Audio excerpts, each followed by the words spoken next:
Welcome. Cowboy fans, Cowboy haters alike. I'm the G, and I'm the host of Let's Talk Cowboys, where we talk facts. Well, as you know, we don't do no intros anymore as far as those countdowns. For the people who go back and watch this stuff, I don't want you to have to scroll through or skim through, whatever the case may be. As we wait on people to come in, I would like to welcome Victor Maldonado, Tired A Cowboy fan, No Cap 805, Philly D, Wilson Santiago. Thank you for being my first 5 members of the channel. Appreciate the support. All of this is going to go into the business of the Dallas Cowboys. So if you haven't, please subscribe, share, like, hit that notification bell, and go check out one of our 4 membership tiers. We are building something here. Just started with the channel, but man, we're gonna really get this thing cranked up as we go into the 2025 season. And of course, we're gonna be reporting on the Cowboys news. And be honest with you, there's not a lot of news to report on. But nevertheless, we are still going to report on what is being reported. But I'm not even going to try to clickbait you. This thing gets crazier by the moment as it applies to the Dallas Cowboys. Now, Pete Carroll has entered the building. Pete Carroll has officially entered the building for the Dallas Cowboys, supposedly as far as the head coaching job or the head coaching search goes.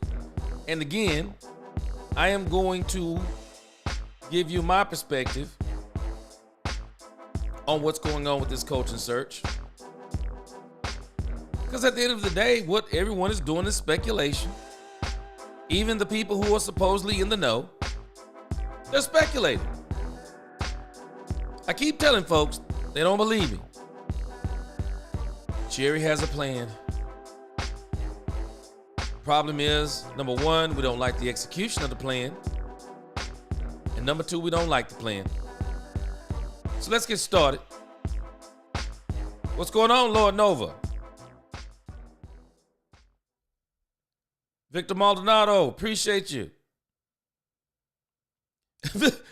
Victor said he'll take him over Kellen Moore. He'll take Pete Carroll. Now, y'all might not remember, but I mentioned Pete Carroll a while back.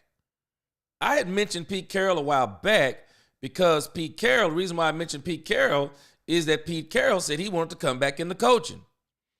And I didn't hear anything else about Pete Carroll and the Dallas Cowboys. But now, all of a sudden, Pete Carroll's name has come up. And, you know, I'm telling y'all, I'm not believing none of this stuff. I'm not believing any of it. They're talking about tomorrow that we're going to get an announcement about Brian Schottenheimer. Well, let's see. Let's see. I'm not saying they're not, but let's see. Because I'm telling y'all. What's going on, Gene Ward? What's going on, Carrie Kelly? I'm telling y'all, Brian Schottenheimer is the alternative. The target, y'all might not believe me, the target is Kellen Moore. What's going on, Andre? Aaron in the house, what's going on? Cowboy Star. I'm telling y'all, Kellen Moore is the target. Anything else, it's all distractions. And I'm going to run down this whole thing again, but I'm going to do it a lot quicker this time. Cowboy Star said, what's up, G? He said, I'll take Pete. I mentioned Pete. When I mentioned Pete a while back, everybody balked at it. Now, because of the candidate as being Brian Schottenheimer, everybody like that, they'll take Pete Carroll. Now, let me tell you why I don't think it's going to be Pete Carroll. Andre said he'd rather have He'd rather have Kevin Moore, okay? What's going on, D-Rail Carter? Now, let's look just for a moment.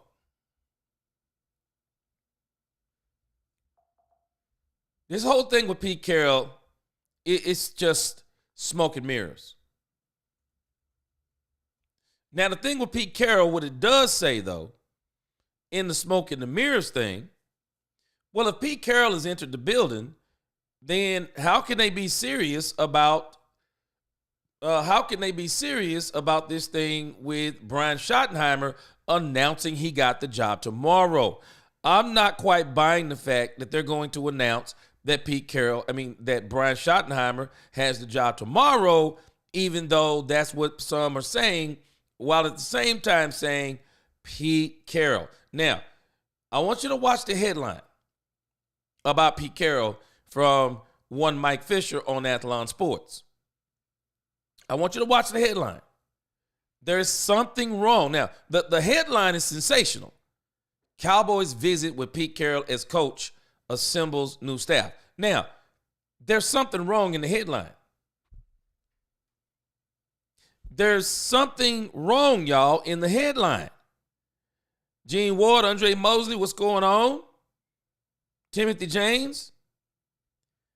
There's something wrong with the headline about Pete Carroll if he's going to be the coach of the Cowboys. When does the Dallas Cowboys allow you to assemble your own staff? When does this happen? What kind of staff is he assembling? It can't be the OC and the DC, because Jerry and Steven don't let you pick OCs and DCs. They pick OCs and DCs. What's going on, Let's see. Army Mom Heather, what's going on? Feel Pete Carroll will be head coach and shortly and Shotty the OC. I don't believe Pete Carroll's going to be the head coach. Smoke and mirrors. I don't believe Pete Carroll's in the running. Andre says Schottenheimer sucks. Shotty did work with Pete, Victor Maldonado. I don't think Pete's in the running. He could be. But this is all just, now, another reason. Cowboys don't let you pick your staff. Second reason, this is not an interview. It's not an interview. If this is an interview, it's not an interview. So if Pete Carroll is in the running, this only prolongs the process. It only prolongs the process. The target for Jerry Jones. This is Jerry Jones' plan. The target is Kellen Moore. This all depends upon what Kellen Moore wants to do. Schottenheimer rises out of nowhere. Schottenheimer gets one interview. Schottenheimer gets two interviews. Now we're up to he's going to be hired tomorrow. Oh, wait, Pete Carroll enters the chat. Also, let me just show you what the Cowboys are doing. The Cowboys, man, Jerry, this is just all smoke and mirrors. There's another guy that has entered the chat. I don't even remember this guy.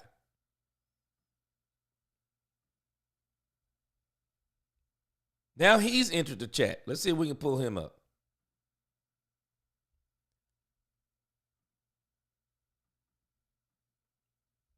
It is just one thing after another one. Just one coach after another one. They all keep entering the chat. Okay, I don't even know who this guy is. I saw them talking about him today. He is a mystery. Definitely a mystery to me. Cowboys rumor reveals new mystery target on Coach Carousel. Minute by minute, story by story. We will report on what's going on here inside the story and around the NFL and our Cowboys coaching carousel. Hold on a second. Now we got a new guy. Let me see. They got the picture of him down here. His name is Rich Basisha. He's 64, spent 5 seasons in Dallas as special teams coach, 2013 to 2017 as an interim coach with the Raiders. Players in Dallas found him to be a leader of men figure. We will monitor. Now here he is in the chat. His picture was up here. I don't know what happened to his picture. But now he's in the chat. I'm assuming he's, well, let's see if we can pause. He's probably, he's on the video. I don't even know who this guy is. But now they're talking about he is in the running. He is in the running. Let me see. Wait a minute. What's his name again? Rich Bisaccia. Rick Bisaccia. I think that's how you pronounce that. Let's look him up and see who he is so I can get a picture of him for you guys in case some of you haven't seen him. He's now in the building. Okay, I remember this guy now. All right, I remember him. I just don't remember with the Cowboys, but the face I remember, I think I remember with the Raiders. So now he's entered the chat. Really?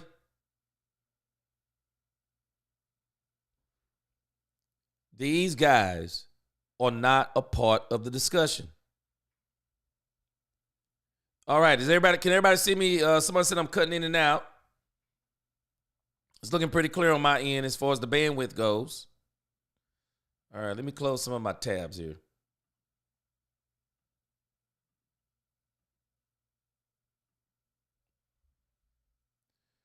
So now he's entered the building. Mystery candidate. Yeah, he is a mystery because not very familiar with him. But at the end of the day, this is the guy, Richard Bisaccia. Pretty sure I'm thinking that's how you pronounce it. Smoke and mirrors. I don't even know if you call it smoke and mirrors. But at the end of the day, so we've added his name now to the search. So now we got Pete Carroll. We got Pete Carroll in this thing. And now we got Rich Bisaccia. Now, here becomes the problem with Pete Carroll and Rich Bisaccia. Conversations on the phone. Let me help us out here. They do not count.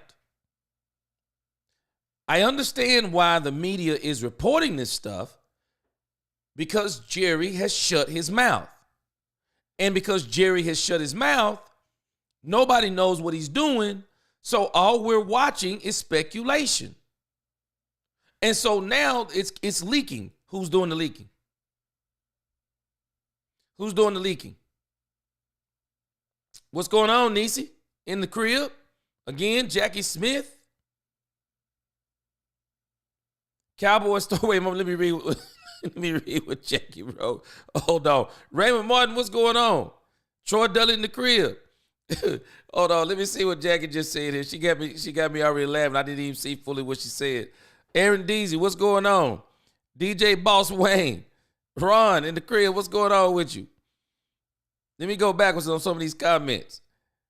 Y'all probably got more information. Timothy Jones. Maybe James. Charlie G. Y'all probably got more information than what these people are reporting because I'm telling you, it's all speculation right now. Jerry has a plan, and I keep telling folks this and they're mad. Jerry has a plan. The problem is he's not telling anybody the plan. But I think there's another part of this. Now we're finding out something. Jerry has a plan, but Steven has a plan also. Jerry has a plan, but Steven has a plan also. And so now because Jerry has a plan and Steven has a plan, we're watching the Joneses kind of go at it in a sense. And the problem with Stephen Jones and his part of the plan, he cheap. Stephen Jones is cheap. And Brian Schottenheimer is Stephen Jones. It's his plan. Stephen Jones, Brian Schottenheimer is his plan. Let me read some of your comments here. Jackie says, "Gee, please don't blow my last hope. Prolong it then."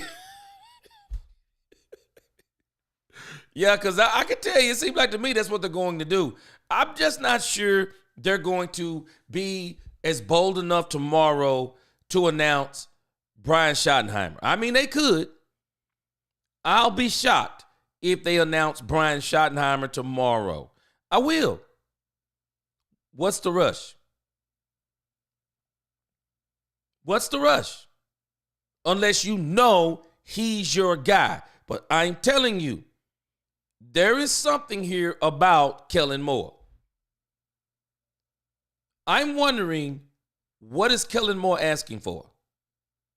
What does Kellen Moore ask for? Because you already know if they've had a discussion, they said they like Kellen Moore. And there really wasn't a lot to talk about with Kellen Moore. Jerry's always liked Kellen Moore. But I know a part of the talk with Kellen Moore has to be the fact of how the Joneses allowed Mike McCarthy to treat Kellen Moore. People don't want to admit about Mike McCarthy. This dude is a liar, and I've been telling y'all this the whole season. Mike McCarthy is a straight-up liar. This man lied the whole season. And one of the biggest lies he told is when he got the job. Yeah, I've been watching tape on the Dallas Cowboys. I watched tape on the Dallas Cowboys since I've been off. Lies. It came back around that it was pure lies. The man said what he needed to say to get the doggone job. He said he wasn't cool. He said he was cool without calling the plays. He stepped in the building. Guess what he's not cool with? Calling the plays. He was not cool with not calling the plays. He stepped in the building. He started giving Kellen Moore issues. He stepped in the building. He's giving Dak Prescott issues. And it's probably not as much as he doesn't like Dak Prescott. He's probably mad that Kellen Moore is the play caller. He want to be the play caller, and he don't like the fact that Dak Prescott liked Kellen Moore. He wants the relationship. He wants the relationship that Kellen Moore and Dak Prescott has. I'm sure. I don't know. Speculation again on my part. But for sure, Mike Fisher, ever since Bobby Bell has reported, Mike Fisher is now saying, yeah, Mike McCarthy kind of elbowed him out. Yeah, we know he did. Yeah, everybody's being evaluated after that game against the San Francisco 49ers. Everybody's being evaluated. Then he comes back after they nudge him out. Well, I just want to run the ball. Oh, so you're saying Kellen Moore fought because he didn't run the ball, even though Tony Pollard went down with a broken leg. They allowed Mike McCarthy to bully Kellen Moore. That's basically what Bobby Bell explained. They allowed Mike to bully Kellen Moore. Kellen Moore quit. People don't understand. He didn't get fired. I don't know why people keep saying he didn't get fired. You read the article, it said they parted ways. They agreed to part ways. Yeah, Kellen quit. So when Jerry and Steven bring Kellen Moore back into the building, well, I'm sure this has to be addressed in some form or fashion. But I want you to follow this part. I know a lot of y'all don't like Kellen Moore, but you need to think about something with Kellen Moore. Kellen Moore is entering the building. When he comes in for the interview, he looks a little bit different. Kellen Moore, for the last 3 years since he left the Cowboys, he's been in the discussions for head coaching jobs because I think it's exactly what Jerry had planned for him. Now, why hasn't he got those head coaching jobs? Don't let people fool you talking about, oh, he's not a good play caller. Oh, he's not this, he's not that. He was inexperienced. Kellen Moore is only 37 years old.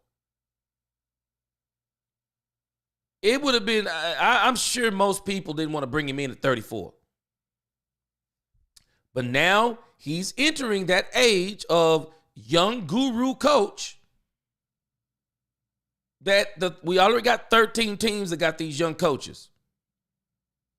So Kellen Moore is about to enter into that fraternity, the young guru coaches. And if you listen to even Mike Fisher and others, y'all can tell me anything y'all want to about Kellen Moore's play calling. The guy knows football. The guy knows football. It's said that when he enters the room, he's the smartest guy in the building. He knows football. And y'all, some of these people who hate Dak Prescott, you're gonna have to start redoing your argument. Because if Kellen Moore's play calling is trash, if his play concepts are trash, so explain to me how Dak Prescott put up video game numbers with one Kellen Moore. How was Dak Prescott and Kellen Moore? People say, well, he did better with Mike McCarthy. No, he didn't. If you look at points per game by the Dallas Cowboys, minus defensive touchdowns and things of those nature, when you look at pound for pound, point for point, Dak Prescott and Kellen Moore was putting up 27 points a game versus 21. And so if Kellen Moore's play calling is trash, so now we got to just admit the truth. Dak Prescott has been balling on a trash game plan. And I'll tell you, I don't, y'all can have your own opinion on this, but if you think Kellen Moore is trash, then what do you call Mike McCarthy? He's terrible. He was terrible in his last 4 years at Green Bay. He was terrible with the Cowboys when he took over the play calling. Y'all do know that was Mike McCarthy the first 6 games of the season, in that season when Dak got his all-pro. Remember how the offense was struggling? Now, I think where Brian Schottenheimer enters the discussion is that the players are now, at least this is what's being revealed, the players like Brian Schottenheimer, because Brian Schottenheimer was the one who was going to bat for Dak Prescott and CeeDee Lamb to Mike McCarthy, and it was him who started implementing some of the modern things that people are doing today. The motion, the rub routes, moving CeeDee Lamb around. I mean, well, Kellen Moore was already responsible for that because CeeDee Lamb gave him the credit for it. But Mike loosened up a little bit, and a lot of it. Because the Texas coast, on top of all these things we're saying, the Texas coast is actually even some of Kellen Moore's offense mixed in with some of those wrinkles that they're saying that Brian Schottenheimer put in. Because Mike admitted he didn't change up the offense when he took over the first year for the sake of Dak Prescott. That's when you heard, remember? You heard the Texas coast in 2023. Did y'all notice? We never heard the Texas coast again in 2024. I don't remember it being brought up one time. It was Mike's system we were watching this year. And did y'all notice? This offense averaged 21 points a game, even with Dak Prescott. Dak Prescott, the game plan looked different the first game. We saw Zeke. We saw everybody getting involved. And then the second game, Mike McCarthy reverted back to a pumpkin. 21 points a game. So I'm saying all of that because if people are saying that Kellen Moore is not a good play caller, what is Mike McCarthy? What is he? Because Tom Brady was talking about how good Mike McCarthy is. He's got a lot of input in the Raiders. I don't see Mike McCarthy on the list. Why is he not on the list? Because he's not good. I don't want to hear about yesteryear with Aaron Rodgers. 13 seasons, you only get one Super Bowl. Yeah, we leave him here 13 seasons. Oh, yeah, maybe he will get one. No.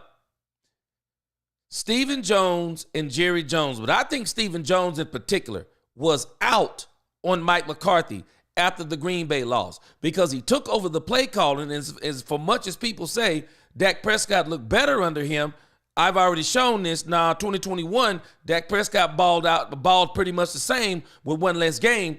But how can you do better than Kellen Moore?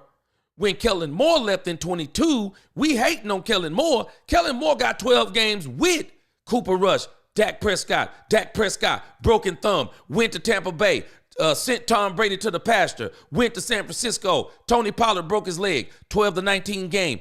And then we let Mike McCarthy bully this kid, and he finally said enough is enough. Man, we let go of Kellen Moore. He was winning.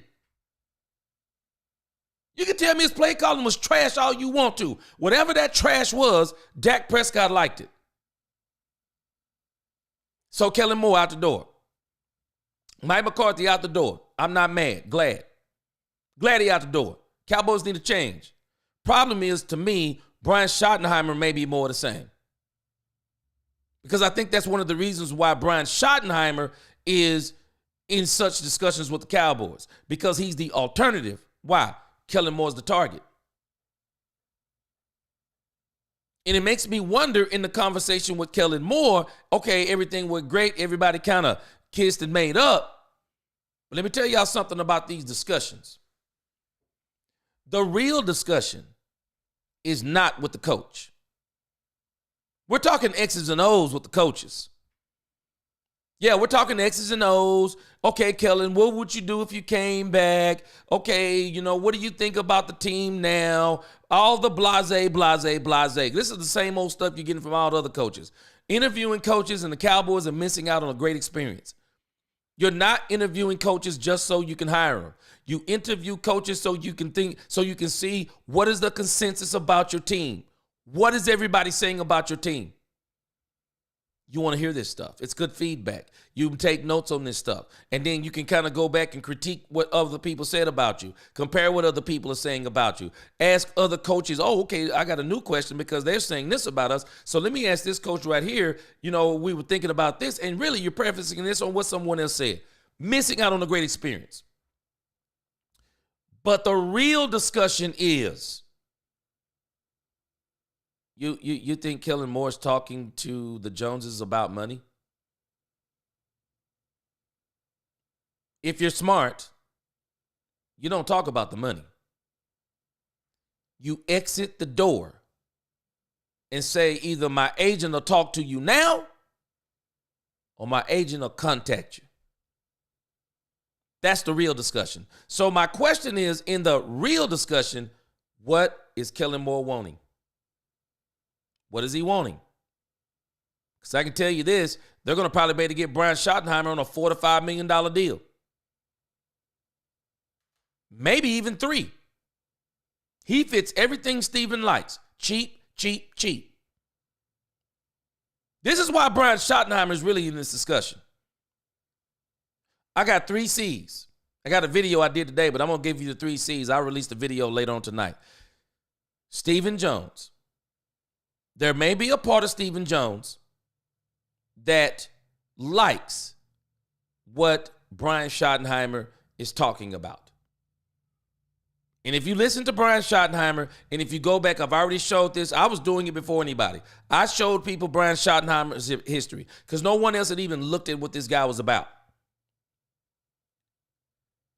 The years that you can really look at are the last 3 years of Russell Wilson. They were probably the best 3 years of Russell Wilson's career, and it's the very reason why when Russell left Seattle, he got the huge deal in Denver. Well, Brian Schottenheimer was his OC. And y'all remember Let Russ Cook? That was Brian Schottenheimer. I'm thinking that's the Brian Schott that came along with the Brian Schottenheimer stuff. And the one thing about Brian Schottenheimer is he'll run the ball. He's already shown even during the Mike McCarthy era, he doesn't mind adding in some new wrinkles with what's going on modern-wise. So we really don't know at this point what Brian Schottenheimer could be, but I've already explained it last night. He's not a real sexy pick. He's not the pick that everyone's saying, okay, we need change here. He ain't it. I got 3 C's when it comes to Brian Schottenheimer. Then I'm going to read some more of your comments. 3 C's. This is what Steven loves. First C, he cheap.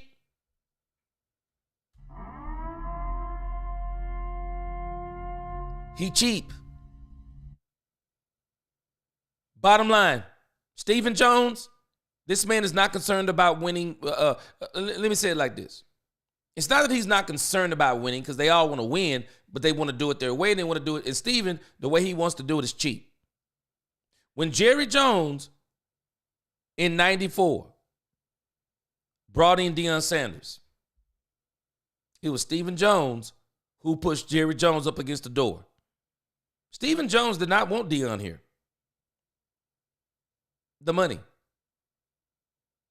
I'm laughing that I want y'all to think about, let's look at this. We got time. Let me see if I can bring this video up. We'll cut it out if they copyright strike us.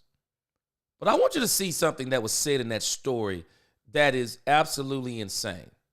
Let's pull this story up. Let's see. I was looking at it today.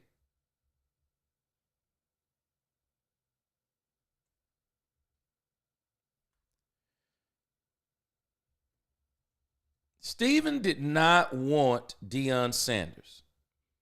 But there's something in that interview that is mind-boggling to me. And this goes to show you how crazy this got immediately when the Joneses took this team over. So I want you to listen to what, it's not what Deion says. We already know that Stephen didn't want him. But I want you to listen to what Stephen says about himself. Let's go back and roll this. This is mind-blowing to me. Go for the quality. Everything with me going to the Cowboys was Jerry. Everybody in Jerry's family wasn't with it. I was our capologist at the time. I was really the guy learning the cap. Had a really good feel for it. And I know you're trying to get...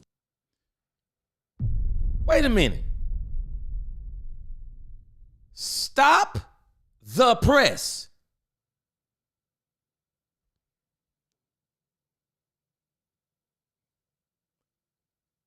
You bought a team in 89.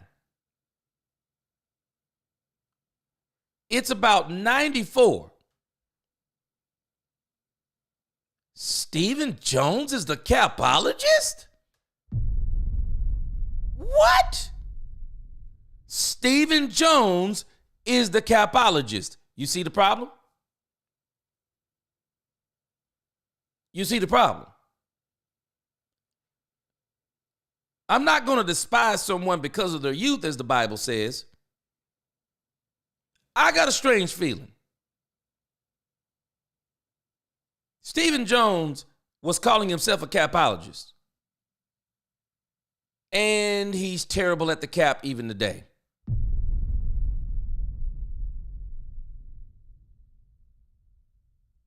Why in the world would you let him be the capologist of the team? This is a multi-billion-dollar family-run business. That's insanity to me. A multi-billion-dollar? That's not normal.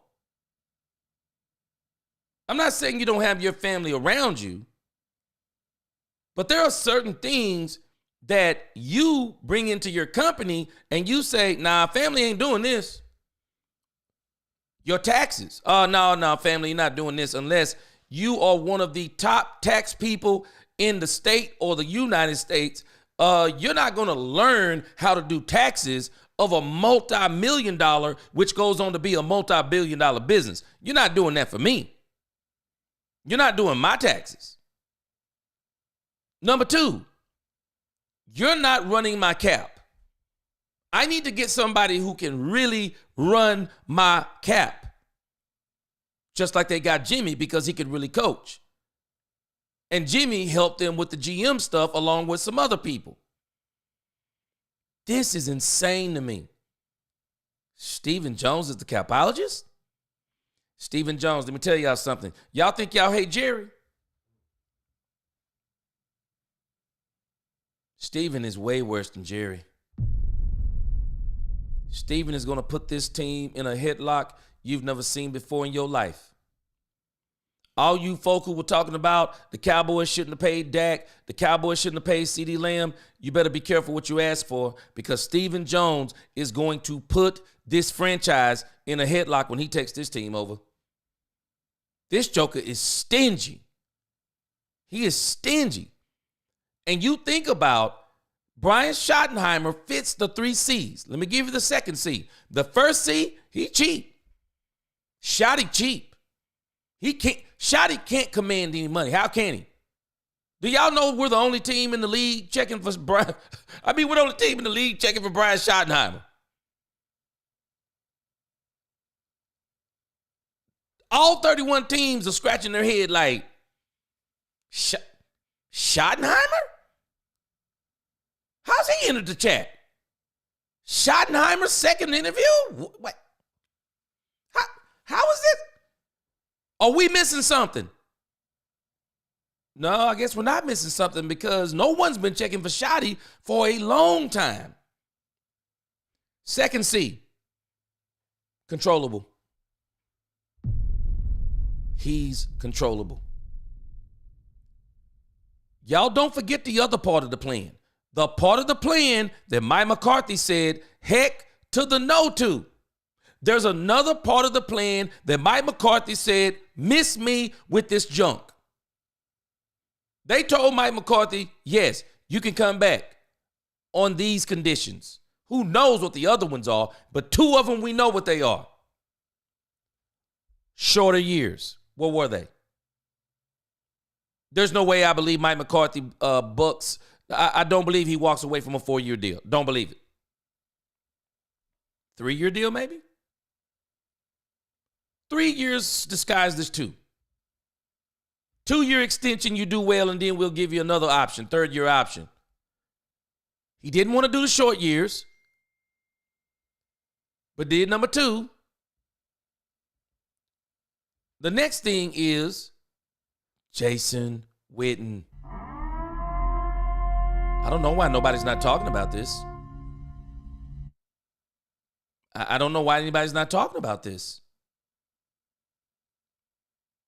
Mike McCarthy said heck to the no on this Jason Witten nonsense. Why would he say heck to the no? Y'all remember what I told you a couple of weeks ago? When you enter into a relationship, you need to know what it is. You need to know what it is. Mike McCarthy entered into this relationship. He knew what it was, and he tried to change it. Oh, I can do it without play calling, but he wanted the play calling. So Jerry lets him know what it is up front. Let me let you know what it is. This ain't no game. We're going to give you a short contract for one reason. I don't know what the other reason is, but one of the reasons is we're bringing in Jason Witten. Jason Witten, Mike McCarthy, he has to be on your staff. Who done? Jerry not bringing Jason Witten on to be the doggone tight ends coach. That may be the job he starts at, but that is not why he's bringing on Jason Witten. Jerry and Steven wants Jason Witten to be the coach of this team in the very near future. They're trying to fast track Jason Witten. And I think what has them on this Jason Witten chase is Dan Campbell. Visions of sugar plums dancing in their head. Wait a minute. Dan Campbell used to be tight end here. He was the backup to Jason Witten. Jason Witten was better than him. Dan Campbell got dog in him. Jason Witten got more dog in him. Look at what Dan Campbell is doing in Detroit. Oh, Jason Witten.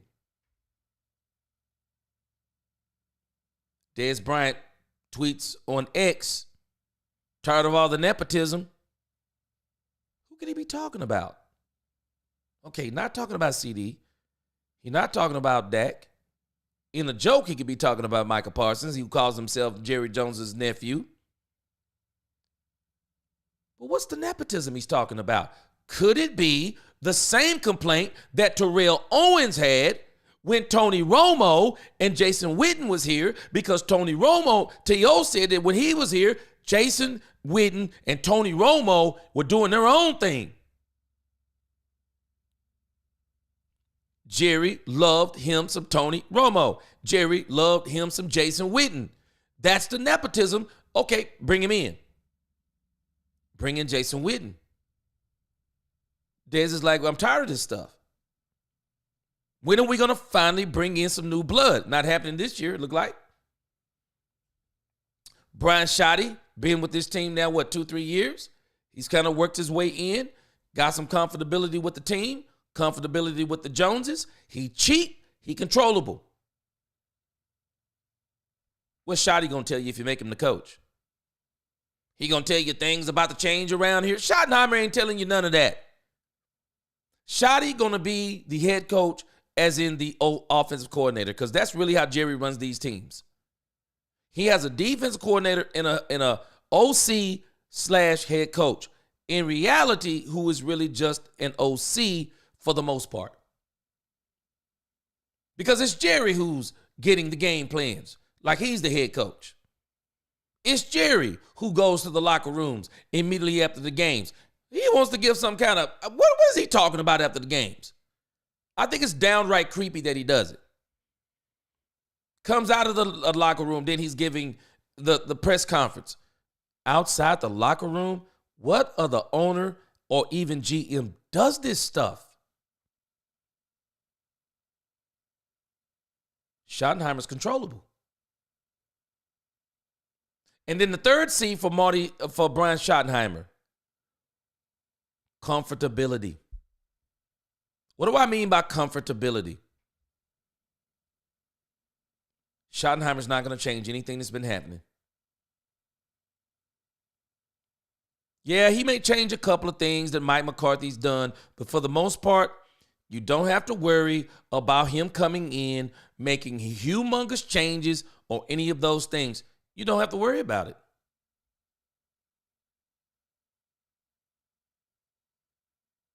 He's not going to bring any change. He may change as far as, he's going to run the ball. Yeah, he may change in some of the plays he does for Dak Prescott. But as far as trying to, as they said, Leslie Frazier was the wild card. They were like, man, Leslie Frazier wants to turn this thing on its ear. He wants to flip it upside down like a flapjack. Yeah, Leslie was basically breaking them down. Your culture stinks. The way you do things stinks. This is what I would do. This is what they don't want to hear that. Leslie Frazier was way too radical. Ben Johnson put his open letter to the Cowboys out in the press. That's why we didn't interview him. There's no point. The man told us everything that he wanted before anybody interviewed him. The Cowboys said, no thanks. Aaron Glenn, we heard him in a couple of press conferences there towards the end. Cowboys said, nope, no thanks. Now we're realizing it's not about the fact what they bring in Nagy or Spagnuolo to be the head coach, but they don't even want to hear none of that stuff. Why wouldn't they? Y'all explain it to me. So what if you, and one of the things that I hear we do too much, we don't understand the game. We immediately start tearing things down the moment we hear it. Hold on a second. Let's let game recognize game. I'm not bringing in Matt Nagy, even if I don't want him to be the head coach. You know why I'm bringing in Matt Nagy? He's on a, not been on a. He's on a world championship organization. When you learn football, you get what I'm saying. When you talk football, you never even thought of that point. Why would I not want to bring in Matt Nagy? Tell me why. Because I don't want him to be the coach. And this isn't about just it's not about just pinpointing the coach, because a lot of these teams, even when they're bringing in people, they already know the coach they want. No, they know the coach they want. Everyone else are the alternatives. Like Brian Schottenheimer is the alternative. You target a coach. Everyone else is the alternative. Everyone else is where you're getting information. Everyone else is where you're gathering. What do people think about my team? Is there something they're saying that we can use, even if we don't use them? Maybe we don't bring them in as a head coach. Maybe we convince them to come in as an OC or a DC. You're not just interviewing for the head coach job. When you talk football, you bring in everybody for the job. When you learn football, you're not bringing in everybody for the job. You're getting free information. You're getting what Fortune 500 companies pay for. They pay for this information. They get people who specialize in going out and getting information about their company. They hire a company where they do secret shoppers. They may interview employees. They may even plant themselves among the employees so they can hear what people are saying about the job. You're gathering data on what people think about your organization, what they think about how you've done things over the last few years, because people are watching. Why would you not bring in Matt Nagy? What do you think? What do you think about Dak Prescott? What would you do if you were Dak Prescott's coach? What would you do? What plays would you run? How would you change this thing up? Why would you not interview him? Steve Spagnuolo, oh, he was a failure. Yeah, but he was also the coach who was on the New York Giants when they stunned the New England Patriots. You think I'm bringing him in just for the head coach talk? Hey, Steve, what would you do? What would you do with Michael Parsons? What would you do with DeMarion Overshown? What would you do if you were in the NFC? We got this quarterback, Jalen Hurts. He's a dual threat quarterback. He's not a great thrower, but he can throw some passes, but he kills you with the run. And now he's got Saquon Barkley. Now they got this tush push. Hey, Steve, what would you do to stop that? How would you stop the Eagles in the NFC East? Now we got this new quarterback, Jaden Daniels, very quick on his feet. What kind of offense are they running over there? I mean, how would you stop him? How would you stop? You get free information from some of the greatest football minds in the game. You can tell me Steve Spagnuolo is not a good head coach, but you can't tell me he don't know defense because he knows it better than the people who criticizing him. I want all this. Bring it on in. I want all this because I've already pinpointed my coach. I'm just waiting on him. And since I'm waiting on him, let me get these alternatives. Let me get enough alternatives, or let me get enough information. Let me get an alternative. Maybe I'll get two. So if we don't get the target, we got somebody that can still work with, and we don't have to worry about still scrambling. So Brian Schottenheimer, he's not the target. He's the alternative. He's the bird in the hand. He's the bird in the hand. All this other stuff is just chit chatter. Pete Carroll, I'm not even listening to that talk. I'm not listening to it. I mean, y'all can. It's just, it's basically that people seem to have ran out of stuff to talk about when it comes to the Cowboys. So, hey, Pete Carroll mentioned that he might want to coach for the Cowboys. Oh, him and Jerry Jones talked on the phone. And? Okay, and they talked on the phone. He's not an option until he gets an interview. He gets an interview, then it could escalate real quickly. And Pete Carroll, I'm telling you, if you look at the Pete Carroll thing, he doesn't fit the profile. I've been hearing this about Pete Carroll for 3 weeks. They've been saying for 3 weeks, Pete Carroll is putting together a staff. That tells me right now, he's not putting together a staff for the Dallas Cowboys. You don't put together a staff for the Dallas Cowboys. I mean, you might get to bring a couple of your homeboys. You don't get to put together a staff. You put together a staff for the Raiders. That's who you put a staff together for. The Raiders. The Jaguars, if you get in there. The Saints, if you get in the discussion. You don't put together staff for the Cowboys because the Cowboys actually do things backwards. They build the staff and then they hire the coach. I wouldn't be surprised if the next coach comes on if it's not shoddy.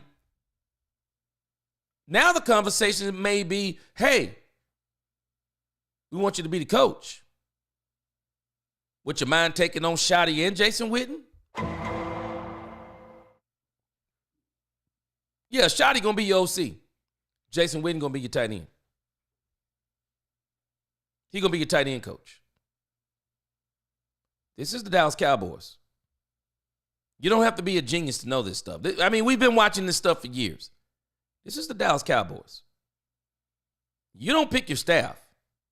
You don't do all those things. I'm not even moved. When I first saw the Pete Carroll stuff, I just started laughing. I just thought to myself, I said, oh, okay. So now we're just throwing boo-boo against the whiteboard and seeing what sticks now, huh? This is how we're doing our stories now. Jerry got people in the dark so bad.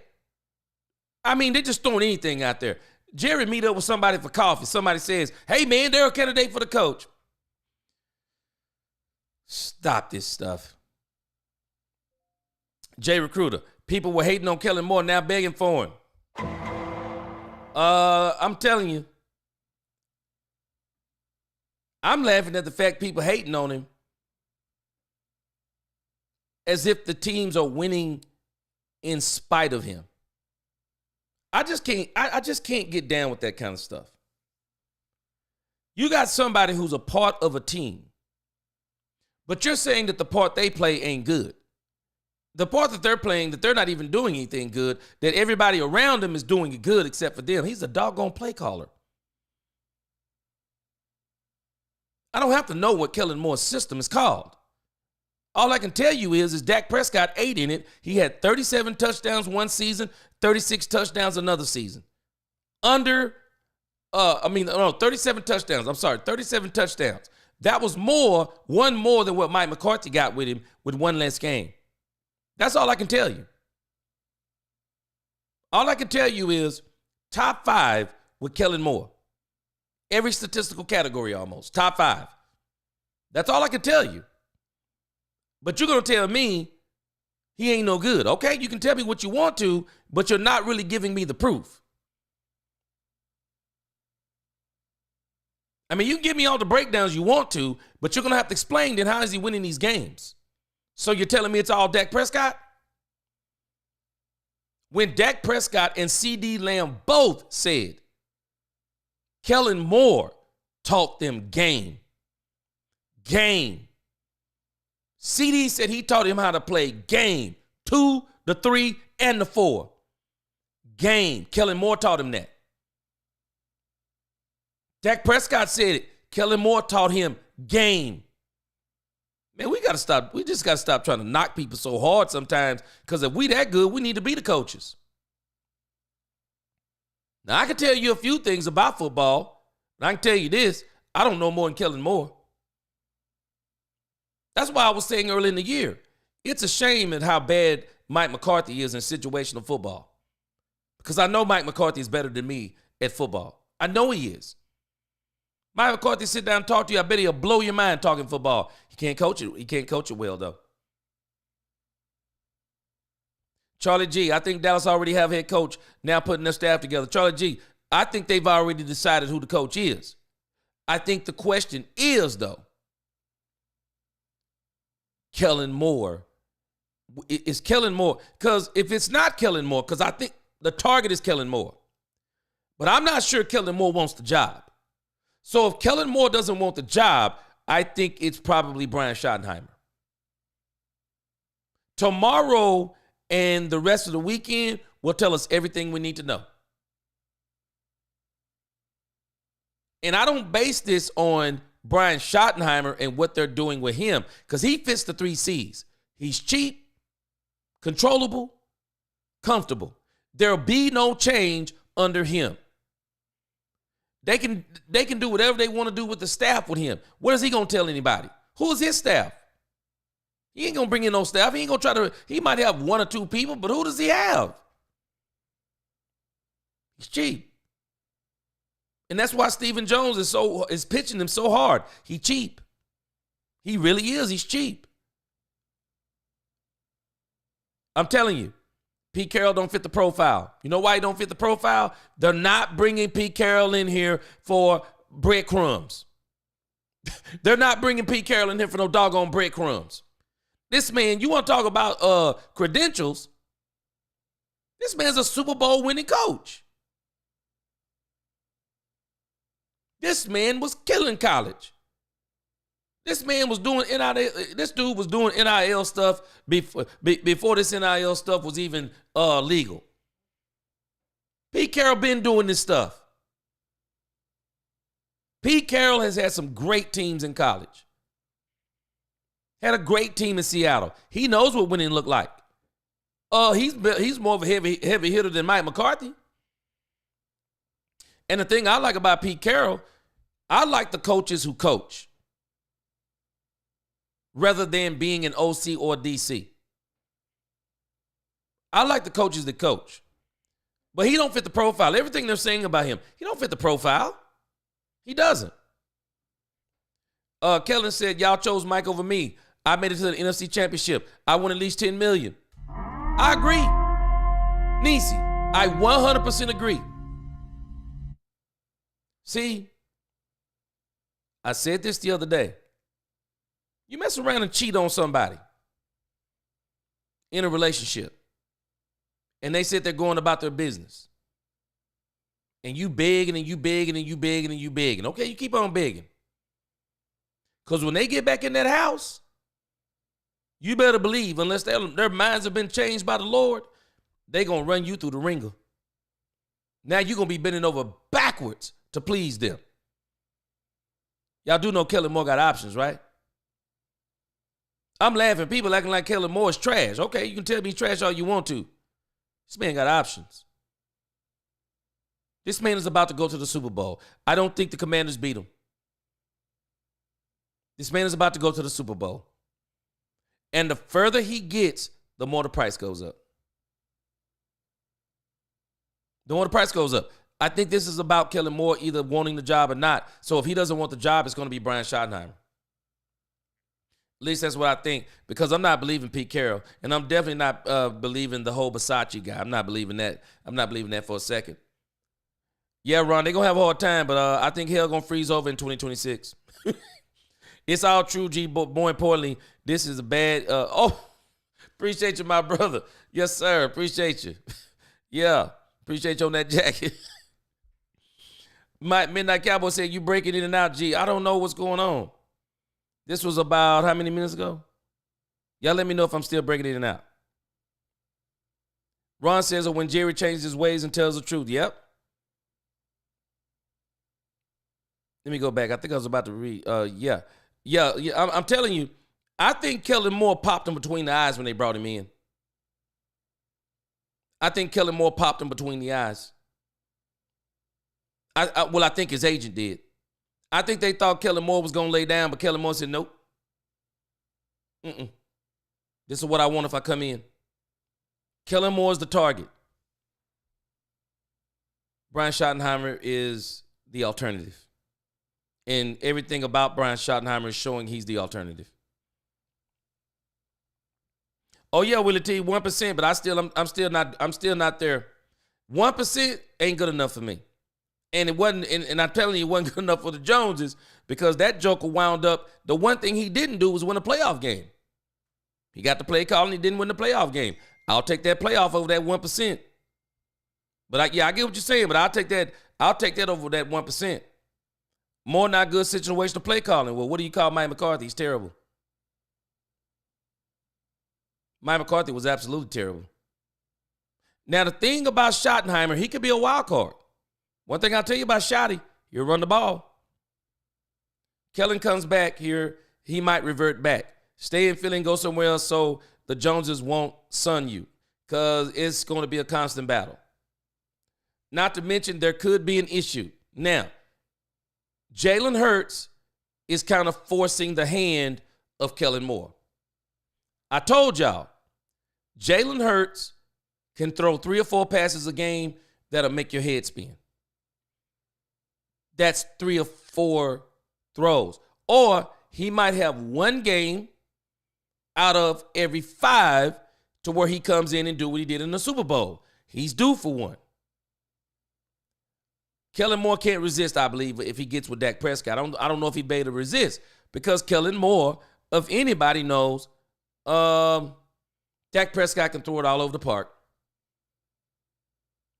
Dak can throw it all over the park. I don't think he'd be able to resist. It would be hard for him to resist a quarterback who can throw it everywhere. Kellen Moore was a quarterback himself. He loves throwing the ball. Problem that has been with Jalen Hurts. Jalen Hurts has the weapons, but Jalen can't throw it all over the park consistently. Andre says Kellen Moore is the best option. They've narrowed it down to where they don't really have any. Kellen Moore is who they want. But I want to know, I would love to know, what was Kellen Moore's response to the Cowboys? We're talking about the Cowboys' response to Kellen Moore. What was his response to them? Because I think it was Kellen Moore's job to turn down. And it leads me to believe there must be something wrong with what he's wanting. Willie T said Kellen Moore doesn't understand gameplay. He just called plays. Well, whatever he's doing is working. And he's going to be a head coach, Willie T, I'm telling you. He's hitting that age now. He's got some experience. He hits that Super Bowl, next year they'll be talking about him just like Ben Johnson. Because I'm telling you, you tell me anything you want to about how he just calls plays, you're going to have to explain to me the Tampa Bay game. I watched that game against Tom Brady in the playoffs. Man, you can tell me whatever plays he was calling, they were magical. This man had Dak Prescott play faking, bootlegging. I mean, this dude pulled out the Swiss Army knife in that Tampa Bay game. That game was literally flawless. You tell me what you want to. That Tampa Bay game was crazy. It was. Texas Coast, man, you didn't hear about it no more. Let me go down a little bit further, you guys, so I can get down to the bottom here.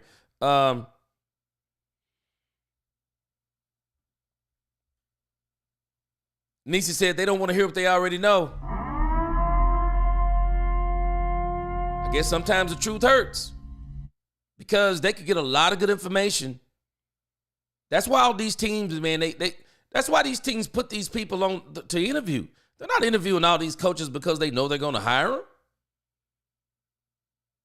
You get free data on your team.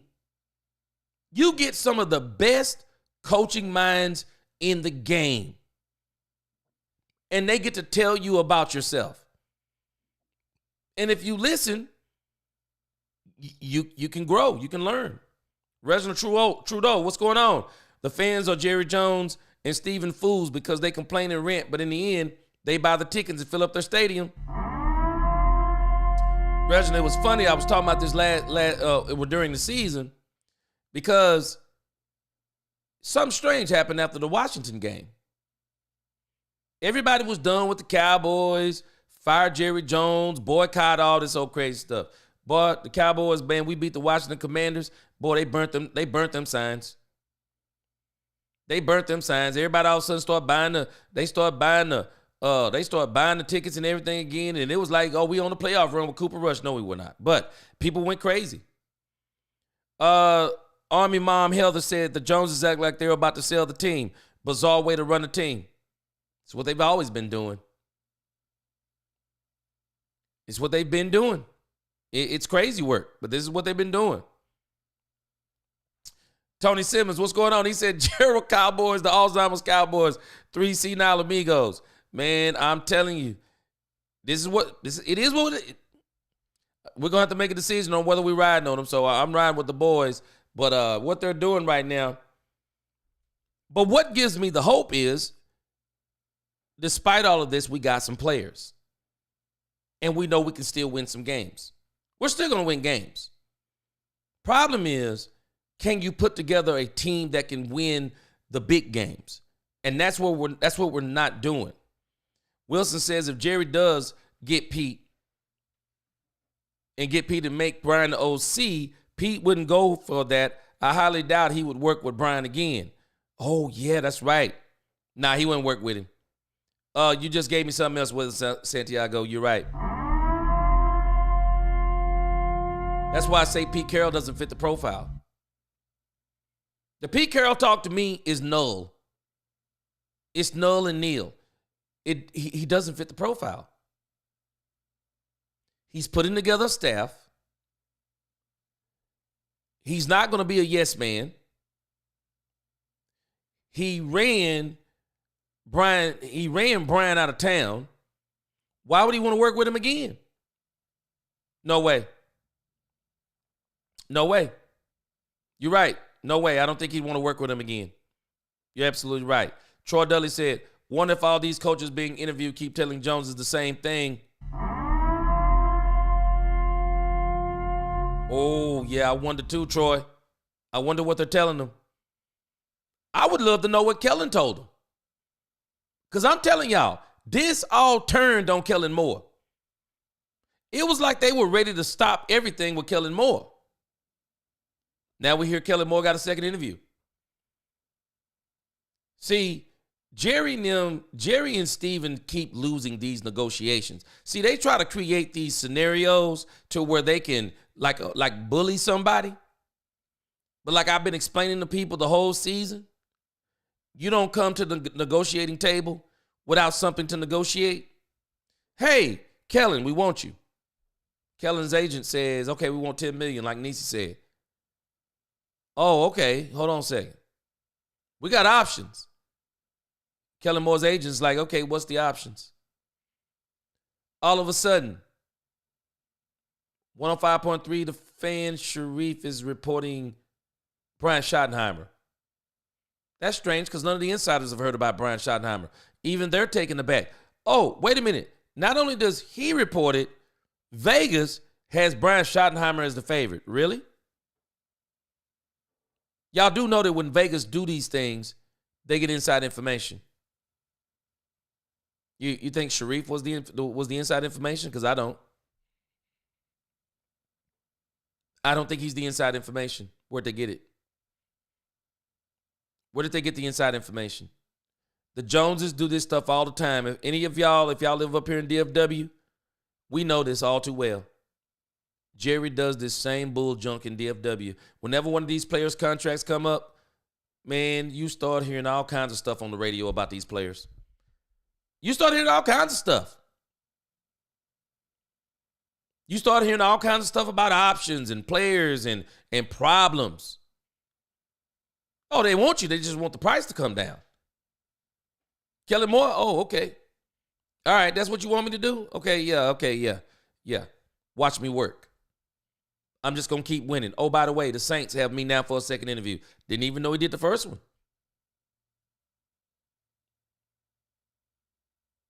I'm laughing at people talking about Kellen Moore ain't this and Kellen Moore ain't that. Have you ever thought, too, Kellen Moore might not even want the job? Let that sink in. He may not even want the job himself. Dame, we missed the boat. Should have went after Ben or Glenn. Should have went after both of them. Should have interviewed both of them. I think the team need a huge change. Should have interviewed both of them. 100%. Should have interviewed both of them. Army Mom says, starting to think the main issue hasn't been Jerry but Steven. Yes. There is talk that Steven is really the puppet master. That Steven is the one who is the stingy one. My uncle has told me this for years.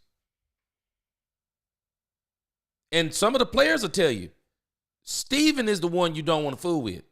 That joker cheap. That statement he made in that little documentary piece, it is crazy work when you think about he was the capologist.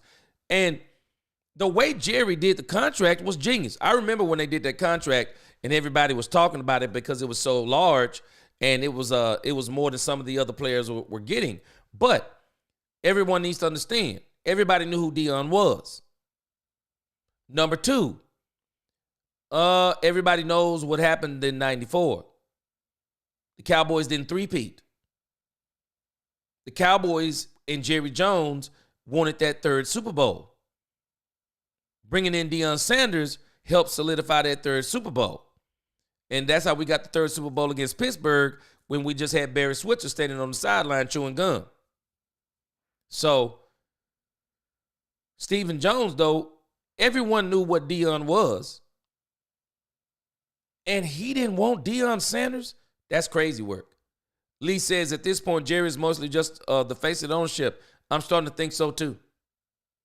Steven is running it, and he's going to be doing even more. And Brian Schottenheimer, this is the part of the plan that I didn't realize, because I knew Brian Schottenheimer was not a part of Jerry's plans.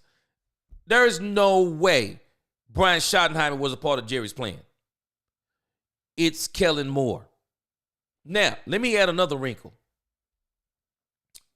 The dream is Deion. Deion's not a part of the plan. He's the dream.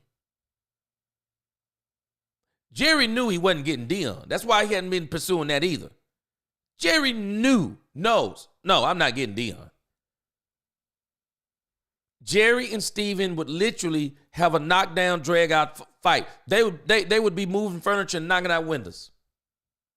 In order for the Cowboys to get Deion Sanders, let me tell you why Deion Sanders doesn't fit the profile. I've been telling us this over and over and over. He doesn't fit the profile.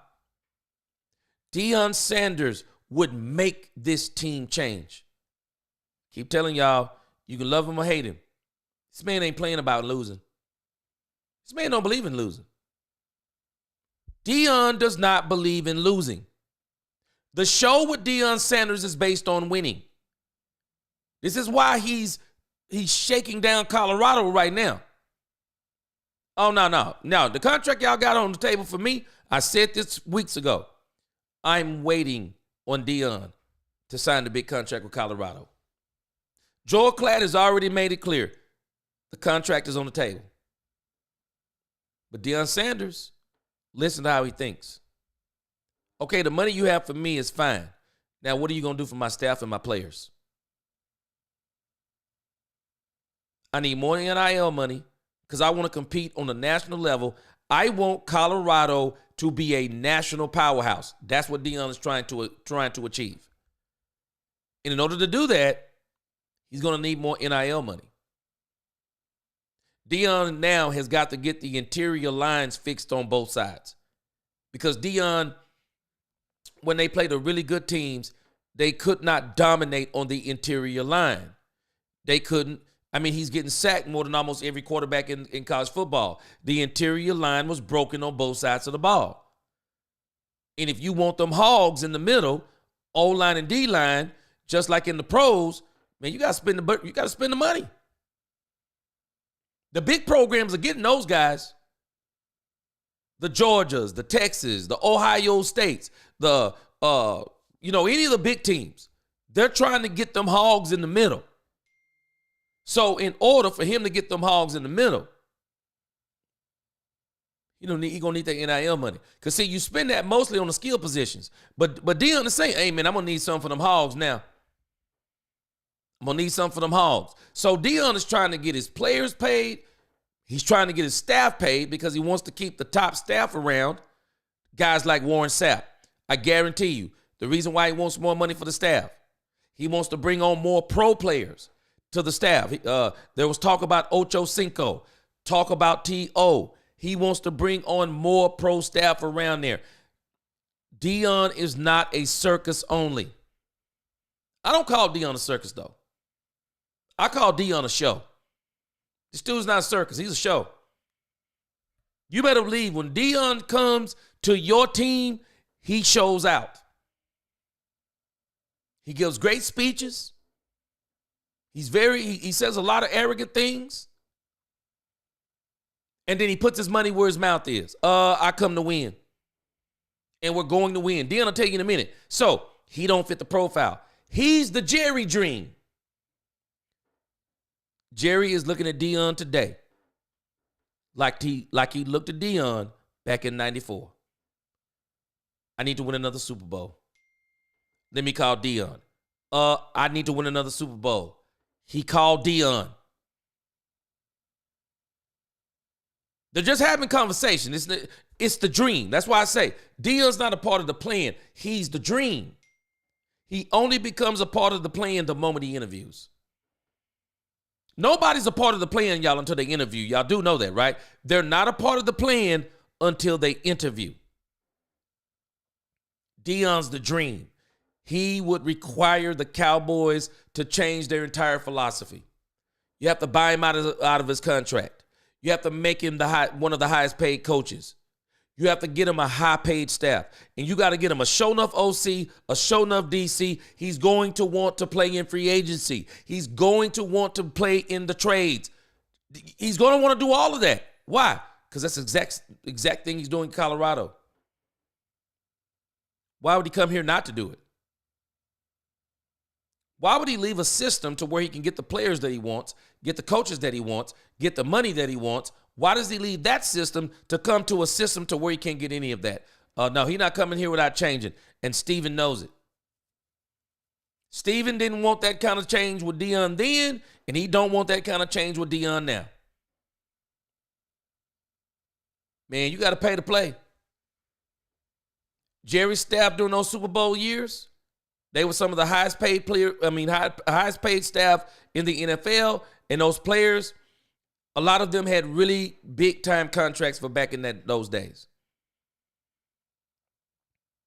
We've reverted now to being cheap with the coaching staff, and we mismanage the cap, and we're top heavy, and we devote our cap to rather than 7 or 8 guys, we mess our cap up by waiting, and then we give all of our money to 3 or 4 guys. And then we have to start kicking that money down the road, and then we wind up in these salary cap issues. We got to do better. We have to do better, but we're never going to do better as long as we don't have a real GM. Daniel Arlington, solid back to the 49ers. Yeah, we saw that coming. That job was great. I mean, you think about Saleh. Saleh was playing with house money. The 49ers had already said they were going to make him the highest paid DC in the league. So now all these interviews, man, you can go in there clowning. If I'm Robert Saleh and I know that the 49ers are telling me I got a guaranteed job where I'm going to be the highest defensive coordinator in the league, I'm walking in them interviews putting my feet up on the furniture. I'm putting my feet up on the desk. I got options. I'm going to tell you what I'll do. I'm going to tell you what I want. You take it or leave it. I got options. Let me have one of them cigars you got on the desk right there. I mean, I'm clowning in these interviews. I'm clowning. Robert Saleh will be a head coach again also. He'll be a head coach again. He will, for sure. What's going on, Tony Corvedo? He said a couple of your homeboys. Yes, sir. Yeah. They let you bring a couple of your homeboys. They ain't letting you bring no staff up in here. Tony said he's willing to take the pay of 2 jobs for 1 salary. Mike wasn't having it.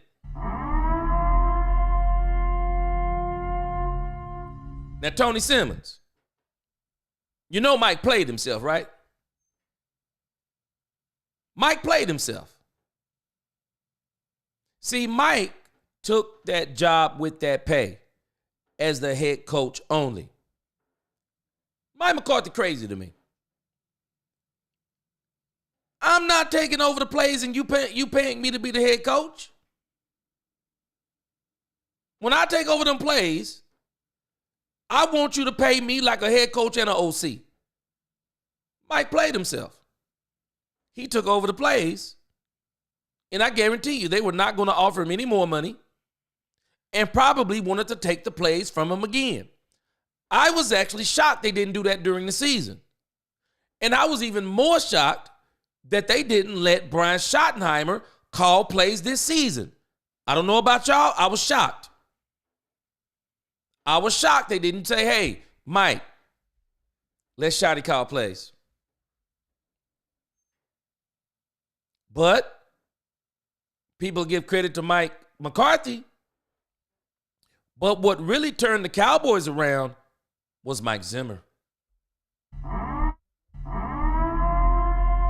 Mike Zimmer turned the Cowboys around. How the defense started performing.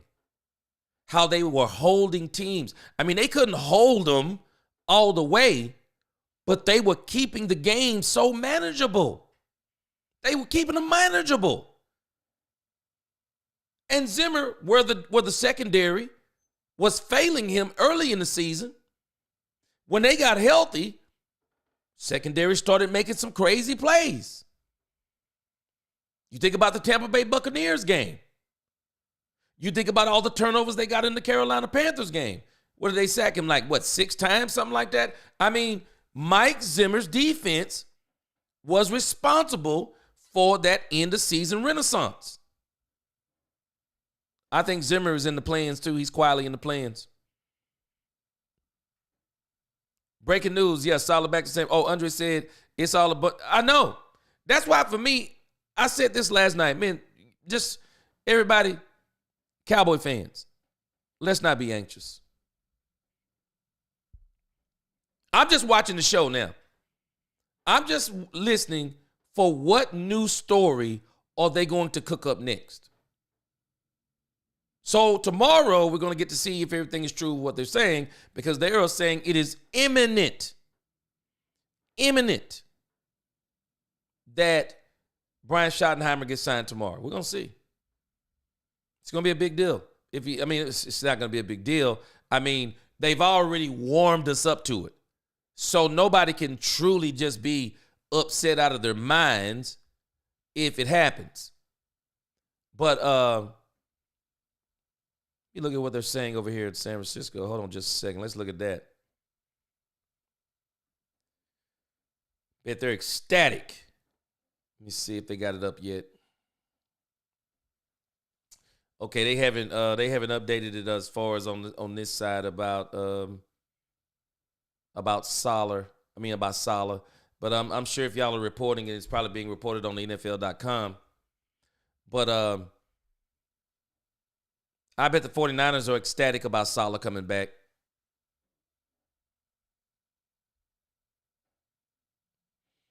Okay, they hadn't started posting the places yet, but yeah, I'm pretty sure it looked like that was what was going to happen, because I think the Jaguars decided to go in a different direction also with some of the things that they're doing.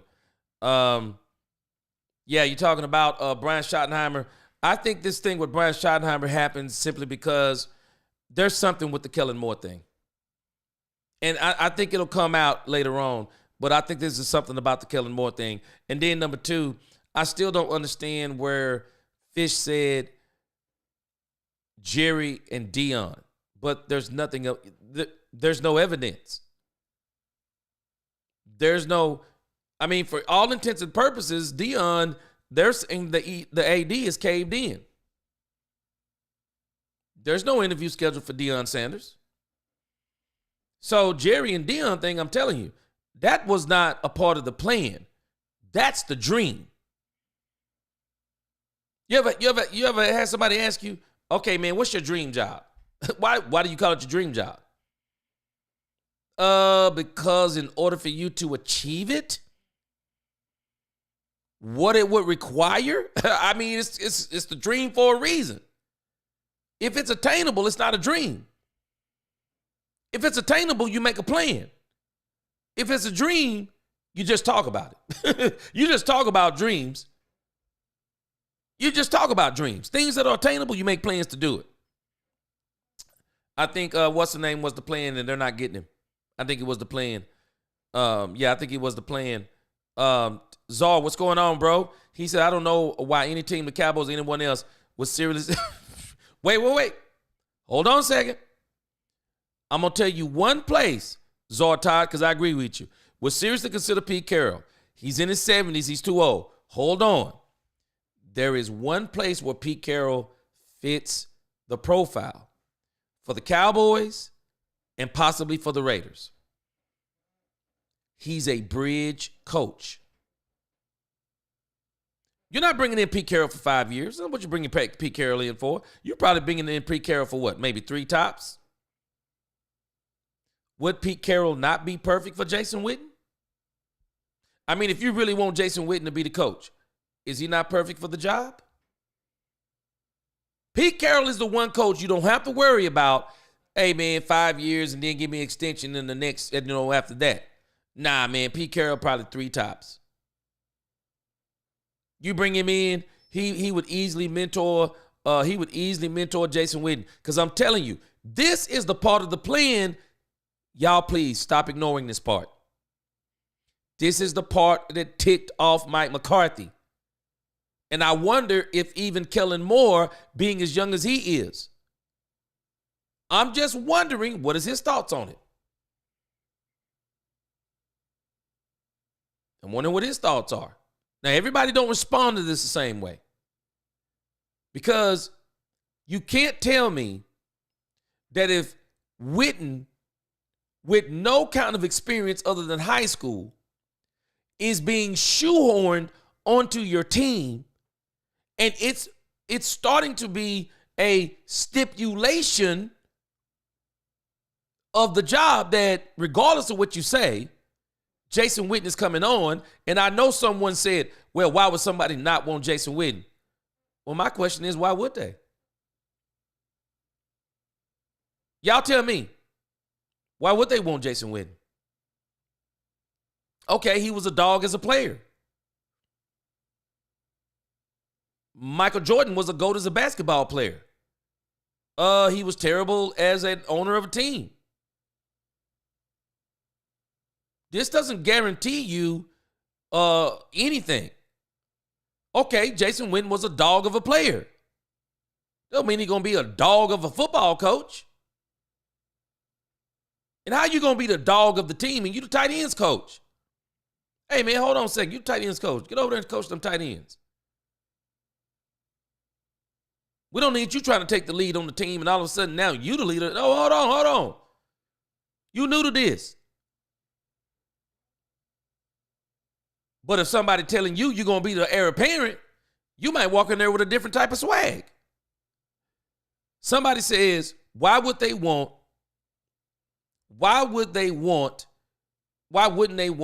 Jason Witten? Why would they? Why would they want him? Yeah, we working on it, Willie T. We're going to get it solidified here soon enough. Why would they want him? And we got to ask ourselves, why would every coach be cool with this? Every coach is not going to be cool with Jason Witten coming on being a part of the staff. They're just not.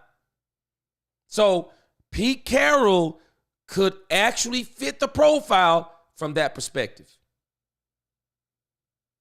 Good. He's old. They know he's not going to hang around. Willie T says, CD called out Kellen Moore option route saying it was his fault on some of Dak's interceptions. Tobin and Turpin both said they can play faster away from Kellen Moore's system. Well, I can tell you this. CeeDee Lamb also gave Kellen Moore credit for teaching him the game. Those are CeeDee Lamb's words. Not mine. CeeDee Lamb said that.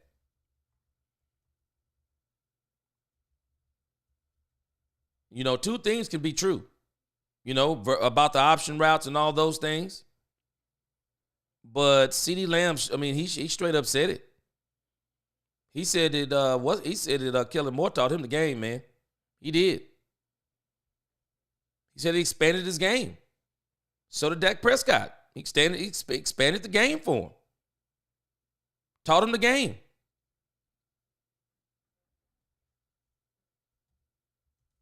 Let me see if I can pull that up again.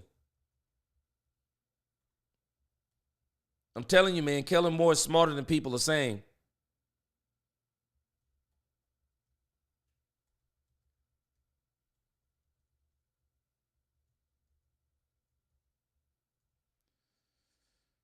Probably can't find it. I don't sometimes I got to start putting, let's see, hold on a second. I'm just showing you, Willie T. I don't be talking this stuff out of the clear blue sky. I'm telling you what they're saying. This is 2023. Cowboys, Dak Prescott, CeeDee Lamb credit now charges OC Kellen Moore for huge part of their success. Small part? No, huge. Huge. And the way they're explaining this, Willie T, it's not hyperbole. They're explaining how he helped them. Look at this. The Cowboys had plenty of success with Moore. They ranked second in the league in points per game and second in total yards per game, behind only the reigning Super Bowl champion Kansas City Chiefs from 2019 to 2022 in those metrics. So how are they doing it? I understand what we're saying. It's not matching what you're saying. How do you call Kellen Moore trash? And if you're calling him trash, if you're saying his system is fool's gold, if you're saying his system has no, it's a system with no end, call it what you want to. You have to explain what they're saying then. Because the only explanation that you could use is that Dak Prescott just literally balled out of his mind and Kellen Moore's system held him back. So if Kellen Moore's system is bad, then how much better could Dak Prescott have been? What we're saying isn't adding up with what they're saying here and what the stats are showing and what the wins show. Kellen Moore, where do they do this at? This was Kellen Moore from 2019 to 2022. And then when you even look at what they started saying about how the Cowboys going down, it says, look, when zooming out to look at how different McCarthy's offense is from Moore's, it's apparent there isn't much of a difference at all through the first quarter of the season. When you remove non-offensive scores, of which the Cowboys have 4 this season, and take the temperature of the Dallas offense, it's averaging 21.2 offensive points per game. That's almost exactly what he averaged this year. Mike McCarthy between Dak and Cooper Rush. It says is down 5.2 points per game from last season. Tell me anything you want to, and I'll listen to you. But what you're saying is not matching. And what anyone is saying about Kellen Moore, it's not matching. It's not matching. This dude knows football. He can coach it. I don't know what he calls his game. I don't know what he calls his game. I mean, what does Kyle Shanahan call his game? I don't know what he calls it. What is Ben Johnson? What do we call Ben Johnson's system? What, the Ben Johnson system? I don't know. Is it actually a system? Okay, the Ben Johnson system, the Kyle Shanahan system. So, what's his system? I know Dan Orlovsky tried to break it down and hate on him. But this dude put up video game numbers. And so, if it's not more, then what is it? Says right here. Let me highlight this for you. It's not matching what people are saying. The Chargers are averaging 5 more points a game with Moore. Make it make sense. How did they average more points? They're averaging 5 more points with Moore, while quarterback Justin Herbert has increased his average pass length to 8.8 in 2023, the 6th longest in the NFL, after averaging 6.4 last season, the 3rd shortest. Explain it to me. Is this Kellen Moore or not? Or did he just happen to do this in Kellen Moore's system? Is it Kellen Moore or not? I don't understand what we're saying. The Cowboys offense, they're comparing 2022 to 2023. Explain it.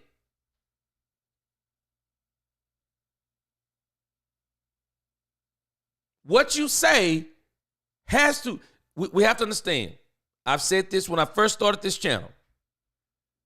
The stats, the analytics, and the tape, they're all telling the same story. They're not telling a different story. They're telling the same story. They match. They have to match. It's just like people who tell us about Dak Prescott. Oh, he's trash. Wait a minute. He won 12 games in the season. Oh, those are all sorry teams. So all the teams are sorry. Yeah, the only reason he put up those stats is the teams are sorry. And then when the Cowboys beat a good team, oh, well, they were really sorry. We thought they were good, but now they're sorry. Kellen Moore's not a good play caller. So how was Dak putting up the yards? Oh, well, Dak ain't that good. No, hold on. Some of this has got to match. Something's got to match. They're all telling the same story. Now, if you want to tell me that Kellen Moore's not the best play caller, he's not the best play caller in the NFL, okay, I can buy that. But to say that he's not a play caller, he just calls plays? No, I think Kellen Moore knows exactly what he's doing. And I think what he's doing with the Philadelphia Eagles proves he knows exactly what he's doing. People are not giving Kellen Moore credit. Do I want Kellen Moore to be the head coach of the Dallas Cowboys? I just think that may be a daunting task for him. I think it may be a daunting task for him. He may not. I just don't know if he's ready to do something like that. If we're talking about somebody that's going to move the needle and change the culture and lead men, I don't know if Kellen Moore can do that part. But as a play caller, to say that he's calling plays, but he's not a play caller, I'm just disagreeing with that. Because and you can have your opinion. But your evidence isn't there because he's winning. And there's improvement in Kellen Moore. There's improvement in Justin Herbert. Now, Jalen Hurts, we got to understand how many people have been saying, well, Jalen Hurts really isn't this type of quarterback. He isn't, well, some people saying he's a running back playing quarterback. I'm not going that far. No, he's a quarterback he isn't a prolific passer. He's a dual threat quarterback. His legs are probably more of his game than his arm. And it's not probably, it is. Can we give Kellen Moore credit? He knows what Jalen Hurts is. That's why he's got the number one rushing attack in the league. And he's got one of the worst passing attacks. Is that all on Jalen Hurts? Or is that Kellen Moore saying, no, I know what I got. I know what I'm rolling with, because I'm telling you, Jalen, I like Jalen. But I'm telling you, when Jalen was missing against the Dallas Cowboys, Kellen Moore buried him. He buried the Cowboys. Turnovers, and Kenny Pickett and that kid McKee, they went downfield. I don't know what y'all talking about. They went downfield on the Cowboys. What was it, 41-0? They went downfield. It was not the same type of game. With Jalen Hurts, it's a methodical run game. It's a time of possession, few throws here and there to move the sticks, scrambling by Jalen Hurts to get close to first downs, tush push to get the first downs, Saquon Barkley making big runs, getting to the goal line, tush push again, rinse, repeat, wash, rinse, repeat. And I think that's how they're going to beat the Washington Commanders. When Kenny Pickett got in, went down the field. Kenny Pickett got hurt, didn't stop going down the field, went down the field even more with McKee. I'm not buying it. I hear what people are saying. I'm just not buying it because it's not matching. It's the same thing that people say about Dak Prescott. He's not good, but every statistical category and winning shows. The only knock we got on Dak is playoffs. That's it. That's it. So what we have to figure out is, what's the problem? What's the problem? And I think a big part of it is, I think it's some of the coaching, and even more so, the team. They want Dak Prescott to be Superman too much. And what all these other teams have done, they have relieved their quarterbacks, even the high-paid quarterbacks. They've relieved them of being Superman 90 to 100% of the time. No, Josh Allen, we only need you to be Superman 60% of the time, 55% of the time. We don't need you to be Superman 95% of the time, trying to fit tight window throws, trying to run us into a win. No, you can't do that. Get other people to do that. just like in a movie.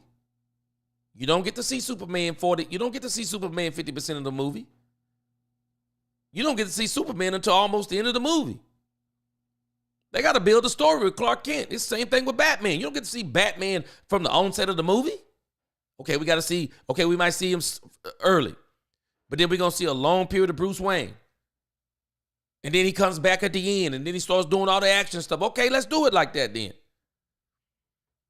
But I'm telling you, I think some of the stuff we're saying about Kellen Moore is a little, I'm not even going to say a little, it's exaggerated. Next part they said about Kellen Moore. Huge part of it, Prescott. Let me see the question they asked. Dak Prescott, a two-time Pro Bowler and 2016 Offensive Rookie of the Year, made sure he didn't overlook giving credit to Moore for his career success. Prescott entered the NFL as a fourth-round pick in 2016, initially behind both Tony Romo and Moore on the depth chart. Both suffered preseason injuries, allowing him to be the Cowboys' starting quarterback as a rookie. Moore coached Prescott for 5 of the 30-year-old's 8 NFL seasons. So it says, Prescott said Friday, when asked about the impact of Moore has had on his NFL success, coming into this game as a young rookie, drafted in the 4th round, and was really just battling for a few snaps. As I told y'all, with a guy like Kellen Moore in front of you, that's demoralizing. Watch what he says. Seeing a guy that knows the game that well, me being as young as I was and not knowing it, that's why he's having the success he's having as a play caller and a coach, because of his mindset, because of how smart he is and his personality. Now, Kellen Moore, if I'm not mistaken, coach's son. Kellen Moore's been around football his entire life. So is Brian Schottenheimer. I didn't realize he was the son of Marty Schottenheimer, boy. And boy, let me tell you, boy, Marty Schottenheimer, 5-13 in the playoffs. This dude would lose playoff games in some of the worst ways. But I digress. Dak said for me to come up under him and be in the quarterback room with him the next year before him taking over to being a quarterback coach, fast track to an OC, which he's been phenomenal at. A guy that sees the game. Very innovative. He's going to try things. He's been huge to my career. I know that he's going to have a lot of success out there in LA and wherever is next for him. So we're realizing something. The failure of the Chargers was not Kellen Moore. The common denominator with the Chargers has been Justin Herbert. Justin Herbert has now been through 3 coaches. He's on his, 3rd coach. And he stunk it up in his first playoff game with Harbaugh. He stunk it up. So Kellen Moore improved him statistically. Kellen Moore goes to the Eagles. What do? They're winning. Is Saquon Barkley a huge part of that? You better believe he is. We're not going to sit here and lie like he's not. He is.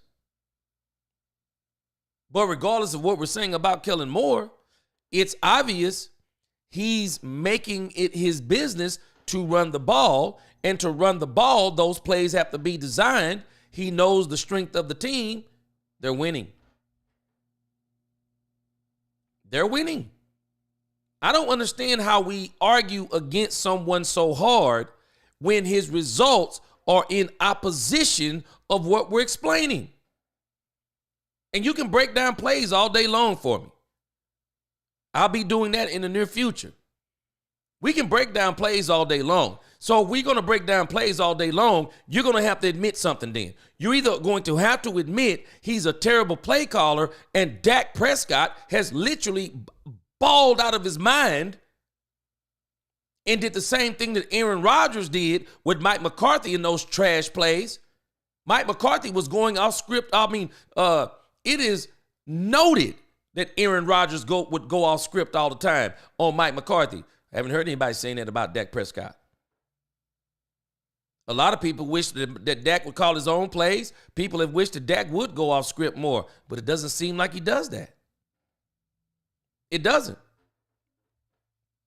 No, when you listen to these people talk about Kellen Moore, CeeDee Lamb. Moore helped the Cowboys' top wide receiver, CeeDee Lamb, blossom during the first 3 seasons of his 4-year NFL career.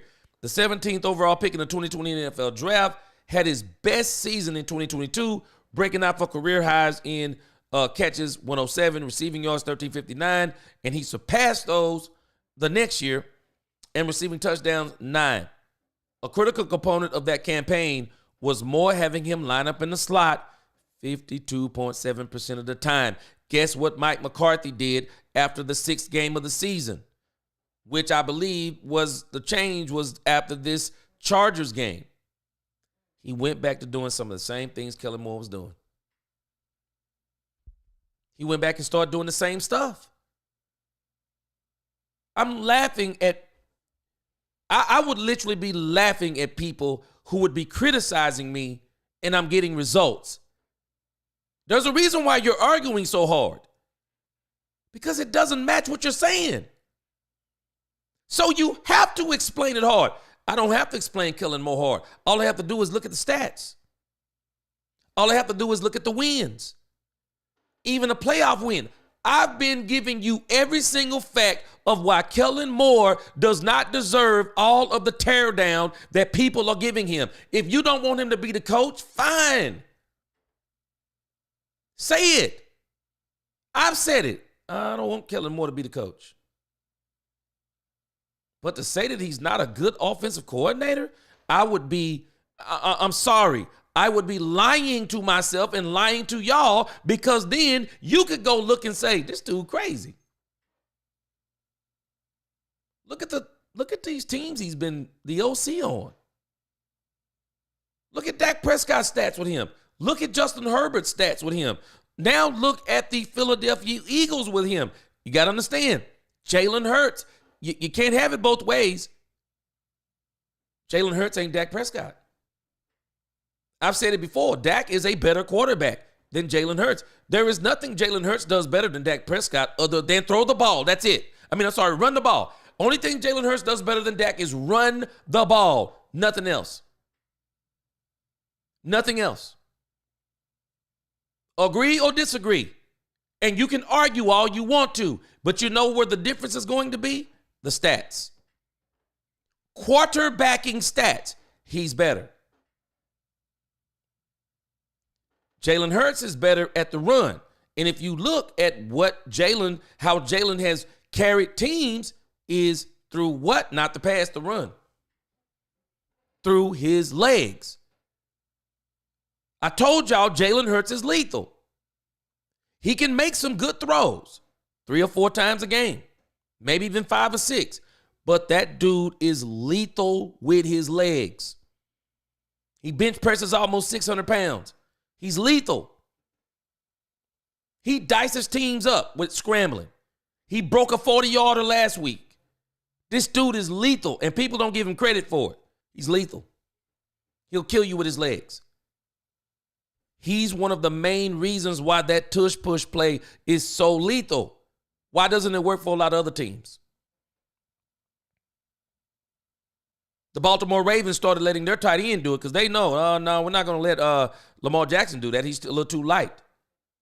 The Buffalo Bills, they could probably pull it off. Josh Allen is a big, strong quarterback. But nobody does it better than the Eagles because of one Jalen Hurts.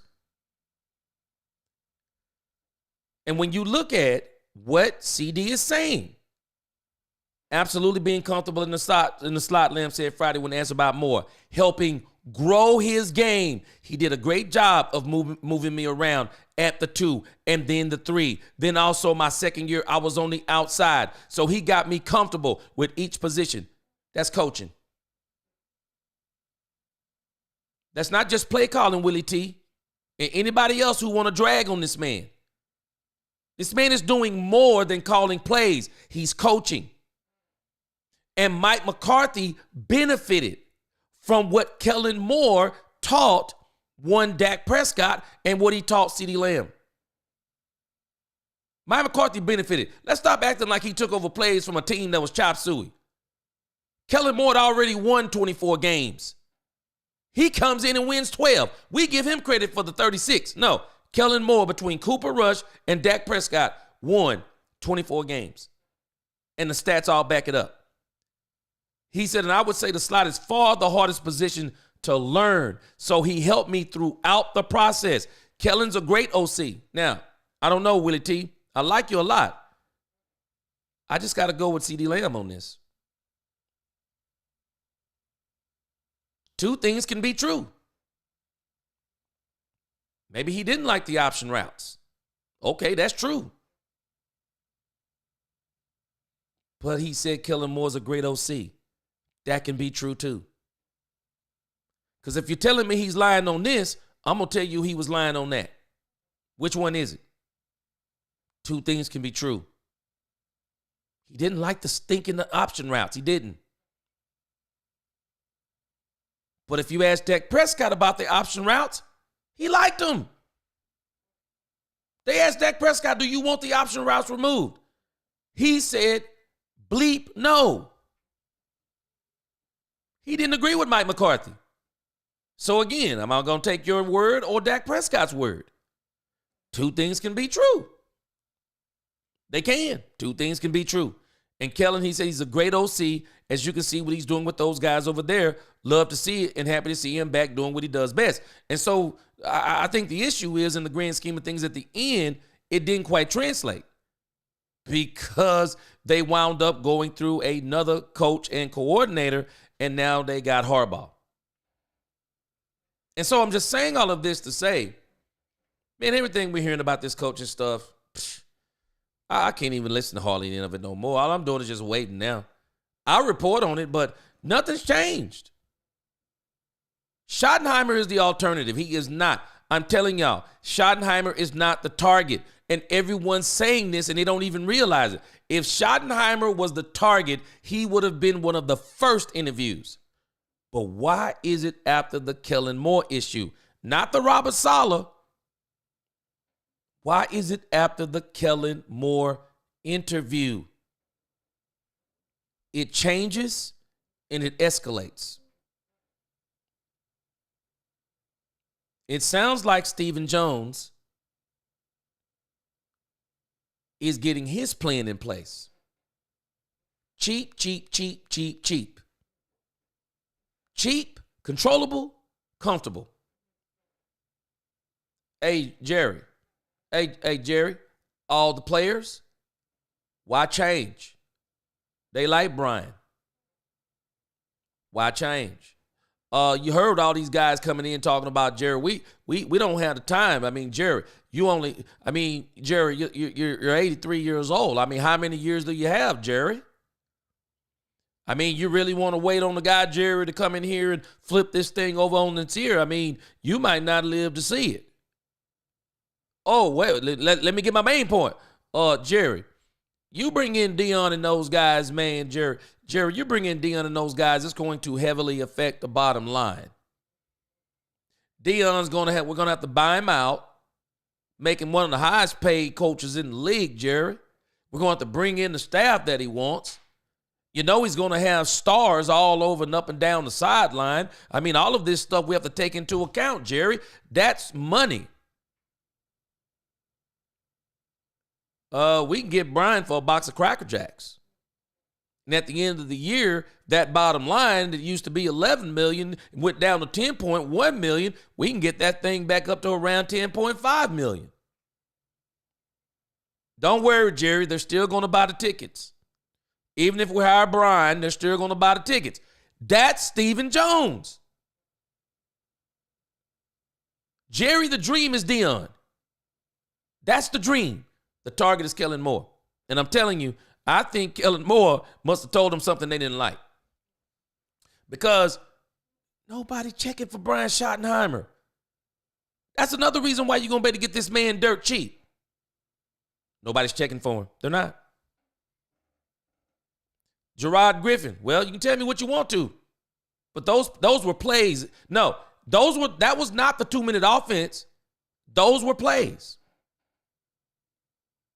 But if you're telling me it was all Dak Prescott, then so you're going to have to make a strong argument to people to tell them to stop talking bad about Dak Prescott. But I just got a hard time believing I just got a hard time believing, Jared, when you say that because he won 24 games, not just a playoff game. So you're telling me all 24 of those was just Dak Prescott improvising. Dak doesn't do that. The reason Keller looks good in Philly is because of Nick Sirianni. So it's amazing to me, Jared. I understand what you're saying. But do you also understand what you're saying? Why do you have to keep making excuses for Kellen Moore winning? Why do you have to keep making excuses? Because that's really what you're doing. Everywhere he goes, he's got success, but it's not him. And I just showed you the facts of what CeeDee Lamb and both CeeDee Lamb and Dak Prescott said. So you're arguing against them. You're arguing actually against the facts. The facts are the facts. You can't change them. Dak Prescott didn't go off script in the Tampa Bay game. You can tell the Tampa Bay game was totally scripted. It was totally scripted. And you can tell me anything you want to. Kellen Moore called it was a flawless game. Kellen Moore called that game. You can't take it away from him. Dak executed it. Kellen called it. Can't take it away from him. Appreciate you, Janie Scott. Appreciate you. Can't take it away from him. You can call him joystick more all you want to. It's not matching what you're saying. It's not matching what you're saying. The stats don't match what you say. CD don't match what you say. Kellen Moore don't match. CD don't match what you say. Dak Prescott don't match what you say. You know what else don't match what you say? Justin Herbert's improvement don't match what you say. Even the Philadelphia Eagles. You can say anything you want to say about Kellen Moore. If you say you don't want him to be the head coach, say it. I'll agree with you. But to sit up and tear down Kellen Moore, I'm laughing at people tearing down Kellen Moore. And meanwhile, he only continues to get interview after interview. And the reason why he hadn't got one of these jobs, see, you're either glass half empty or glass half full. Now, if you're glass half empty, you're not even thinking. You're 34 years old. Somebody asks you to come interview for a Fortune 500 company. And the youngest person to ever do it in the company is somewhere around 38. They're already asking you at 34. Do you know this happens to geniuses or people who are great at what they do? It happens to them all the time. They start getting interviewed early. Why? Because people, they're already seeing the potential in the results. They're already seeing the potential. And even if they're not going to hire them, they start bringing them in because they want to hear what they're saying. I'm watching what he's doing. I want to hear what he's saying. He's young, so let me hear what he's saying. Yeah, we're probably not going to hire him, but I want to hear what he's saying. Just in case we do want to hire him. Or maybe you spin the block and you come back in 2 or 3 years and you say, hey, we want to interview you again.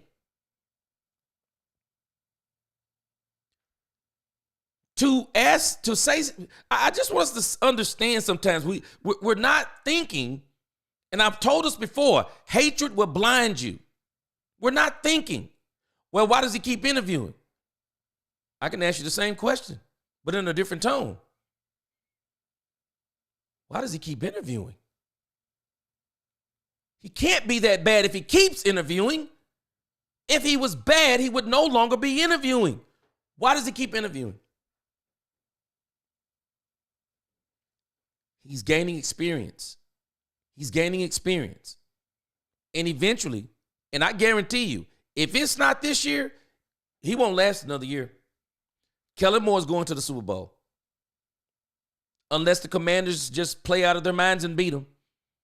I'm not Nostradamus. It's not like they can't beat them. I just don't think they will beat them. Because pound for pound, the Washington Commanders are not better than the Eagles. Not pound for pound. Where they fall short, D-line, O-line, run game, outside receivers, they're better everywhere. Pound for pound, they're better everywhere. The Commanders are playing with house money right now. So that's going to play some part in it. But at the end of the day, you can play with house money all you want to. You come up against a good player, they're going to beat you. And so, again, y'all can tell me anything you want to about Kellen Moore. It's still not matching what you're saying. You have to literally, if you got to explain away somebody's wins, ask yourself what you're doing. You really got to do some digging to explain away somebody's wins. They do the same nonsense to Dak Prescott. Now, if you want to say he's not a head coach material, hey, man, go ahead. I'm not even arguing with you. Jay Recruiter, $5 super chat. Appreciate you. Jay Recruiter bringing the knowledge again. Kellen's father was his high school head coach. In his final 2 years of high school, Moore's father let him call plays. I'm laughing, Jay Recruiter. I do not understand. I'm laughing. Any person who says that this man is not good at what he does, I wish you could sit down in a room with this guy. This guy would make you look silly. He would make you look silly. He would. Man, this dude, I'm telling y'all, this dude knows what he's talking about. He knows the game. And I don't buy this whole thing about he's just calling. Nah, this dude ain't just calling plays, man. Folk do not understand. I used to coach Little League. Any of y'all ever coach Little League? Man, you coach Little League, you ain't roll up in there just calling plays. Man, you don't just call plays in Little League football. You don't even just call plays in Little League football, man. You sitting down with Little League dudes coming up with a game plan. You looking at your players in Little League. Okay, I got little Fred right there. I got Fat Daddy over there. You got all these little nicknames for these kids. And you're saying like, okay, I know we got the biggest kid on the line on this side. I know we got this fast guy right here. Our quarterback can do this. And you come up with a game plan. The OC has to look at what the defense is doing. To say that a man is calling plays, do we not understand what we're saying? We're saying the man not even looking at what the defense is doing the previous week. He's not even looking at tape. Why does he have to look at tape if he's just going to call plays? I'm not buying it. I understand what you're saying, but I'm not buying it. Jared, appreciate you. Great content. Appreciate you, Jared. Stay tuned. We're going to do more. We're gonna be doing some draws and we're gonna draw up some plays. I mean, we're gonna break down some plays here pretty soon. I'm telling us, Jay Recruiter, Glenn was never coming to Dallas. I don't think he was either. And Ben Johnson told us he wasn't coming. Janie Scott, whatever's going on, get well soon. Wilson, it's going to be Kellen. He will go extra hard to win this game against Washington. Gives him the upper hand. Ooh, yes. Wilson, you're right. He's going to work on squeezing every penny out of the Cowboys. I'm telling you, Wilson, I think the target is Kellen Moore. Y'all got to look at how Jerry operates, man. He's not doing this any different than he did it with Dak. The moment it was time for Dak to get paid, bring in Trey Lance. Bring in Trey Lance. We need a bargaining chip. Dak has a no-trade clause, so he's got the best bargaining chip that he can have. Let's bring in an alternative. Bring in the alternative. Stephen Jones said it. We didn't know if Dak was going to walk or not. So we needed what? An alternative. Stop it. Dak had him exactly where he wanted him, and they knew he was not walking. Chanel, what's going on? I want Robert Saleh as DC and Steve Wilkes as assistant DC. You know the problem is with Robert Saleh? And I bet you they asked him. This man was playing with house money in these interviews. Chanel, I'm telling you, I bet this man was putting his feet up on the furniture. The San Francisco 49ers had already told this man, we're going to make you the highest paid defensive coordinator in the league. There was nothing the Cowboys could do to get him. Keedy boy, I don't think the Joneses know that the team needs to get better. Who they're going to hire, we won't know until they announce it. It's too many names involved to guess who the next head coach will be. And I'm telling you, all arrows point towards Kellen Moore. It's his job to turn down, I believe. Other than that, it's Brian Schottenheimer. But my problem with Brian more than Kellen, Brian it will be no change other than what Brian is going to bring to the plays. Now, I'm not going to kill Brian Schottenheimer. I don't really know what Brian, all I can do is go by what he did with Russell Wilson. That's his most recent work. It looked good. That's all I can tell us. His work with Russell Wilson, it looked good. And I can tell you this, it may say something about him that we may not realize that could be a good thing. You think about this. So Brian Schottenheimer is the offensive coordinator.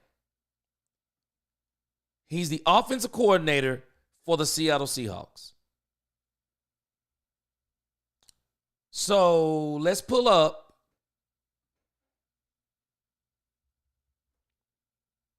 Seattle Seahawks record by year. So the Seattle Seahawks record by year. So we got 2018, 2019, 2020. Those are the years that coincide with 2018. Let me let you look on the screen. I got to show you the facts. On the screen, this is none other than Brian Schottenheimer. Brian Schottenheimer's overview. So when you look at Shotty, he's with Seattle, 18, 19, and 20. That's Shotty. When you look at the record, 18, 19, 20. Schottenheimer had year over year over year improvement. 10-6, 11-5, 12-4. The problem is wild card loss, divisional loss, wild card loss. Now, I haven't went back and actually looked and saw kind of what happened during that game. Haven't went back and looked at it. But for the most part, he had 3 good seasons in a row. But again, I said, where did they do that at? Well, Pete Carroll let him go in a 12-4 season. He let go of Brian Schottenheimer. Now, maybe some of this stuff will tell us the tale of the tape. So, again, if you look at these numbers here, the lower the number, the better. These are the ranks of where he ranks against the 32 teams. And so the thing I wanted to look at was his offense. So in 2018, he was 18th in yards, looks like 6th in points. Rushing yards, he was 1. Attempts, he was 2. Yards, he was 1. Touchdowns, 11. Passing, 32 in attempts, 27 in yards, 5th in TDs, I guess that is, and 2, he was ranked number 2 in interceptions. So 2018 is telling us something about Brian Schottenheimer. He'll run the doggone ball. He'll run the ball. I mean, you look at his offense again. He was 8th in yards, 9th in points. Rushing, he was 4th in attempts, 15 in yards, 10 in touchdowns. You look at his passing. He was 23rd in attempts, 14th in yards, 4th in touchdowns, 3rd in interceptions. So he's showing you he'll run the ball. You don't have to worry about him running the ball. He is going to run the ball. He's going to run. And for those of us who want to run the ball, for those of us who saying get Ashton Genty or Marion Hampton or one of the plethora of running backs, if you want to run the game and run the ball and you don't do it this year, it's your fault. It is your fault and no one else's. There'll be plenty of running backs. And so if we get a running back, and I think we're going to get backs because we're going to need backs. I think Rico Dowdle will be somewhere else. We're going to need backs. He'll run the ball. You don't have to worry about that. He will run the ball. Rushing, he was 12th in yards, 19 in attempts. Again, passing 16th in yards, 3rd in TDs, 17th in interceptions. Russell Wilson, he ate up under. He ate up under him.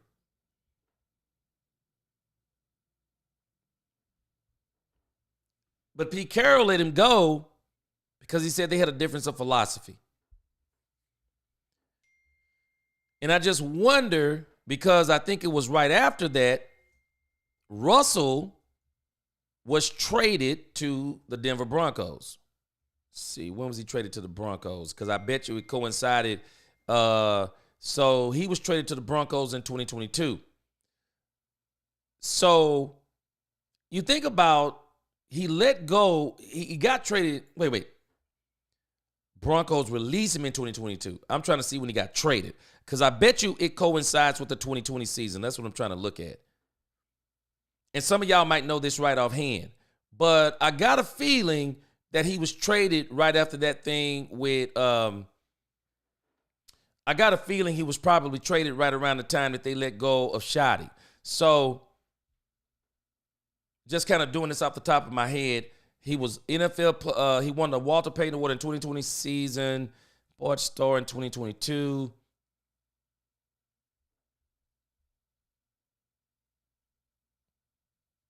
Says he went there in 2022, but I'm thinking he went there. I think that's when he got let go of. I thought in 2022, because he went to the Steelers. Maybe he was there then. Regardless, I need to do a little bit more research on that part, but Wilson had his best seasons. He had his best seasons with Brian Schottenheimer. It's the same thing with Schottenheimer. I can't really tear Schottenheimer down because I don't really know enough. I don't know enough about Schottenheimer. I mean, other than what I went back and looked at his history, and I saw a video. I saw a video of some guy with a weird voice. I mean, he was ripping Brian Schottenheimer to pieces. Now, I think we have to be careful with that kind of stuff because, hold on a second, I just noticed something here.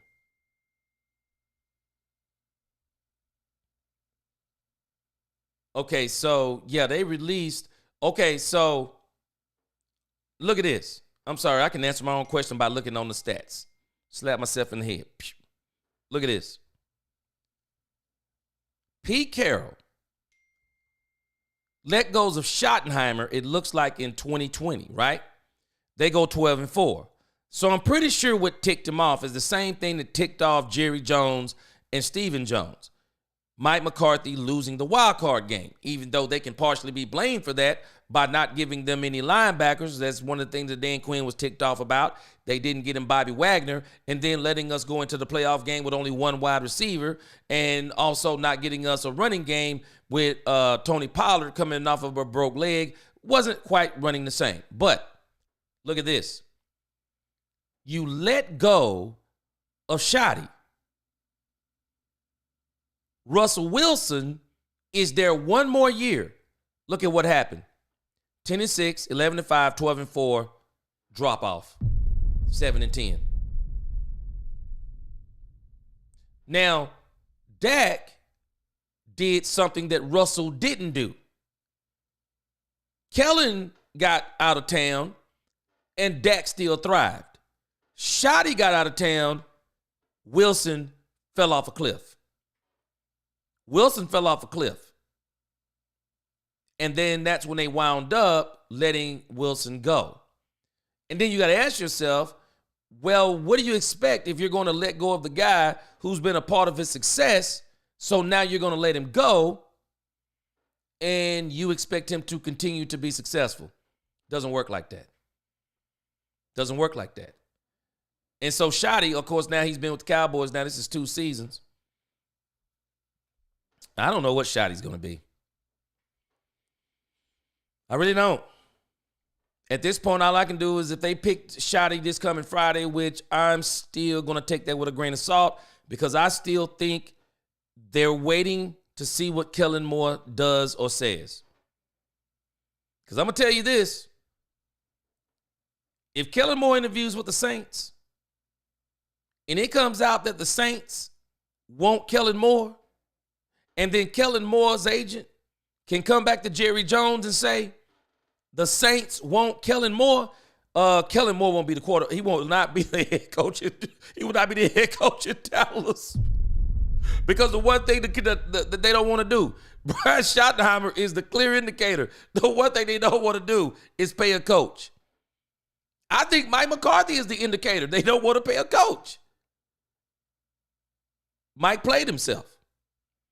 Mike got that play calling. You think they're going to pay you more to be the play caller? Nope. You played yourself, homie. And so I'm telling this man, all this talk now about coaches, please, y'all, don't get worked up. Don't get worked up in all this coaching talk, man. Just take it with a grain of salt. You're just gonna wake up and they're gonna say who the coach is, and it is what it is.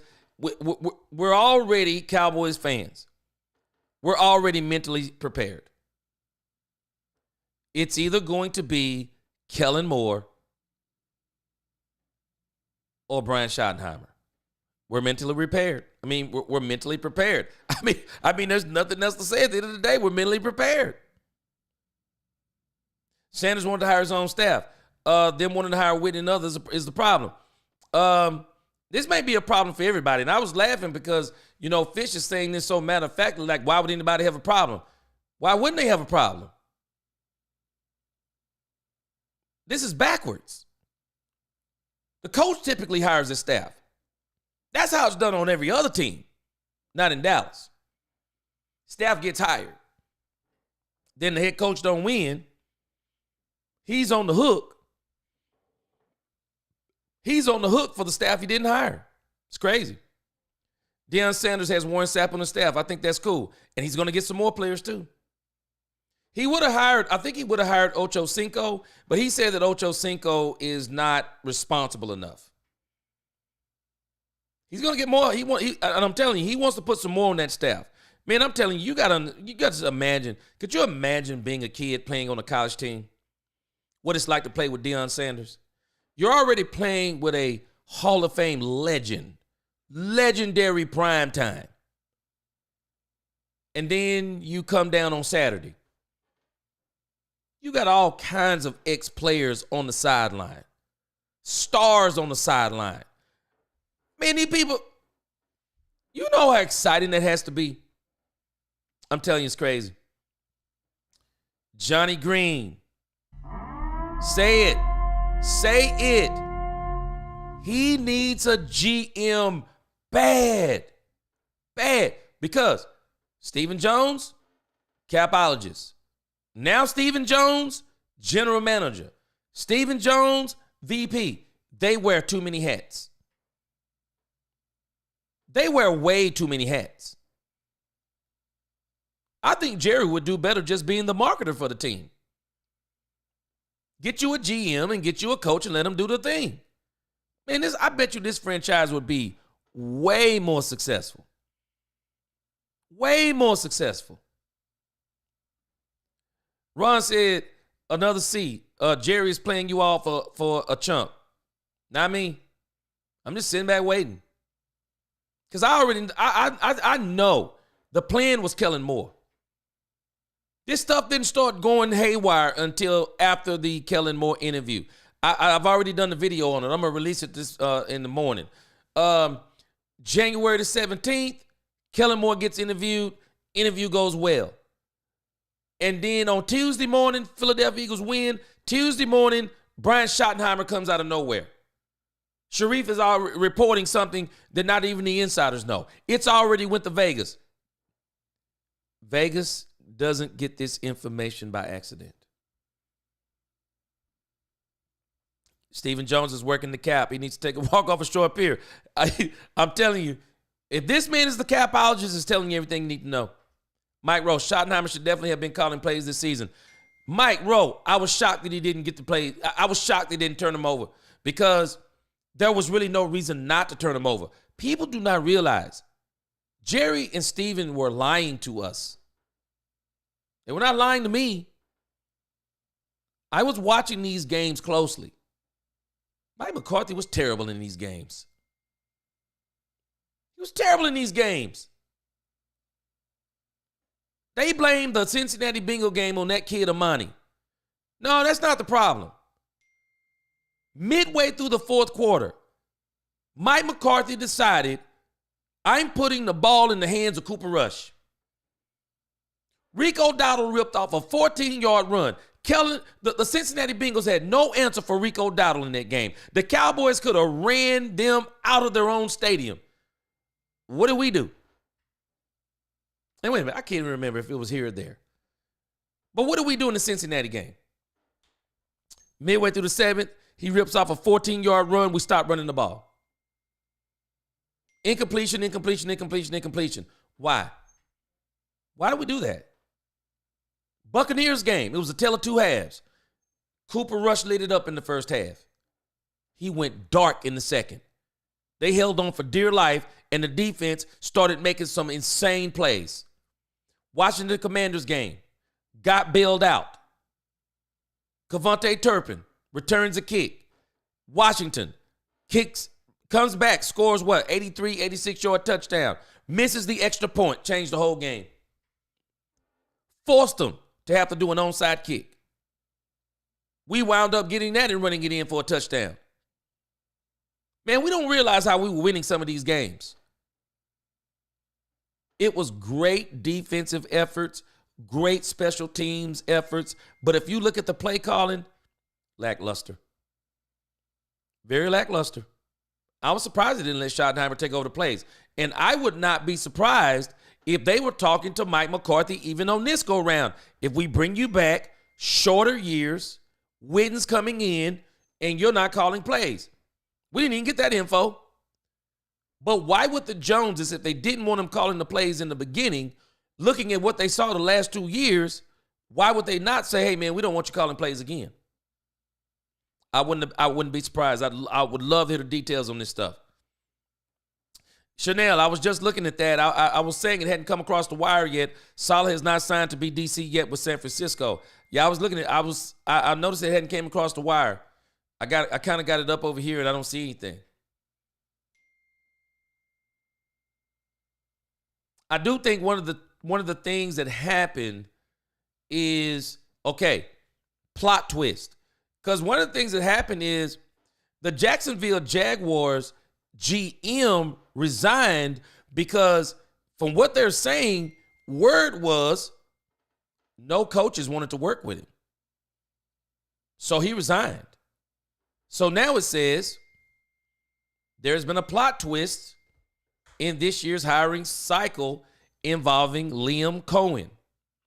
After voluntarily removing himself from consideration for the Jaguars head coaching vacancy and agreeing to terms on an extension with the Buccaneers as offensive coordinator this week, Cohen is in Jacksonville speaking with the Jaguars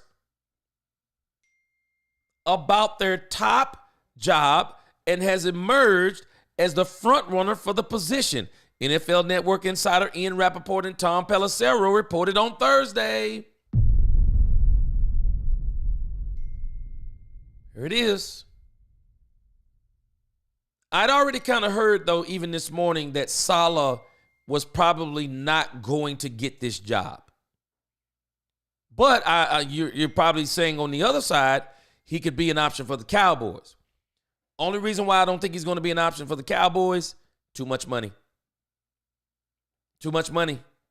He's got a bargaining chip. The one thing the Cowboys don't like for you to have. The Cowboys never want you to have a bargaining chip. They want to make sure they can pay you as little as possible. You have a bargaining chip on the table, they can't pay you as little as possible. Gary Bryant, he says hire Pete Carroll and get it over with.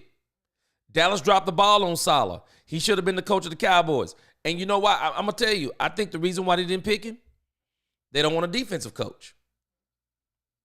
They want, not only do I think they want an offensive coach, Gary, I think they want to be cheap. I think they want to be cheap.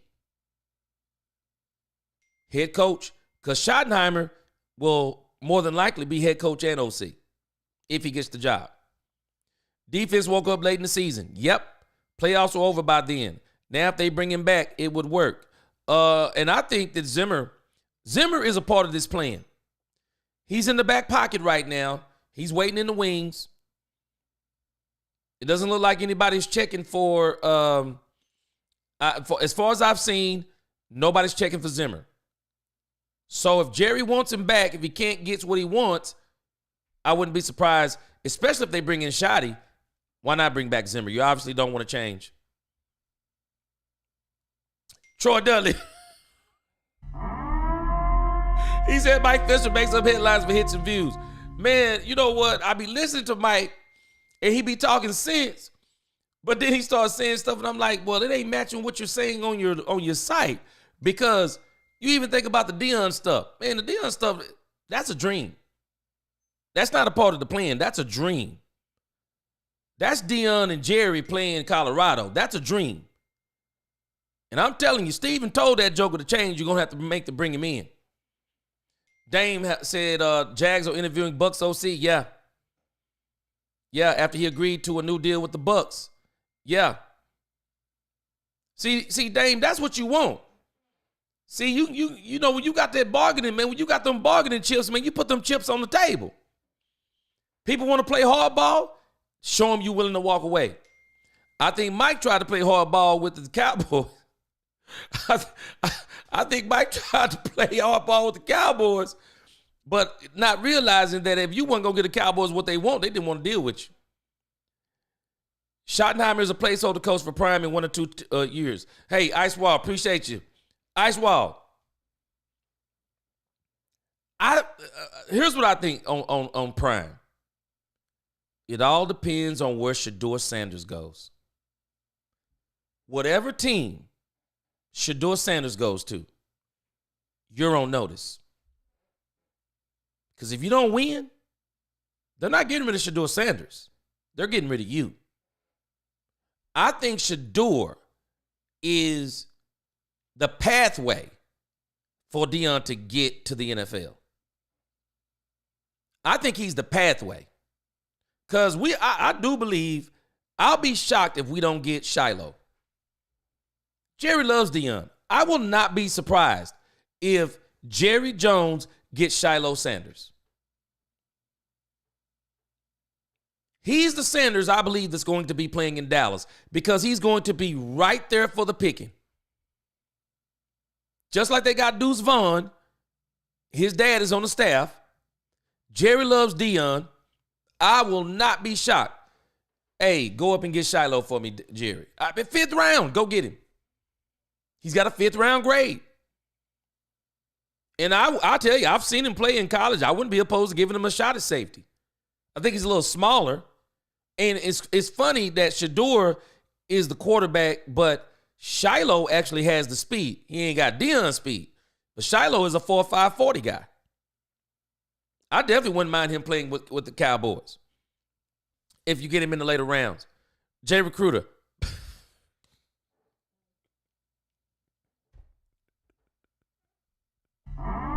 Man, you killing me. I can't help but laugh because it's true. He said Pete Carroll has more energy than Big Mike. Man, Big Mike killed me when he slammed that tablet. He killed me when he slammed that tablet. I was like, boy, I didn't know this man had it in him. But yeah, you're right, man. Pete Carroll chewing that gum. Yeah, he got more energy than Mike, man. Nisi, I wouldn't mind Whitten as a tight end coach, but the Joneses should tell him that he will be the next. Shouldn't tell him he would be the next head coach. That will always cause a rift. And here's the problem. Nisi, you know one of the things that we do with this team that's absolutely terrible? There are too many media leaks. There are too many things the media says about players and coaches on this team, and it don't even matter if it's true because people run with it. And then they hear it, and then they run with it. So we don't think that Whitten is already hearing the talk. He's going to probably be the Cowboys' next head coach. And again, why do the Joneses want him so bad? Why is his name coming up? Why do they want him so bad? Why were they insistent on him being on the staff with Mike McCarthy? I don't know why the Joneses was playing with this man like that because Bobby Bell said the man was already paranoid with Dan Quinn. Man, let me tell y'all something. Jason Witten is an alpha dog. He is. That's one thing I'm not going to take away from him. He's an alpha dog. Jason's an alpha dog. He is. And if you're not an alpha dog, this dude is going to bring fear of your job. He will. Jason Witten will make you fear your job. G, I disagree with you. Kellen B. Okay, give me some more, Chanel. Tell me why you disagree. I thought Saleh would end up in Pittsburgh like Brian Flores did.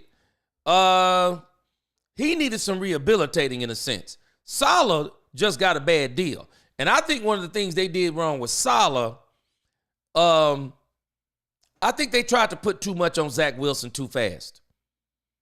I mean, they crashed and burned that kid. We don't even really know if he's good or not. I mean, he's getting sacked all over the place. We don't know.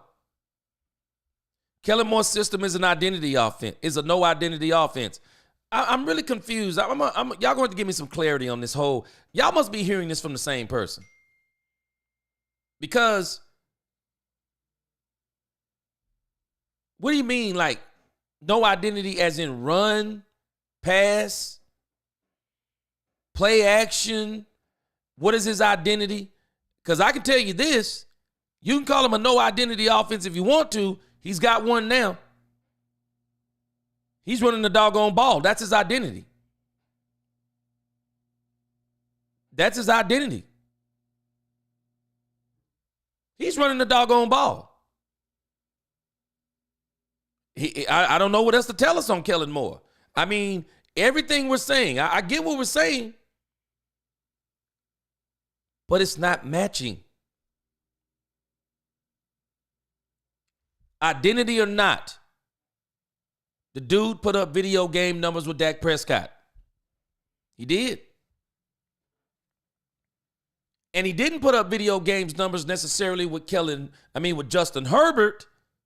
But I've been saying Justin Herbert is overrated for years. I've been saying this for years.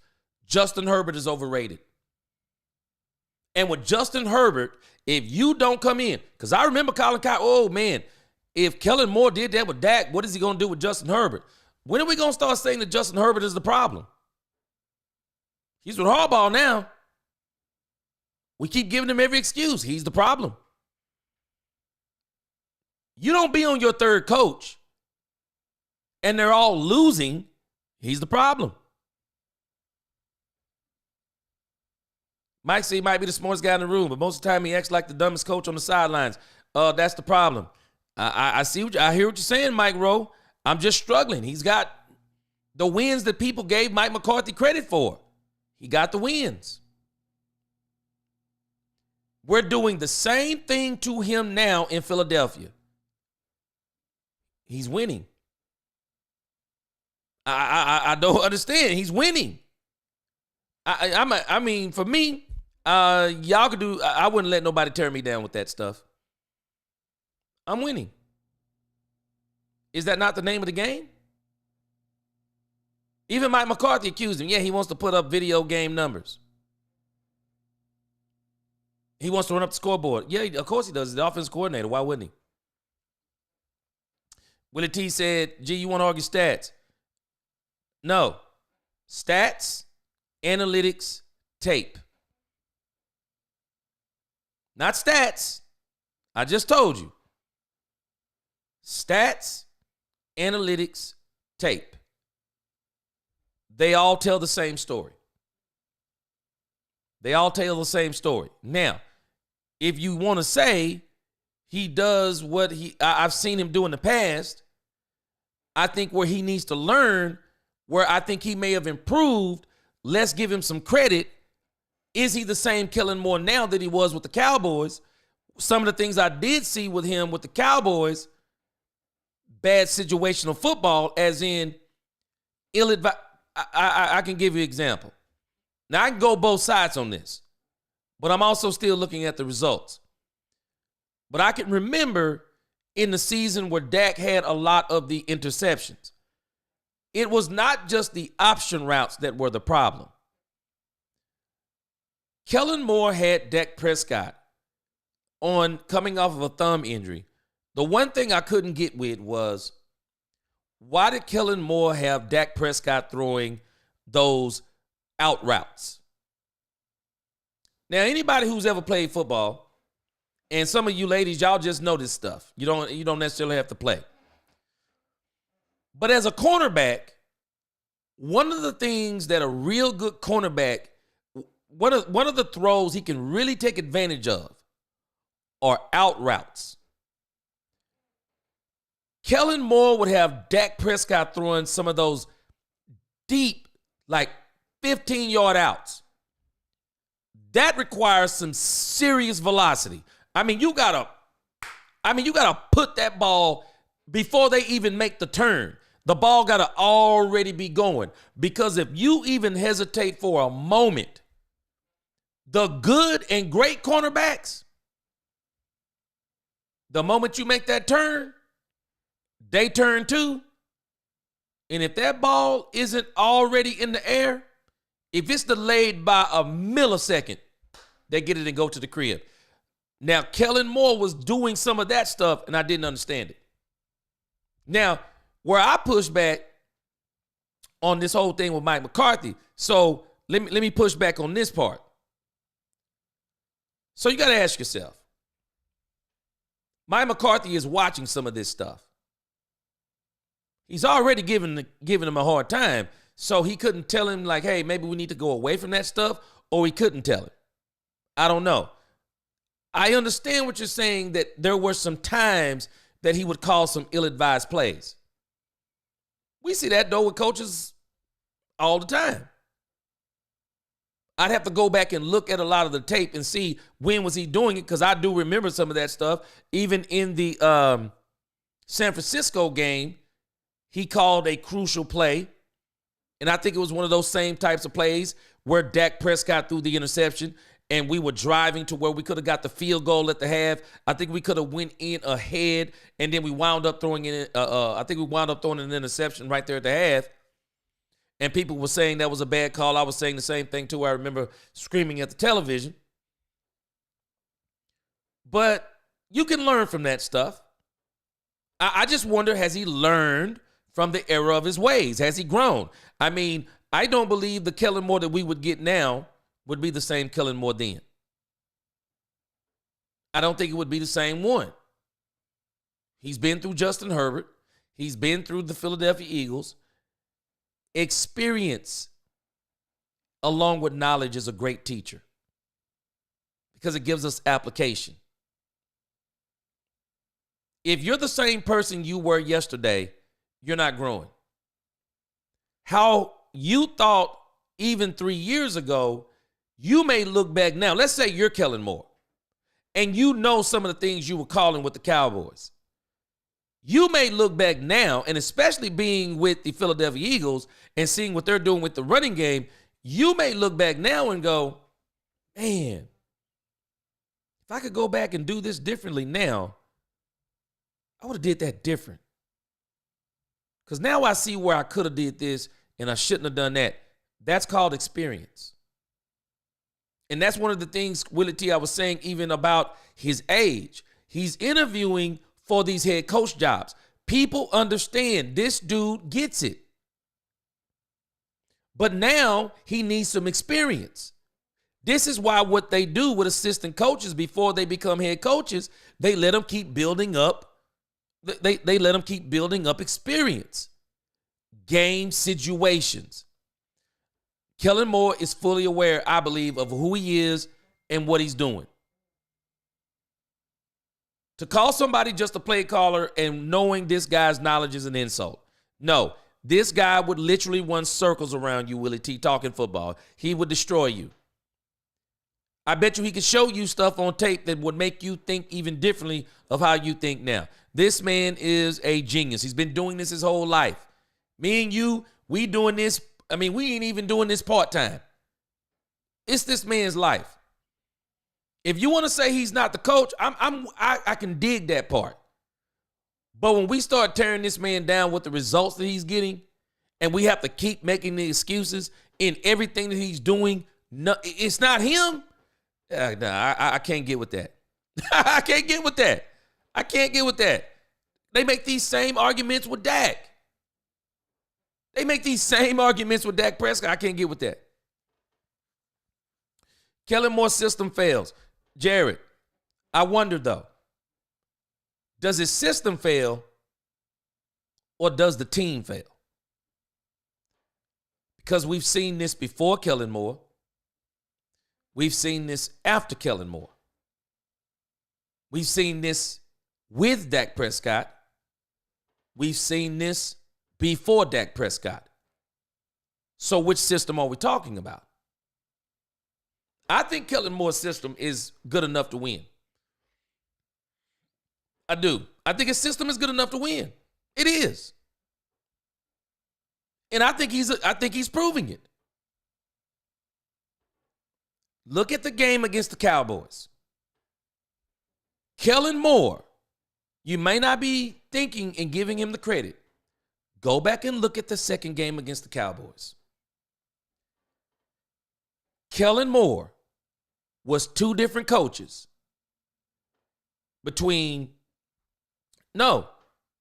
three different coaches.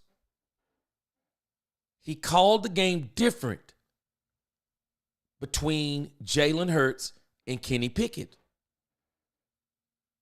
He knew, okay, Jalen Hurts is a runner.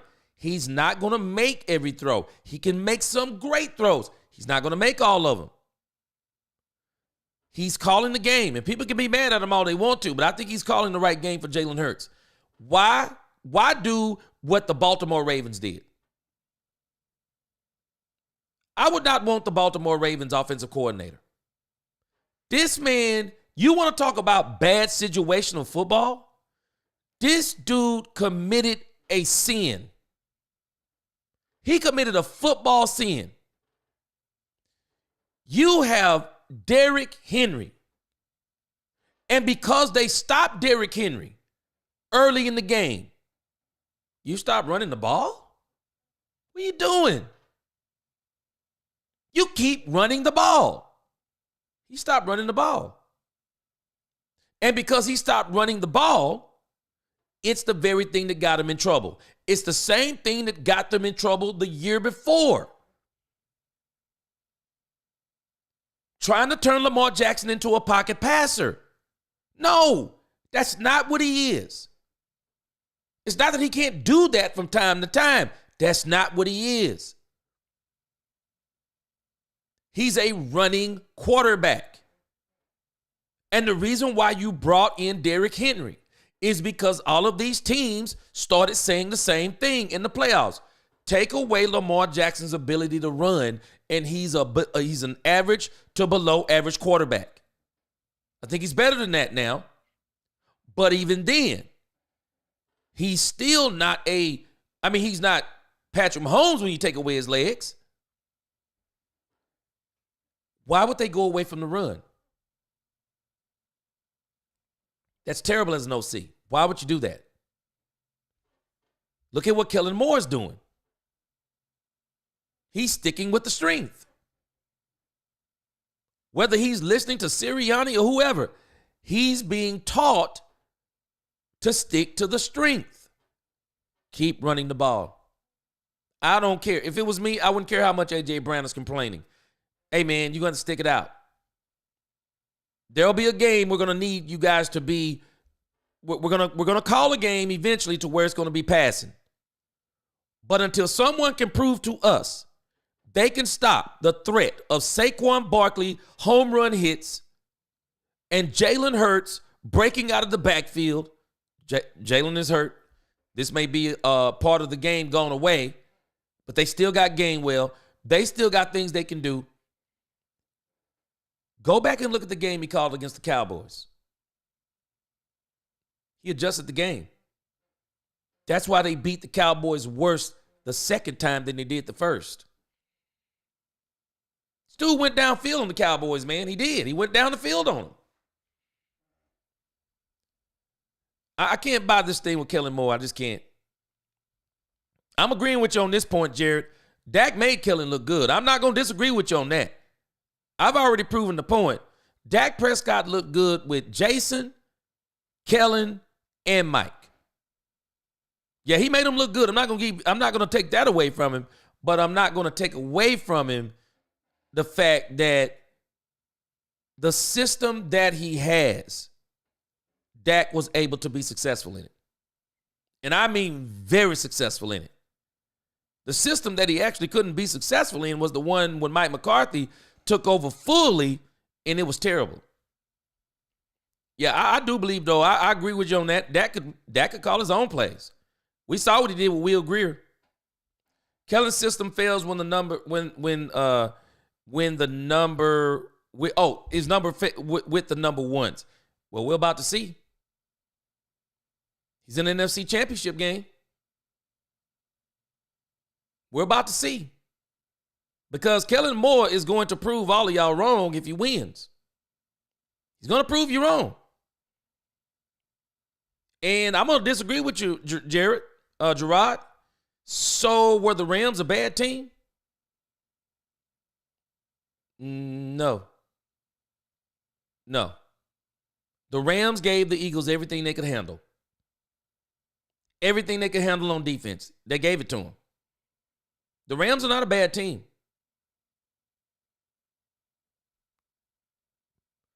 The Commanders are a good team. And I think they're going to beat the Commanders. The Commanders are a real good team. They're going to beat the Commanders too. Y'all got to understand something. I've been saying this from the get-go. This team is built to win. The Philadelphia Eagles are built to win, period, end of story. They are. They're built to win. Lead time. Copper said the routes were too predictable. Yeah, I've been hearing all this. Only for us to continue to make the same excuse. He's went to the Eagles, and they're still winning.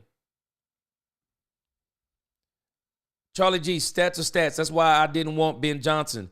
We seen Dallas with 12 games lose in the playoffs. Lions 14 games lose in the playoffs.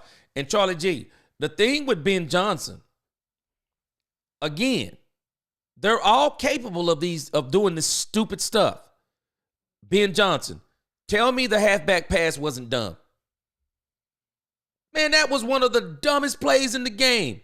I mean, what was that, a halfback pass or a wide receiver pass? It was one of the dumbest plays in the game. And if you go listen to the Detroit media, they're destroying Ben Johnson. They're destroying Ben Johnson. They're saying that he called a terrible game. They're destroying him. Troy Dudley says, so Dak has been getting worse as an OC. I don't understand the statement, because at the end of the day, if you listen to what people are saying about Kellen Moore, well, we're going to put some respect on Dak's name. It's been all Dak then. It's basically been all Dak Prescott. I'm not buying it, but they're saying it's been all Dak. Has Dak made Kellen Moore look good? You better believe it. But Kellen Moore knows this game too. And I don't think Dak and CeeDee Lamb are lying about what they're saying about Kellen Moore. But I do remember everybody was talking about the option routes were bad. Kellen is the reason Amari Cooper got less targets. I don't know, man. There's some stuff they were saying about Mike McCarthy. I don't know, man. The way the Cowboys operate, I don't know, Jared. There was some weird stuff going on with this dude, Amari Cooper. Understand there are people who cook, and then there are people who can really cook. Kellen is the first. He just called plays and leans more on players' talent. Well, I don't know, man. If you ask me, I don't know. Maybe I'm different. But if you ask me, so which one do you want? You want the players? Or do you want it to be all on you as far as the plays? I want the players. I want the players. Y'all might not realize something that you're saying. So you said that there are people who cook and there are people who can really cook. So answer me this. So could the OC for the 90s Cowboys cook, or could he really cook? Tell me what it is. Could he cook, or could he really cook? Could he cook, or could he really cook? Was it his plays, or was it the players? Which one was it? Because I'm going to tell you it was the players. It wasn't him cooking. The Dallas Cowboys offense in the 90s was so simplistic. We're running to the right. We're running up the middle. We're running to the left, pitch right, sweep left, sweep right. Stop us.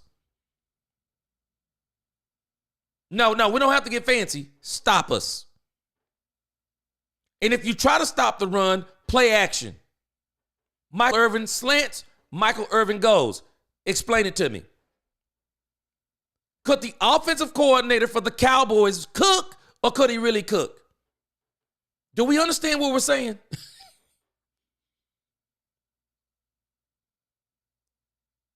I don't know where y'all, I understand y'all saying some good stuff. But I'm also saying, you ask any OC, you ask any coach, what does he want? I ain't worried about really cooking. Man, you give me some players and I'll really cook. Give me some players. I'll really cook. I'll be Ben Johnson. We're about to see what Ben Johnson really is. And I don't know if we're going to really see what he is, because he might not have the caliber of players.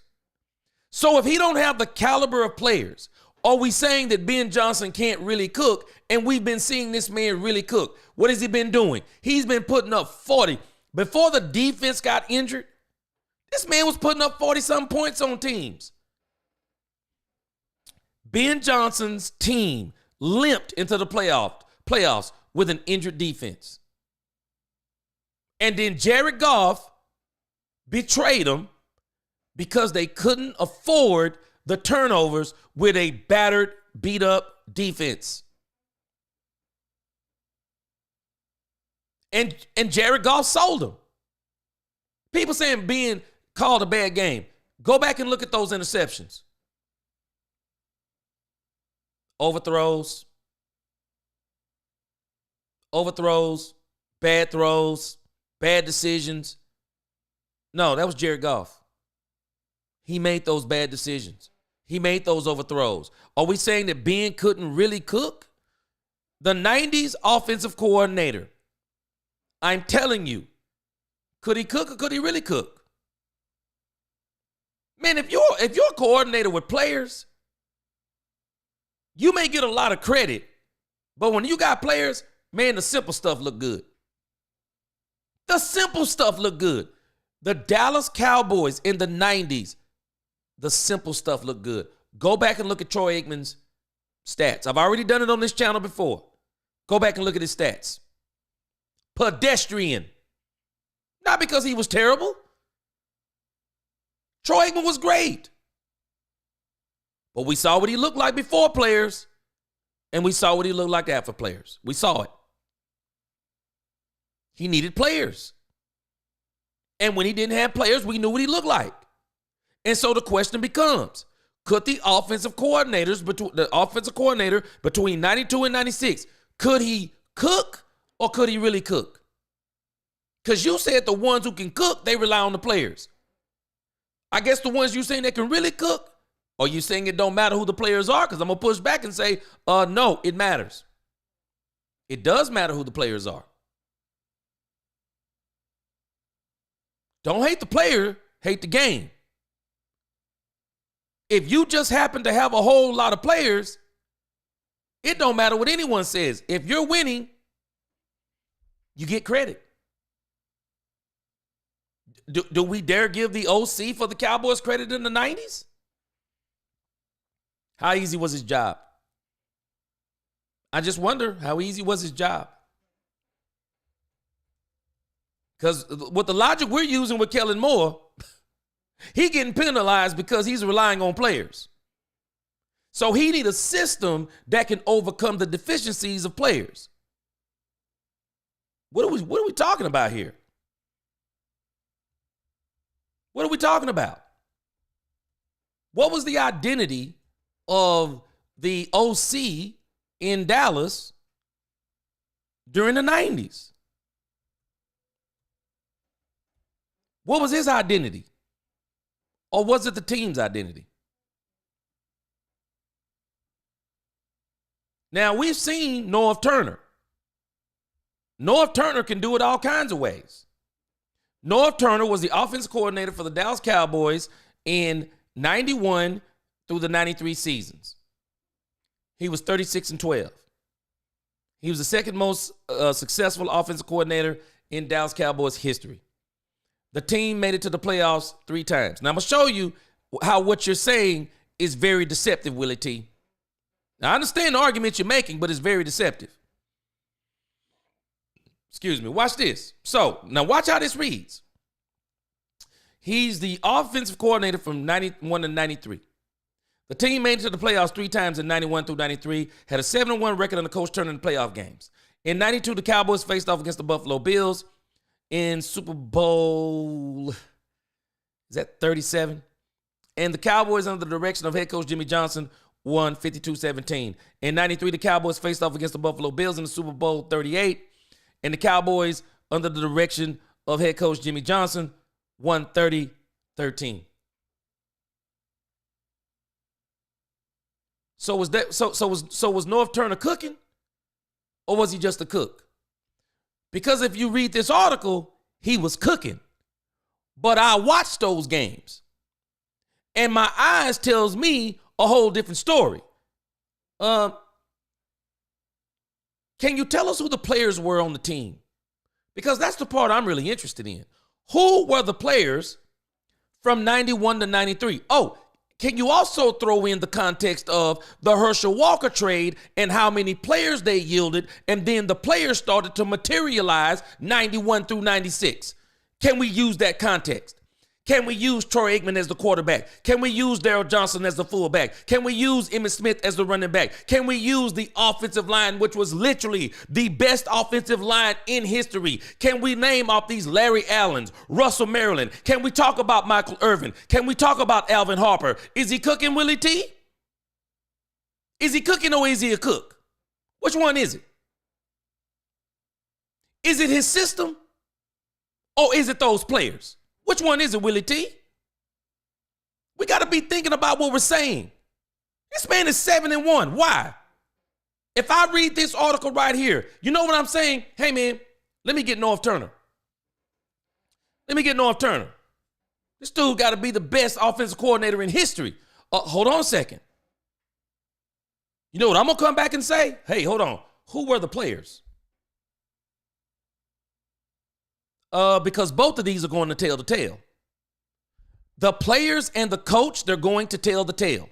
The plays that the coach called, they're going to tell the tale. Let me tell you something. You didn't need a philosophy with the Dallas Cowboys in the 90s once that team materialized. We could say the same thing about North Turner that y'all are saying about Kellen Moore. All he's doing is handing the ball off to Saquon Barkley. What do you think North Turner told Troy Aikman to do? We saw what Troy Aikman was without a running game. We saw it. We don't have to ask. We saw it. Go back and look at his 89 season. Go back and look at his 90 season. We don't need to know what Troy Aikman, we don't have to ask the question. Any of us who've done this research, I've done it. I don't have to ask what Troy Aikman was. Folks get their feelings hurt when you start talking about what Troy was before the players materialized and what he looked like after Jimmy and the players tapered off. We don't want to talk about that. Was it the players? Or was it North Turner? Or is it a combination? There's a reason why Jerry Jones told Jimmy, anybody can win with this team. Now, I wish I would have been Jimmy, or I don't wish I would have been Jimmy, but if I'd have been Jimmy, I would have retorted, of course they can. I built it. Yeah, Jerry, I built it to where you can stand on the sideline and win with this team. This is the team that I built. Man, we're talking about somebody cooking, and then it's the players. What? We're talking about there are some who can cook and some who are cooking. Some rely on the talent of the players. So what was North Turner doing? I'm just wondering again. So next was Ernie Zampese. What was Ernie Zampese doing? Was Ernie Zampese a cook? Was he a cook, or was he cooking? You said some people can cook and some people are cooking. They rely on the players. So which one was Ernie Zampese? 94 to 97. 4 years. The team made it to the playoffs 3 times. 94, 95, 96, and had a 5-2 record on the Coach Zampese in playoff games. In 95, the Dallas Cowboys faced off against the Pittsburgh Steelers in Super Bowl 30. And the Cowboys under, okay, I said 37 back there. Okay, I meant 27 and 28. Okay, so Super Bowl 30, and the Cowboys under the direction of head coach Barry Switzer. So this paragraph, if anybody understands what happened in the 90s, tell me this paragraph isn't a joke. This paragraph about Ernie Zampese and Barry Switzer. Under the direction of head coach Barry Switzer, this is a joke. It's a joke. It's a joke. But you have to give them credit. They're the OC. They're calling the plays, no matter how simplistic they are. But I'm pushing back on the statement of those who can cook rely on the players. Do you not realize there are a lot of OCs who have been famous in this league for 15 minutes? They were famous for 15 minutes. Why? Because we thought they were cooking, but it was the players. Good to great players make simple plays look fantastic. This is why I say that people need to change the narrative on Dak Prescott. Some of these people are hating on Dak Prescott because the argument y'all are making, it's been all Dak. I'm not going to say it's been all Dak. Kellen Moore, we got to go take Dak and CD at their word. Kellen is not just a play caller. We're missing what an OC does also. He coaches. They're giving him credit for coaching. You don't like everything. I'm pretty sure most people don't like everything that the coach does. But you're not necessarily as concerned about your liking every single thing that he does. The question is it yielding the results? And in the 90s, they won. And were they cooking? I think it was because they had a super team. I think all the evidence points towards a super team that no one will ever be able to build again because of free agency. These teams that we're looking at right now, Detroit Lions, super team, Philadelphia Eagles, super team, Buffalo Bills, somewhat of a super team, Baltimore Ravens built a super team in a sense. The Kansas City Chiefs, super teams. I don't care how good Patrick Mahomes is. I don't care how good Brady is, and Brady is the GOAT to me. They wouldn't have had a chance against those 90s Cowboys. Those 90s Cowboys could beat you every which way but loose. Every which way but loose. Top 10 defenses. I mean, you could not stop them in any facet of the game. They controlled offensive line, defensive line, run the ball, throw the ball, stop the run. I mean, they could stop the pass. What could you do with the 90s Cowboys? They were loaded. Was it the players? Was it the players or those OCs and DCs and assistant coaches? Because if you go back and start following the history of these coaches, very few of them are successful. Very few of them are successful. It's the same thing if you look at the New England Patriots coaching tree. Tell me what it is. Tell me who's still talking about who talks about the New England Patriots coaching tree? Who talks about it? They got 7 out of what? 7 out of 10 Super Bowls. Or is that Tom Brady? But either way, they won for a decade, 2 decades. Was it the OCs, the DCs? Was it the system? What was it? Because it's strange to me that a lot of those assistants went on and failed. It's strange to me that no one talks about the Belichick coaching tree. In actuality, people run from the Belichick coaching tree. There's a reason why he's in college football. How do you win that many Super Bowls and be in college?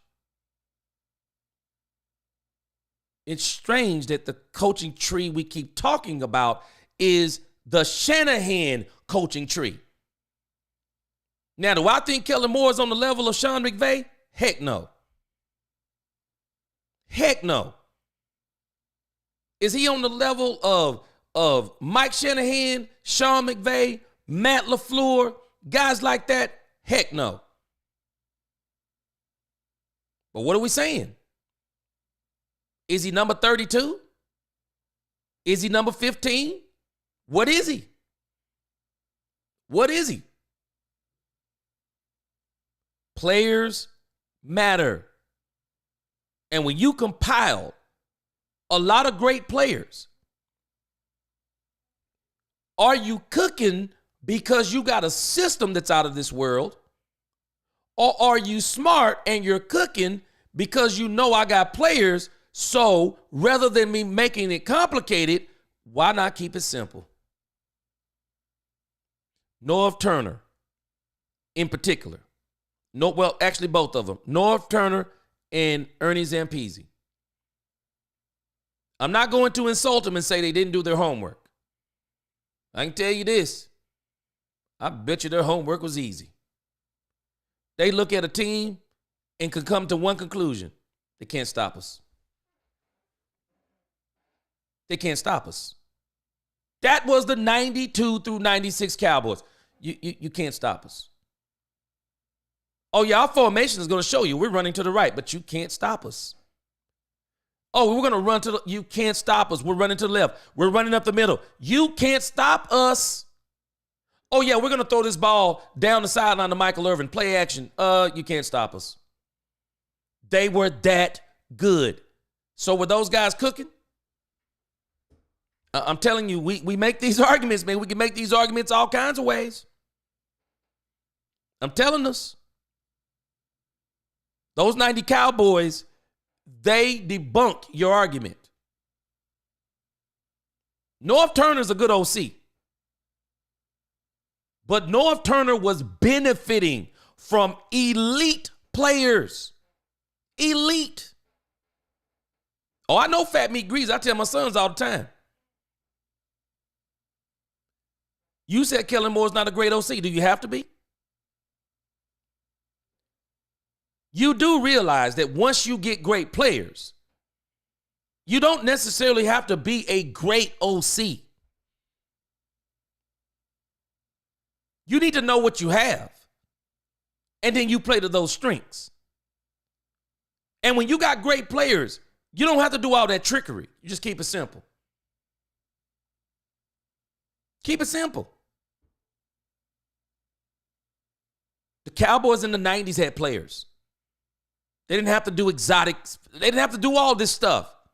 They did not have to do it. I'm telling this. I hear what we're saying, but you can't take away. He's the OC. Just like Ernie Zampese and Norv Turner. I still have to give them credit, even though these paragraphs don't read right. You read those paragraphs and you just think they were great. You go back and look at those teams and you'll go, wow, those teams were super teams. You would be saying, I could coach those teams. I could coach those teams. Barry Switzer stood on the sideline and watched that team lose one divisional round and then win the Super Bowl. He sat there and watched it. They had a super team. Jimmy built it. Jimmy and Jerry built it.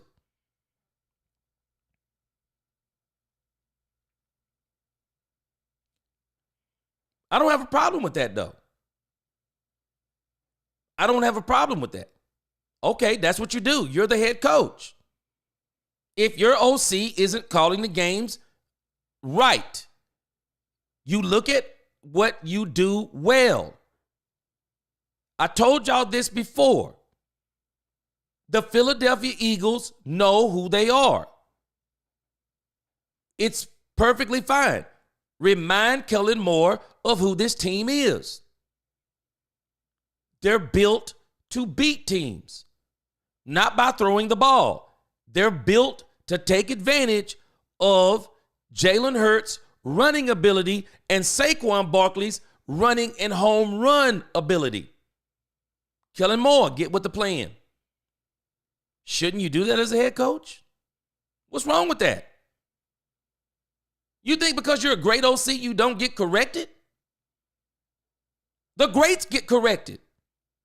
The greats, you know what make them great? Because they listen to criticism.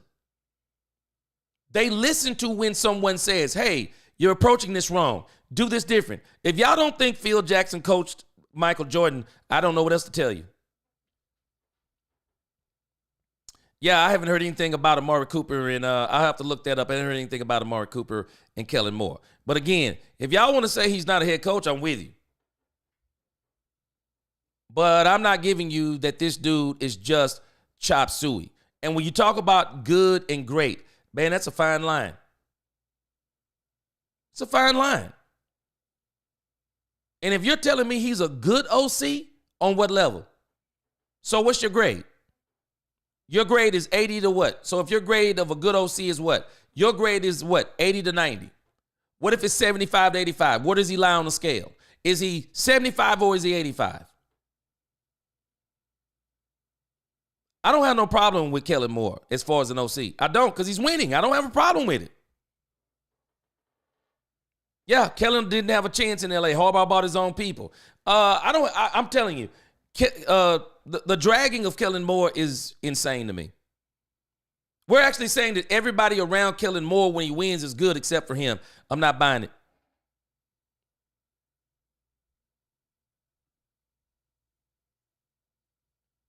No, Marty Schottenheimer, you can tell me all day long Marty Schottenheimer had the Patriots. No, Marty Schottenheimer didn't always have the Patriots. No, Marty Schottenheimer just couldn't win the big games.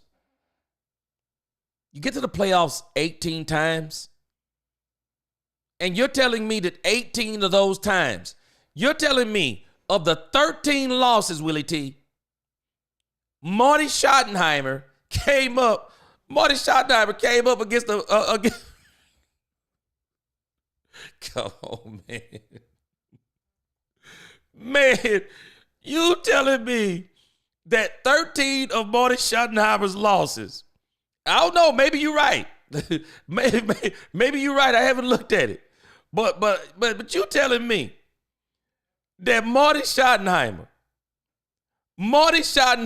13 times in the playoffs. You telling me that this man lost to the Patriots? Hold on a second. Boy, hey, man, you got my spidey senses tingling now. Because, you cannot tell me that in the 13 playoff losses of this man, they're all against the New England Patriots. Okay, hold on. Now, Willie T, I keep doing this to you.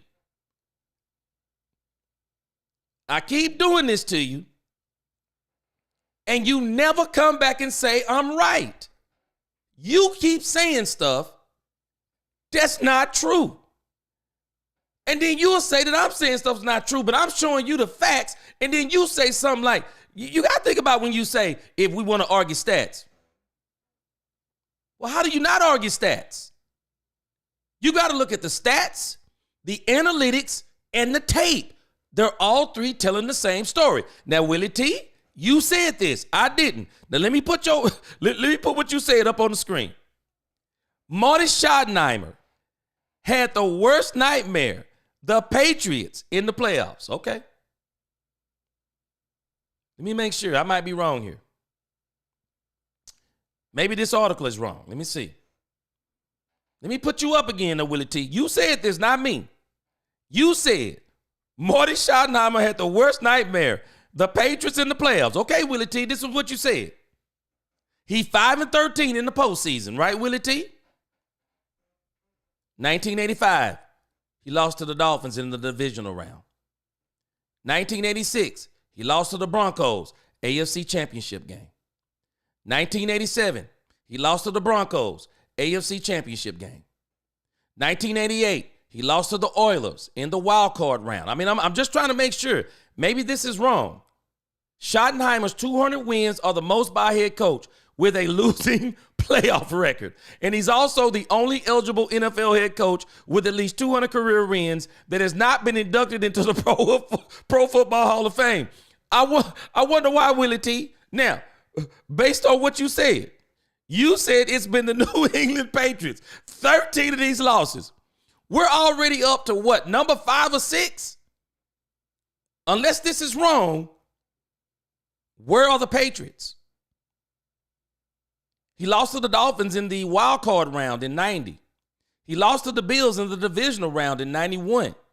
He lost to the Chargers in the wild card round in 92.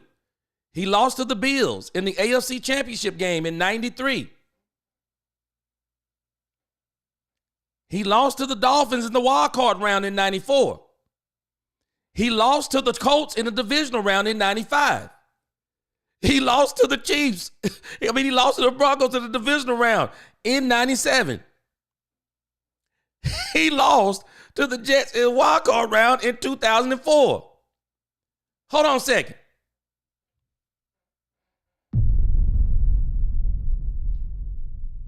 He lost one time to the Patriots.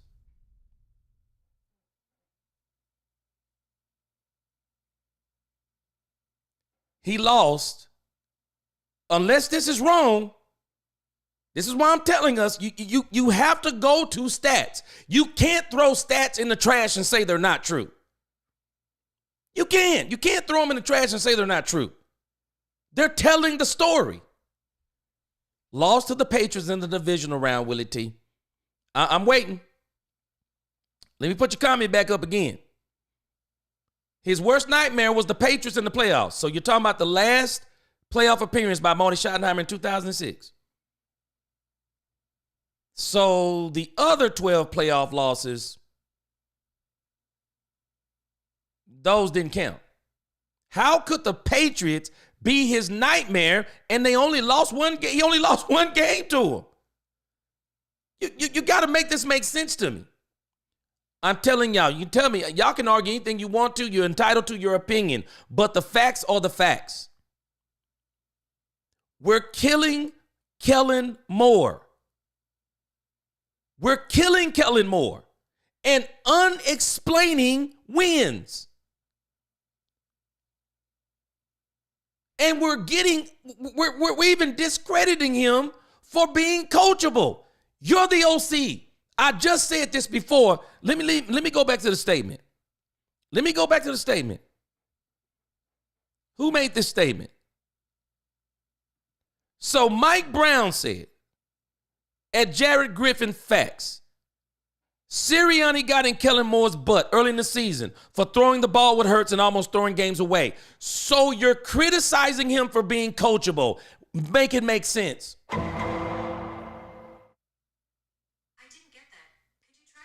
You're calling that a problem. That he was going away from the strength of the team. Did I not say before you even said that? My problem with Mike McCarthy. So if we're saying that Kellen Moore, because even I said, I can remember that sometimes Kellen Moore would call some plays that they all do it. If you want to say Kellen Moore did it a little too much, he called some plays that you say he shouldn't have called. Where was Mike McCarthy? He couldn't say like, hey, Kellen. It's not about taking the playbook from Kellen Moore. Hey, Kellen, you're actually doing a great job, but maybe we shouldn't call that play these plays. Maybe we don't need to do this. We don't need to do that. If this is the pushback of Mike trying to coach him into wins and he's not listening, okay, I can see where Mike might have a problem. But if we're talking about, again, if you're telling me you're the same person in 2024 that you were in 2021, 2022, even 2023, 2024 is 2025. If you were the same person, if you're the same person today that you were yesterday, you're not growing. You're not growing through experience. You're not growing through knowledge. You're not growing through hearing. So we're talking, we're saying the man is coachable. And that's a problem? Have we ever thought maybe he's learning? Maybe he's learning. And maybe if Jerry gets Ashton Genty, Jerry gets Amarion Hampton, Kellen says, Dak, I learned this in Philadelphia. You have a heck of a running game. Man, we're going to run this ball this year. But Dak, don't worry. 25 throws. They're going to be high quality. You might not have the 300 and 400 yard games. You're going to have the 250s, the 225s, the 200s. But we're going to win more than 12 games this year.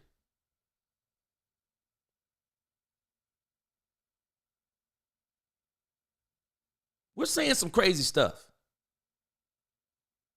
I do not understand people that explain away facts. You're explaining away facts. You're not explaining away, you're not explaining truth, you're explaining away facts. Don't hate the player, hate the game. Yes, Kellen Moore is benefiting from players. Tell me what OC doesn't. For every hotshot OC you've ever talked about, tell me that OC, tell me he played with backup players and he broke the league. Tell me that OC. Now, maybe you can find a couple, but I bet you're not going to find a lot. Tell me y'all, tell me the OC that broke the league with backup players. Tell me. Y'all do know why we talk about Kyle Shanahan, right? Do y'all not understand the players that Kyle Shanahan has played with, he's coached? Do we not understand the San Francisco 49ers, minus the quarterback, they've been a super team for 6 years in a row. Super team. The only thing he couldn't get was the quarterback. He thought he had the quarterback in Jimmy Garoppolo. Didn't work out. He thought he had the quarterback in Trey Lance. Didn't work out. Now we're seeing the same thing. He thought he had the quarterback in Brock Purdy. It's not working out.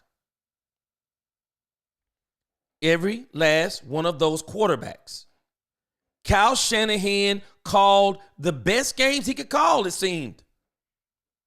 But it was always a play it was always a play they didn't quite make. There's always a play they don't quite make. And so Kyle is left holding the bag. Kyle, you didn't get it done again. There was actually talk this year, the San Francisco 49ers were going to get rid of Kyle Shanahan. I wish they would have. I wish they would have got rid of Kyle Shanahan. Watch what this league would have done. This league would have went crazy. There'd have been a frenzy for Kyle Shanahan. Kyle Shanahan is a great player, a great play caller. But he hasn't won a Super Bowl yet. Is he a cook or is he cooking? Which one is it, Willie T? Because really we don't know it yet, because what he's been doing, even though he hasn't had the quarterback, he's had super players. He's had super players. Deebo Samuel, Brandon Ayuk, Kittle, Christian McCaffrey comes later on into the picture. I mean, they've had great teams. Bosa on defense. I mean, they got great defenses. This is why they want Robert Saleh back. Saleh, turn us back into a shutdown defense. Because if we're going to sign Brock Purdy, now we know we can't outscore teams.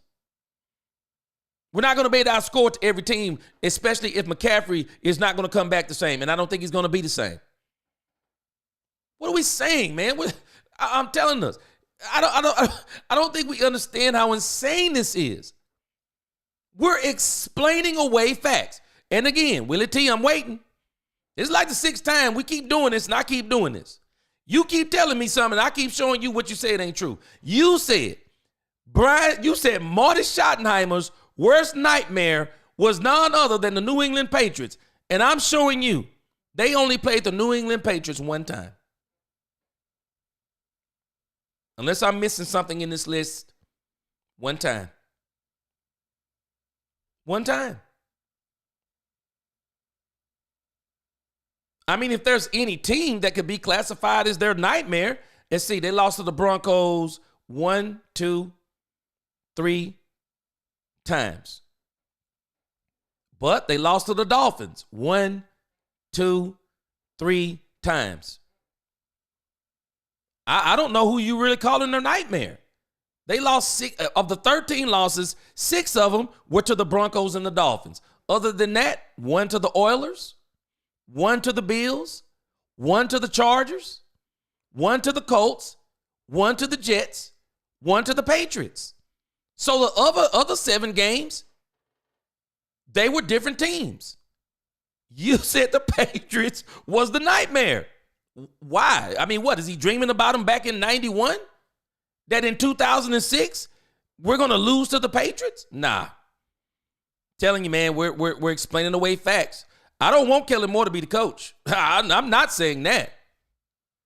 I'm not saying it. Nope. McCarthy even made Kellen run the football. Not true. It's not true. You might not realize something in this article. Kellen Moore ran the ball 36% of the time. Right? I'm mad because I've already closed this out, I think. Let me see something here.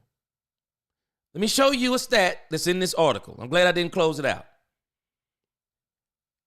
I'm telling us we think we be seeing one thing and we're not seeing what we think we're seeing. So Mike McCarthy makes a statement. I'm not sure what this was for the rest of the season, but I just imagine with the numbers that Dak Prescott put up, it was pretty much probably the same thing that they said right around here in this article. They said something in this article about Mike McCarthy that I think was very telling. Matter of fact, here's a stat. I don't even have to go back to the statement. Let me show you something here. This internet is undefeated. So Mike McCarthy, you said, he tells Kellen Moore to run the ball, correct?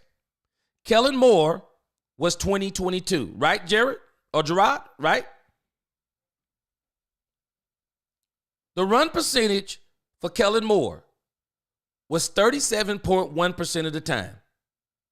So you're telling me the same Mike McCarthy that made Kellen Moore run the ball, the same Mike McCarthy came back the next season and ran the ball less than one Kellen Moore. That's what you're telling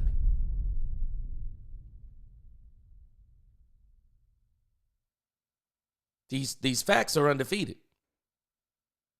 I'm just dropping facts.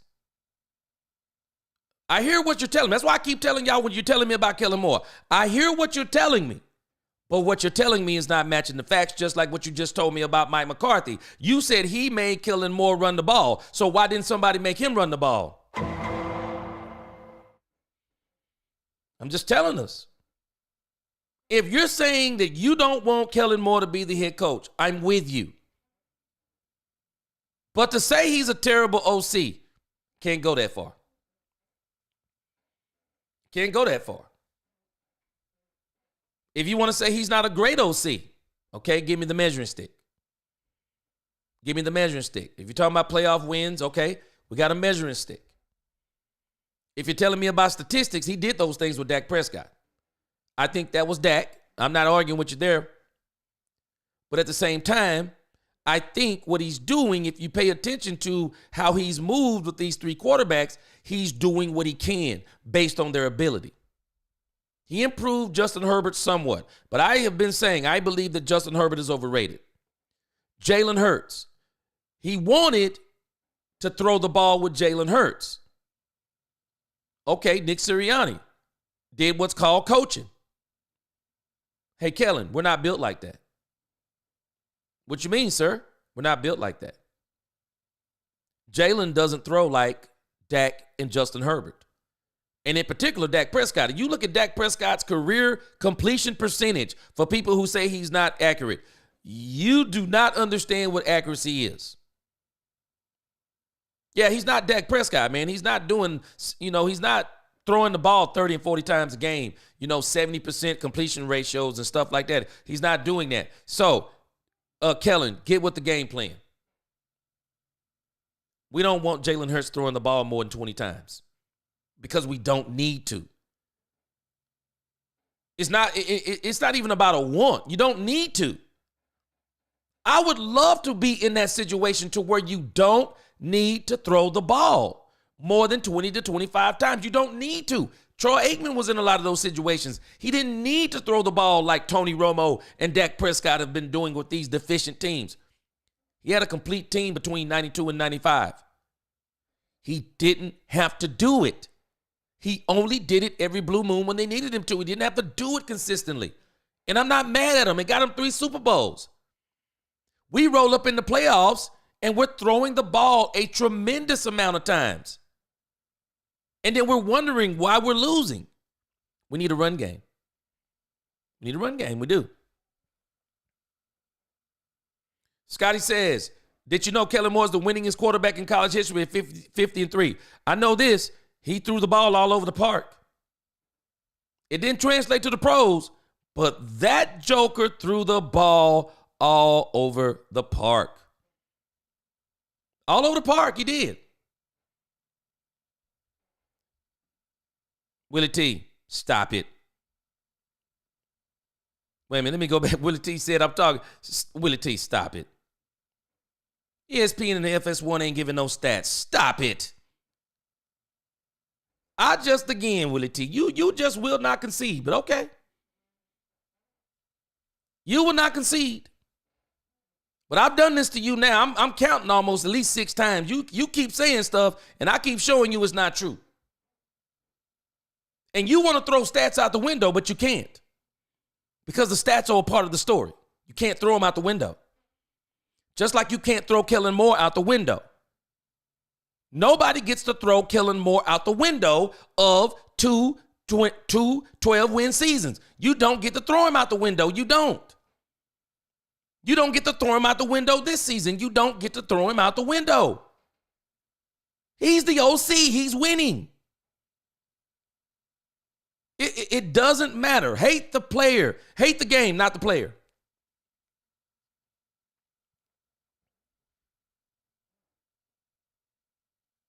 Don't hate the player, hate the game. All these OCs, I'm telling you, go back and tell me your favorite OC. Tell me your Super Bowl winning OC.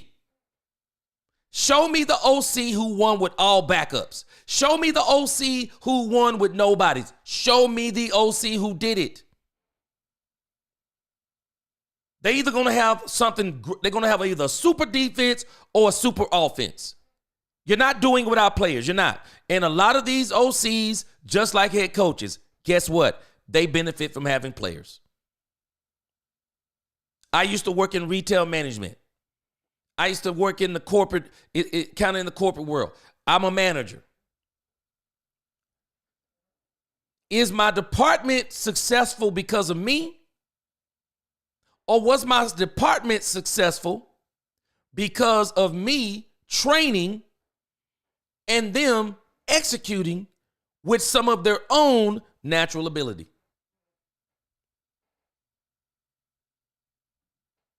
Gerard, do you not hear what you're saying? So let's look at this again, Gerard. Let me just bring this up so I can walk you through this. I'm not going to walk you through it all night. So, Gerard, so Willie T said the nightmare for Marty Schottenheimer was the New England Patriots. Is that fact or fiction? Show it to me. How is this a false stat? How is it false? How is this a false stat? Now, is Willie T false or the stats false? Which one is it? You can't call stats false, Gerard. You can't. And the reason why you can't is because they're called stats for a reason. They're based upon what somebody did. I can destroy your argument at every return. Let me show you how, if we're going to use your reasoning, about false stats.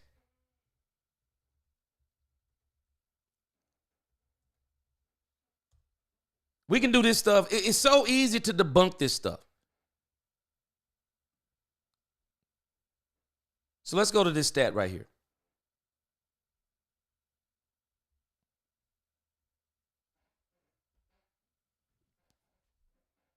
This is Emmitt Smith.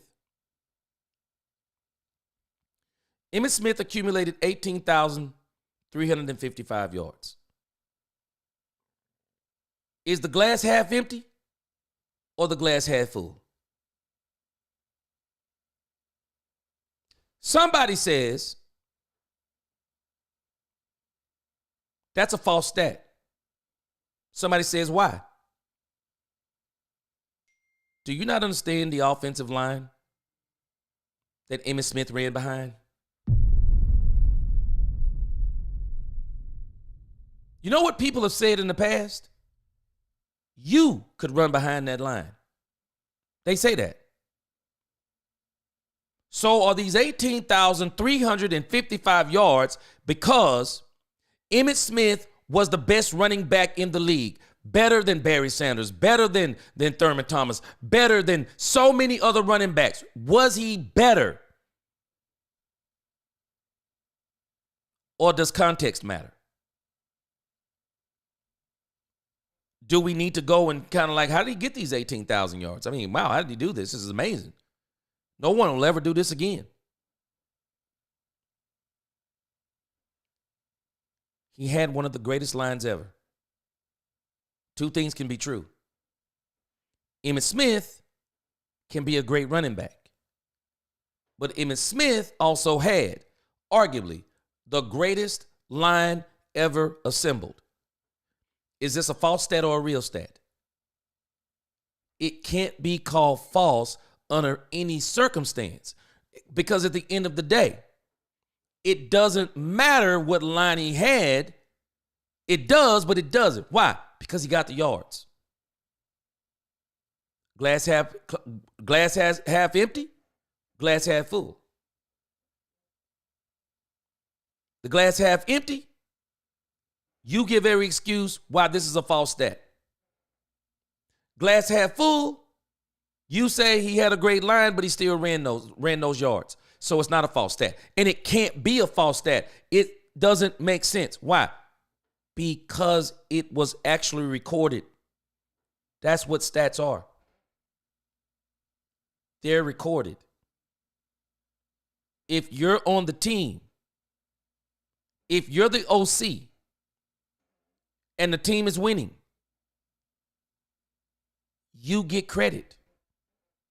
Just like the same people who are arguing for Mike McCarthy, saying he got 3 12-win seasons in a row, never acknowledging Kellen Moore was the OC in 24 of those games. Okay, I get it. Mike gets the credit. Dak Prescott and Kellen Moore gets destroyed. This doesn't even make sense. To say something is fake when it's actually, to say something is fake when it's actually real. It is an oxymoron.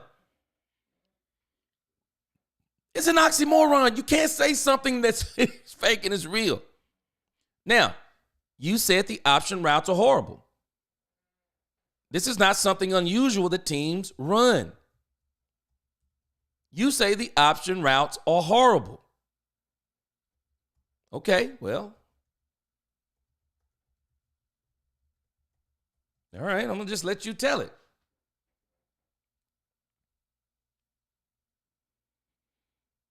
But if you listen to Dak Prescott, he didn't say that about the option routes. When they asked Dak Prescott, does he want the option routes taken out? He said no. No. He said F no. He didn't say he didn't want them. And his stats didn't look too much different with and without them. They didn't look too much different. Show me where they look different. The stats that Dak accumulated.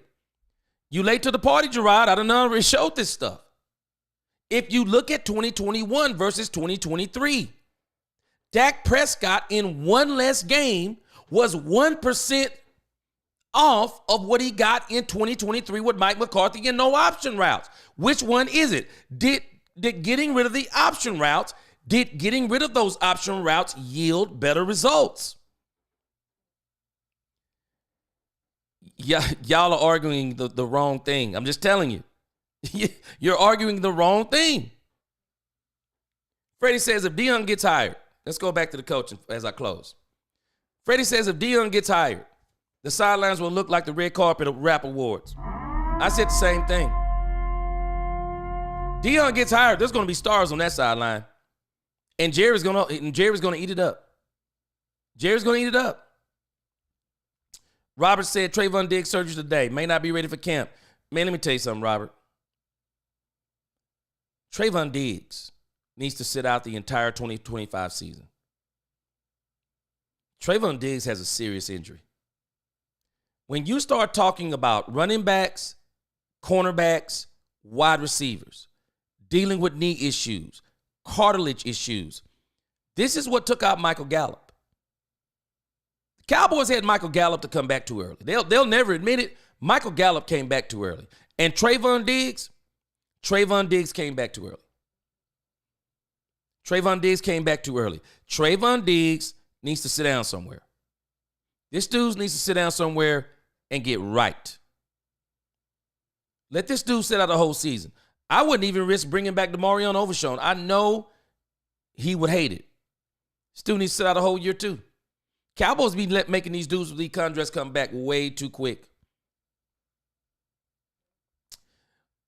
Chanel said Herbert had the worst stats ever while Kellen Moore was coaching them. Now, that article, those are the first 6 games. Justin Herbert showed improvement. But Chanel, your name is right. You can't handle the truth. Justin Herbert has been bad with every coach. We're judging Justin Herbert on potential. We're not judging Justin Herbert on what he's actually been doing. Justin Herbert has not been good. Not by the standards that they've set for Justin Herbert. They keep saying Justin Herbert, generational talent. Justin Herbert, top 5. It's not equating. Third coach. And look what he did to Harbaugh. I'd have to look this up, what you said about the thing with Herbert and his stats up under Kellen Moore. But I can tell you this. That is not and was not all of that was not all Kellen Moore's fault. And I can show you why. Because this coach right here. Let me see, what was this guy's name?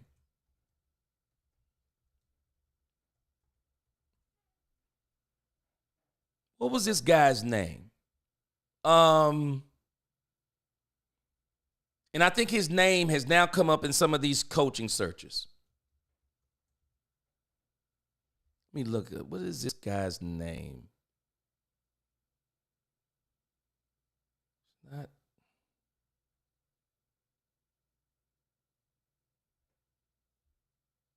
This is him, right? I think this is C. Hold on a second, Chanel. Let me show you something about this. See, we're blaming Kellen Moore, and I'm not blaming. No way. There is no way I'm blaming Kellen Moore. I'm not blaming Kellen Moore for Justin Herbert's failures, because I'm gonna tell you something. Justin Herbert ruined this guy right here. There is no way he ruined this guy right here. Anthony Lynn was a great coach. Herbert ruined this man. He ruined him. He ruined Anthony Lynn's career.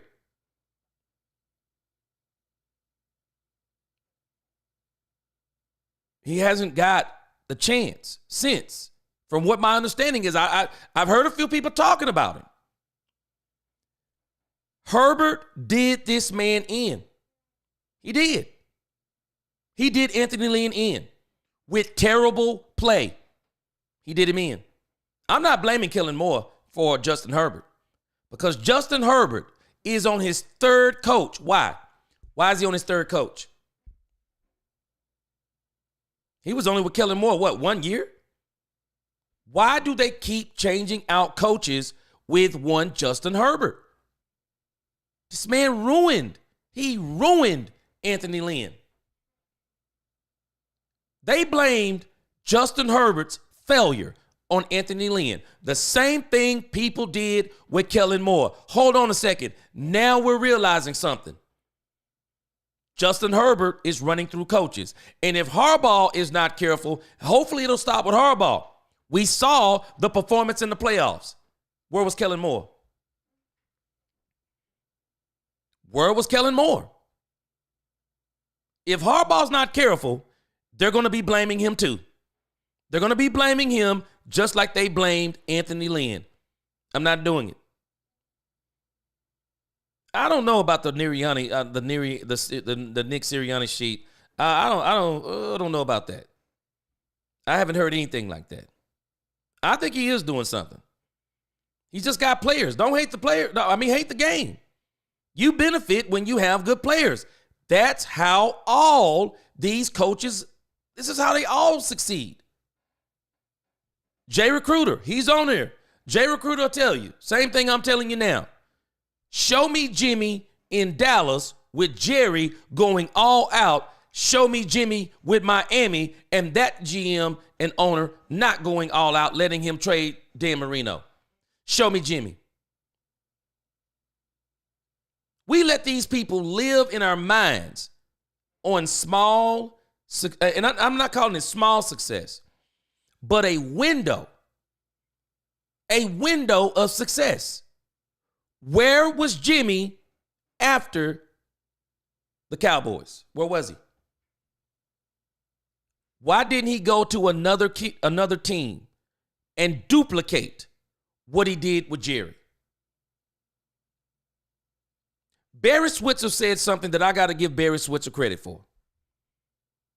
When they talk to Barry Switzer about Jerry and Jimmy, Barry liked both of them. He had no animosity with Jimmy. It wasn't his fault. Jimmy didn't get fired. Jimmy's contract was up. Jimmy's contract was up. Jerry just didn't bring him back. And Barry Switzer, when Jerry called him, go do the research. Barry Switzer asked both of them, how did y'all bleep this up? Barry took the job because he's Jimmy's friend. But he asked both of them, how did y'all bleep this up? How? How did you bleep this up? The combination of Jimmy and Jerry. Freddie Morales has mentioned this, and I agree. It was the perfect storm. They both needed each other. Jimmy came to the pros.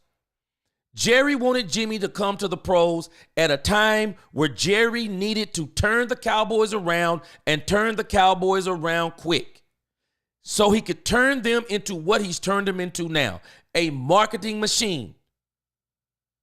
He had to win to get the stadiums, to get the TV money, to get the endorsement deals. All this stuff you're seeing with the NFL, Jerry is a huge reason for it. And in order to do it, Jerry has went away from his own formula. You get more by winning.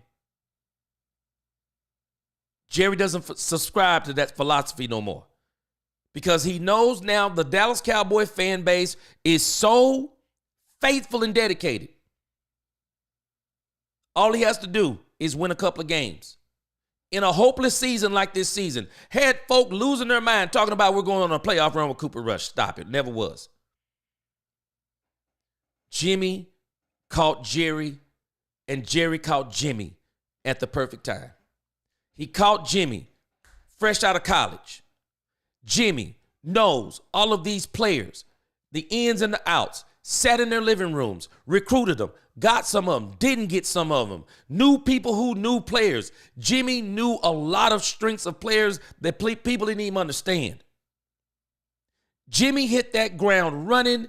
They did that Herschel Walker trade, and it set everything off. It set everything off, and it set everything in motion. So again, why was Jimmy not the same after Jerry? And why has Jerry not been the same after Jimmy? Who is it? Was it Jimmy 70-30, 80-20, 50-50, 40-60? The grand scheme of things, it really don't matter the percentage. They both needed each other. And this is why we always talk about Jerry. Neither one of them have been successful without each other. Neither one of them. Neither one of them. And that's the facts. You can't unexplain facts. They're absolute facts. They can't be unexplained. They can't. Freddie says, so what if Shotty gets hired? Could be worse. You know what? And guess what, Freddie? This is why I can't talk bad about Shotty. Not only could it be worse, Freddie, glass half empty, glass half full. Could be better. Shotty might not change the culture, but Shotty may bring in a different philosophy as far as his play calling. The one thing I like about Schottenheimer, everybody's talking about Kellen Moore, no identity. I'm not subscribing to that stuff. It sounds like jargon somebody made up. Do you really need, per se, and if we start talking about identity, what are we talking about? Is he a running coach? Is he a passing coach? You talk about defenses. You're talking about 4-3. You're talking about 3-4, 4-6. I mean, what are you talking about identity? Are you talking about I formation? Or are you talking about single? You know, if you're one of those quarterbacks, you're running the pistol offense, the run and shoot, shotgun. I mean, what are you running? Whatever you're talking about. At the end of the day, coaching is what it's called. This is the part people miss. It's called coaching. You have to figure out the strengths and the weaknesses of your team, and you play on them. That's what you do. Nobody will tell you Phil Jackson is probably the greatest coach to ever live. Nobody will tell you that. But what I say about Phil Jackson is he could coach egos, and not many people can do that. And I think that's one of the things that Jimmy Johnson could do better than anybody. And I don't know, I follow the Cowboys more than anybody, but Jimmy could coach egos so good. Can you imagine all of the egos on the Dallas Cowboys team? Well, the good thing was Jimmy had one too. So it all worked out. But you can't undo, especially as we're talking about Kellen Moore, you can't undo Kellen's stats. Because to say that Kellen is not good, that's not true. It's not true. Now, if you say he's not great, okay, you could probably make that argument. Okay, he's not great. But at the same time, I think we even overrate great. Because I laugh when people say, hey, man, Dak Prescott's not an elite quarterback. Who is? How many elite quarterbacks have we actually seen? Do you not realize when we're talking about elite, they're elite because there are not many. But there are elite quarterbacks, and quite a few. They haven't won Super Bowls. Isn't it strange how many elite quarterbacks have not won Super Bowls? I can remember some in my time. Dan Fouts, elite. Dan Marino, elite. You can do this in almost every era. Elite quarterbacks that didn't win. They just didn't win. Because you need players. Sometimes even the system is good. They just can't win in it. But if you look at what happens in a lot of these instances of Super Bowls, it's not the elite quarterbacks that are winning them. It's the good quarterbacks. Tom Brady was not elite in the beginning. He became elite. Patrick Mahomes has an elite play caller. Patrick Mahomes is generational. He is an elite talent. But I still say I wonder what he would have been in Chicago had they not passed him up. All of these things matter. And if you look at who wins, a lot of times it's not the elite quarterbacks that's winning. It's the elite teams. It's the teams that are winning. And on the team, it doesn't matter how insignificant you think they are. If they're on the team and they're winning, they're winning. Kellen Moore's winning. You can call him what you want to. But he's getting interviews. And he's going to be a head coach in this league, whether we like it or not. Now, me, I don't want Kellen Moore coaching the Cowboys. The same reason why I'm apprehensive about one Brian Schottenheimer. I think the Cowboys need a fundamental change in how they do things.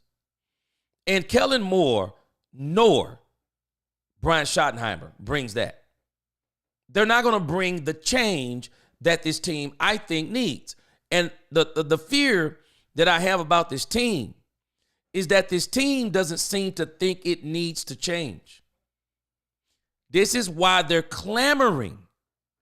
They're clamoring for it. They've not only done it once, do y'all realize this team has done this twice now? They were clamoring for Mike McCarthy. And I told y'all this early on, before this even came down to Mike McCarthy wasn't here. But when I first started hearing them talk about Mike McCarthy, what did I say? I think a part of this is they don't want change. I always get concerned when players who are not succeeding are clamoring for a coach. I can understand why the 93 Cowboys had to be ticked off when Jerry let go of Jimmy. They're winning. They're winning. They need to be ticked off. They just won their second Super Bowl, and they wake up and Jimmy Johnson is gone. They should have been ticked off. Because Jimmy was the change they needed. Jimmy is what brought the change that they needed along with those players, but Jimmy could manage egos. You got to give him credit. He could coach and manage egos. So they won. I could see why Jimmy would be upset. Why the players would be upset. But with Mike McCarthy, they're not even recognizing what even some of you are saying. They're not recognizing that y'all are saying Kellen Moore is trash. He's not trash. He's not terrible. Kellen Moore is good. If you say he's not great, okay, we can go there. I'm not going to say he's not good. They're not even recognizing what y'all are saying. Oh, it was all Dak Prescott. They're not recognizing that. They're not recognizing the fact that Kellen Moore got 24 of those wins. They're not acknowledging poor situational football on the part of Kellen Moore at times, and to me, especially on the part of Mike McCarthy. They're not recognizing that. They're not recognizing the things that people are saying about the team. They're not recognizing. No, they wanted Mike McCarthy. Why? I think a part of the driving force, one, he was a father figure. Two, they didn't want change. And now they're doing the same thing for Brian Schottenheimer. What has Brian Schottenheimer done the last 2 years with the Cowboys that's making now all of them say, Clarence Hill is reporting that some player said that Brian Schottenheimer is going to be up to the task and he's going to be ready to go. And he implied, and then he even said, number 4 said that. What? Brian Schottenheimer is representative of this team don't want change. And this is why for everybody who's complaining about Kellen Moore, I don't think they would have complained because they know Kellen wasn't about change. And that's my fear with this team. This team thinks it's so close. They don't need change. But I think they need change. And it's not because, for me, Kellen Moore, I wouldn't be worried if Kellen Moore came back. Dak put up numbers with him. But the issue is, this team, 12 wins, it can't be good enough no more. It's not that you don't want 12 wins, but that's the status quo for this team. This team has got to get beyond 12 wins and win in the playoffs. So the question becomes, can Shotty do that for us? I don't know. And based even on the history that we've seen, I don't even know. Because I think this is one of the reasons why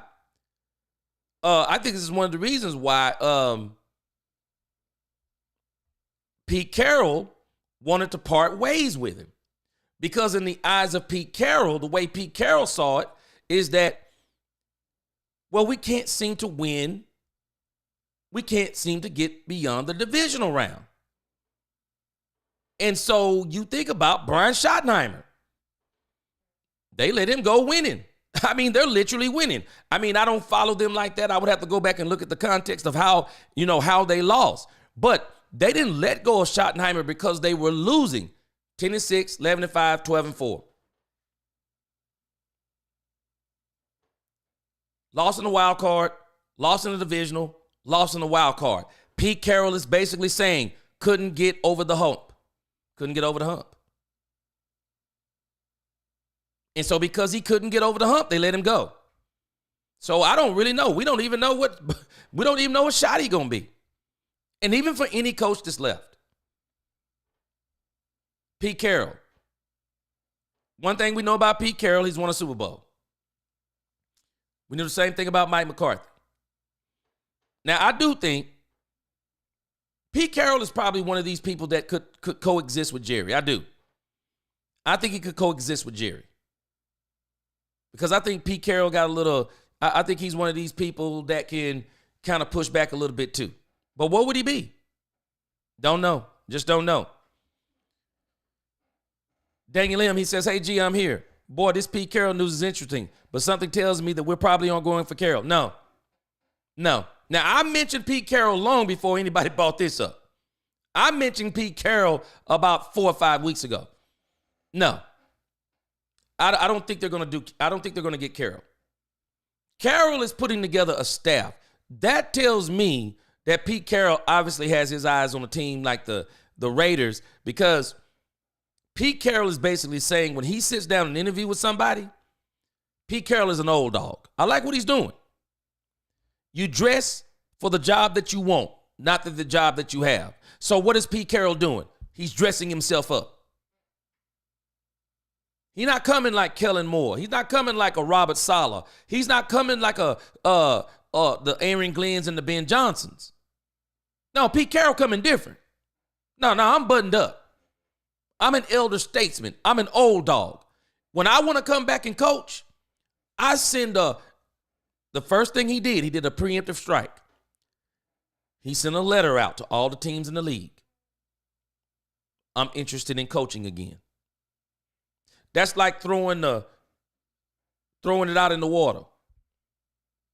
You're putting the bait in the water because now you want to see, hey, who's saying Pete Carroll's available? You want to already start putting that in people's mind. Pete Carroll, phase 2. Rumor, no, it's not even rumor. Pete Carroll is putting together a staff. What? putting the league on notice again. Hey, if you bring me in, I'm bringing my boys. I already got my staff. So when you hire me, I'm not going to be like all these other people. I'm ready to go. I got my staff. We're going to hit the ground running. We're going to be ready for the draft. We're going to be ready for the trade, the opening of the season, the trading season. We're ready. That's what Pete Carroll is saying. So I'm wondering if the Jags, which it looks like now the Jags are probably going to bring on the Bucks. I'm wondering if he'll get an interview with the Saints. I just haven't been made aware that maybe he's had a conversation with Jerry Jones, but I'm not aware of the fact that he has any head coach, interviews set up. I haven't seen him have anything set up.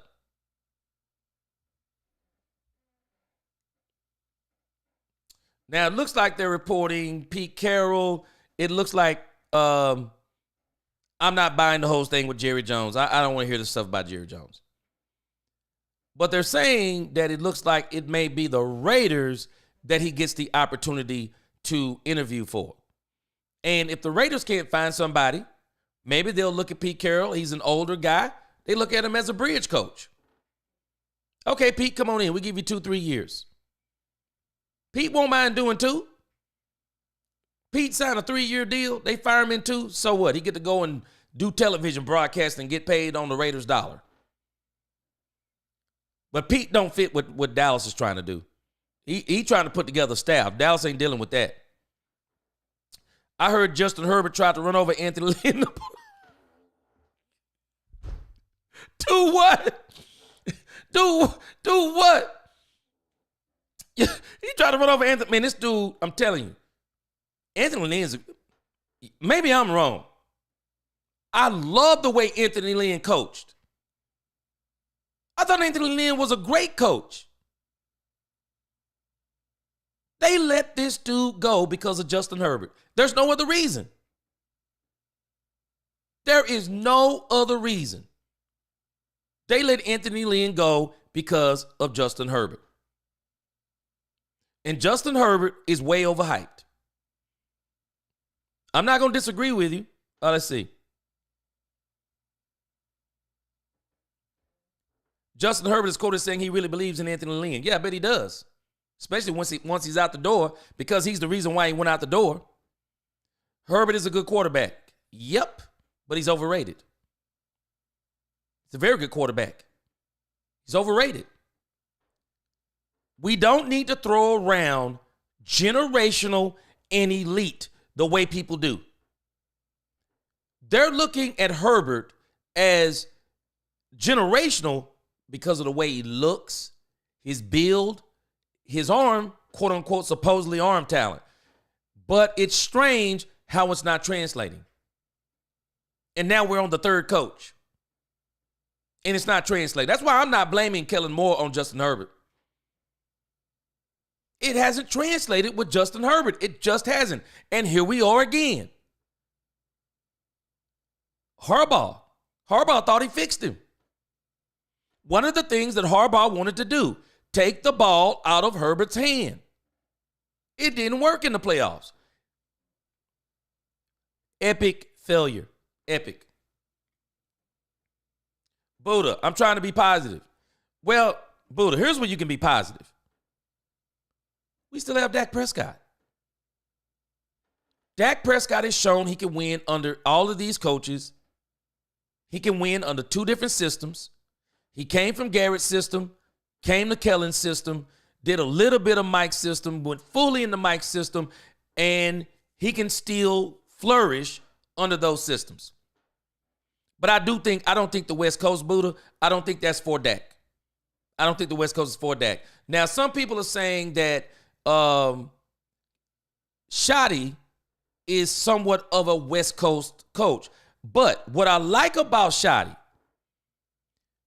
at least based on what they're saying, it was him who inserted the wrinkles into the Mike McCarthy stuff in 2023 to really get it to take off. So if Schottenheimer can come back and do the same thing and coach. Understand what Dak's strengths are. Jerry gets him a running game, which Jerry can't fail at this. If Jerry don't get a running game, he don't want one, because I'm telling you, this running back class is too loaded. All you have to do is get him a running game. Everything changes.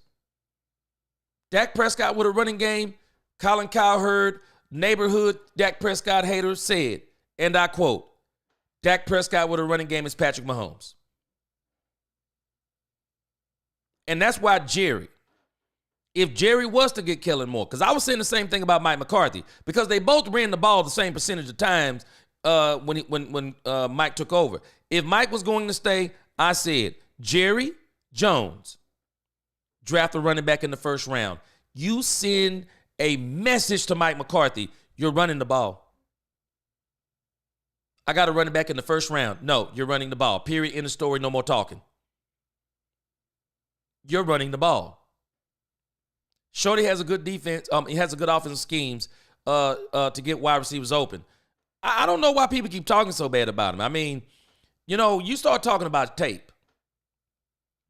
Don't break down for me a couple of plays. Don't break down a couple of plays.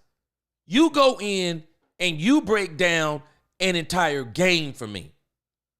Break the whole game down. Break the majority of the game down. Show me the tendencies. Show me the situations on where he jacked something up. Show it to me. But when we're talking about breaking down a few plays, we got to be careful. Quentin Scott said if Shorty get hired, he will be ready to work on basic things. I believe so too. Freddie said the day after their booze-induced fight, start a private meeting. Jerry apologized to Jimmy. And went as far as to offer him a 10-year deal with full control, and Jimmy said, no, thank you. Jimmy should have took it. Jimmy should have took it, Freddie. If that's true, Jimmy should have took that. I bet you Troy Aikman is still mad at Jerry Jones. Troy Aikman had the opportunity. Emmett, Mike, that whole team, they had the opportunity that Kraft, Belichick, and Brady enjoyed. They could have won for a decade. It's like when Michael Jordan decided for whatever reason he want to go play baseball. Michael Jordan don't go play baseball. Michael Jordan probably pulls off something, which he already did, 2 3-peats. In the modern era, no one's doing it. Michael Jordan could have pulled off something that would have been absolutely, undeniably incredible. That Bulls team was so good, they could have did a 4-peat. After the first 3-peat, I don't think nobody's beating them. After the second 3-peat, they would have came back, nobody was beating them. The Dallas Cowboys had an opportunity to where they literally could have been that good. Man, that team was loaded. If Jimmy would have stayed on that team, I think they're winning at least 3 more. I think they're winning at least 3. I think they're winning 6 Super Bowls. With Jimmy, Troy, Emmett, and Mike, they're winning 6 Super Bowls. Freddie said, and the real reason Jimmy said no thank you to Jerry's offer was that he had decided to quit because one, he wanted to go back to Miami. I remember that. 2, Jimmy was pissed that the commissioner pissed at the commissioner at the time. And give me a little bit more clarity on the last statement. Threatened to fine Jimmy if he did not re-sign any of his players. Okay, gotcha. Cowboy hater herder. No one will bring change. It's up to Jerry, not the coach. Now, Cowboy hater herder, welcome. Appreciate you tonight. Now, I want you to think about this. I'm getting ready to close out. I want you to think about this. I talked about this a couple of days ago. This team is actually almost constructed as if Jerry Jones is the head coach. You think about how Jerry does this. So you got a DC. He's in his own world. The HCOC. He's supposed to be the head coach. but he's focusing so much on the offense. He has very little time to really deal with the defense. This is why you started hearing them say kind of mid-season, yeah, we're going across the hall now. We're going in each other's meetings. Actually, I don't know if that's necessary, but I do think it's necessary for the head coach. He needs to have a fingerprint on the entire team. But the head coach here, if he's the OC or the DC, he's typically only has his fingerprint on one part of the team. It was the same thing y'all remember with Wade Phillips and Jason Garrett. They were really two different teams. Jerry creates that division because that allows Jerry to be the silent overseer of the team. That's why when the games are over, here comes Jerry walking down he got to go in the locker room. He got to give the coach speech. Jerry sets his teams up to where it's like he is the coach. They're answering to him. He's got the play sheets. They go to him with the game plans like, Jerry, this is what we're going to do this week. Jerry's got the play sheets up there in the booth. You know what they're running. I'm not sure he understands what they're running, but he knows what they're running. Jerry kind of sets these teams up like he's the coach. And that is going to be a hurdle for any coach that comes in here. It's going to be a hurdle. But I'll tell you this, Mike McCarthy played himself. Jerry gave Mike McCarthy that opportunity. Jason Garrett had that opportunity. He was head coach, and then he wanted play calling. Mike McCarthy, head coach, then he wanted play calling. Man, stop playing yourself. Be the head coach. Do all you can. Do all you can to put your fingerprint on this team. Freddie says, Jimmy, if he did not rein in his players. Okay, give me a little bit of clarity, Freddie. Troy. Charles Haley could not wait to mess up Jimmy Johnson's hair of the Super Bowl. They love Jimmy. If Dak and the team believes in Kellen, might be all they need. Could be true, too. I'm telling you, I believe the target is Kellen Moore. And we're going to find out everything we need to know after this weekend. If Kellen Moore knocks the Saints, knocks them out of their seat, because I got a strange feeling Mike McCarthy's not going to get a job, and he's going to be out of a job for a while. Kellen Moore, young, hot coach. Everybody wants the young coaches. There's already 13. Kellen Moore be 14.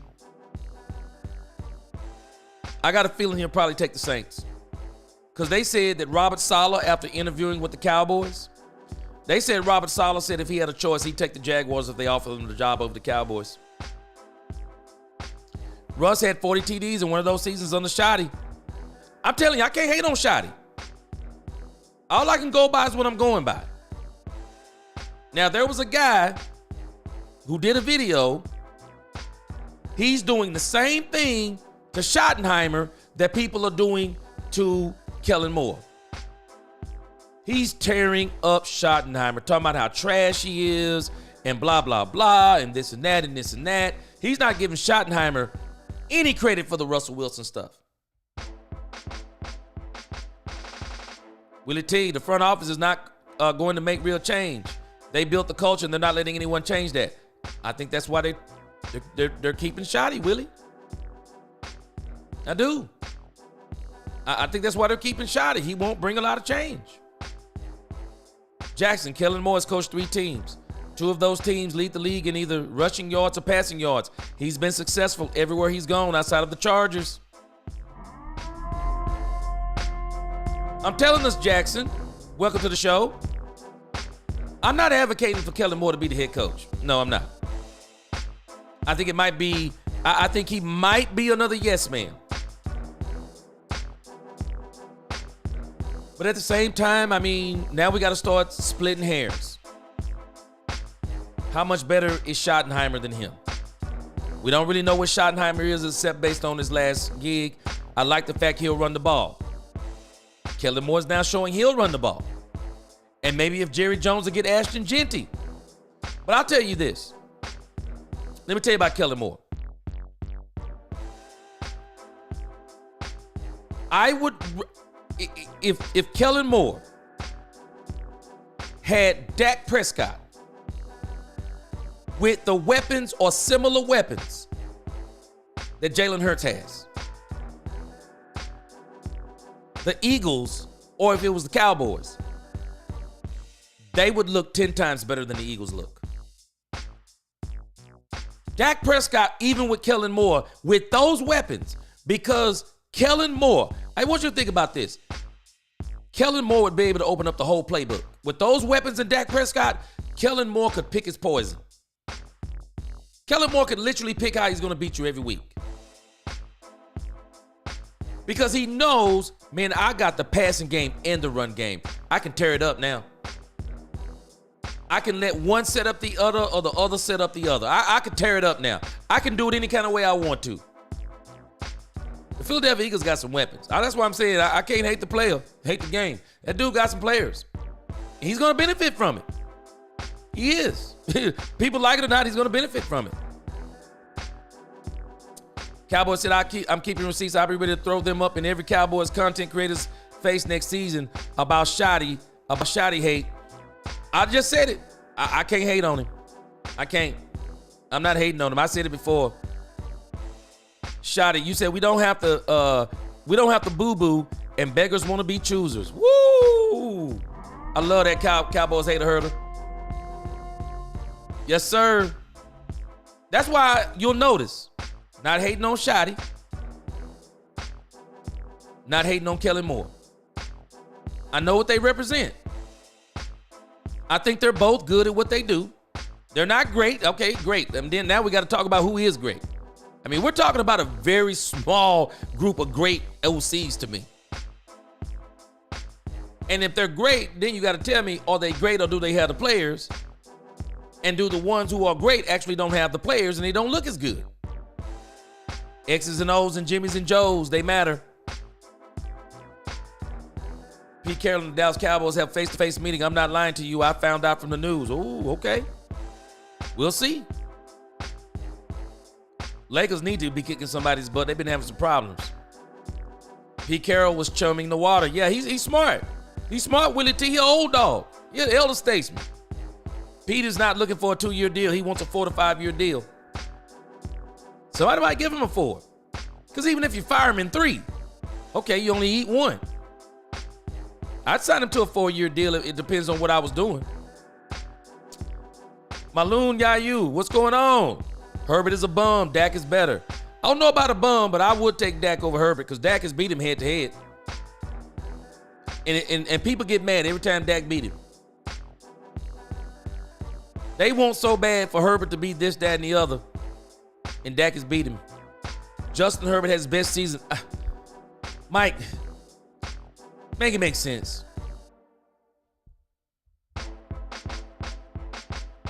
Make it make sense, Mike McCain. And Justin Herbert is a part of the reason. Justin Herbert is a part of the reason. He couldn't get over the hump. Let him go. It wasn't even the upgraded West Coast offense. It was old school type West Coast. Man, I'm telling you, West Coast stinks. Give Dak a strong run game and play action-based offense. Yep. It'll change life in Dallas. Cowboy hater herder. So just like with players, we're shopping in Dollar Trees.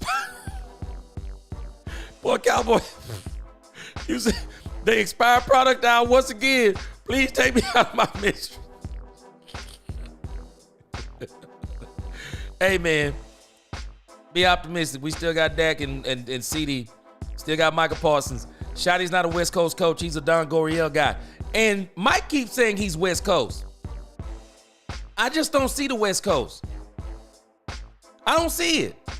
But Mike keeps saying he's Mike McCarthy Jr. He might be Mike McCarthy's nephew because of Marty Schottenheimer. I don't think Shotty is like that, though. Yeah, Herbert's not a bum. He's not a bum. No. I just think he's overrated.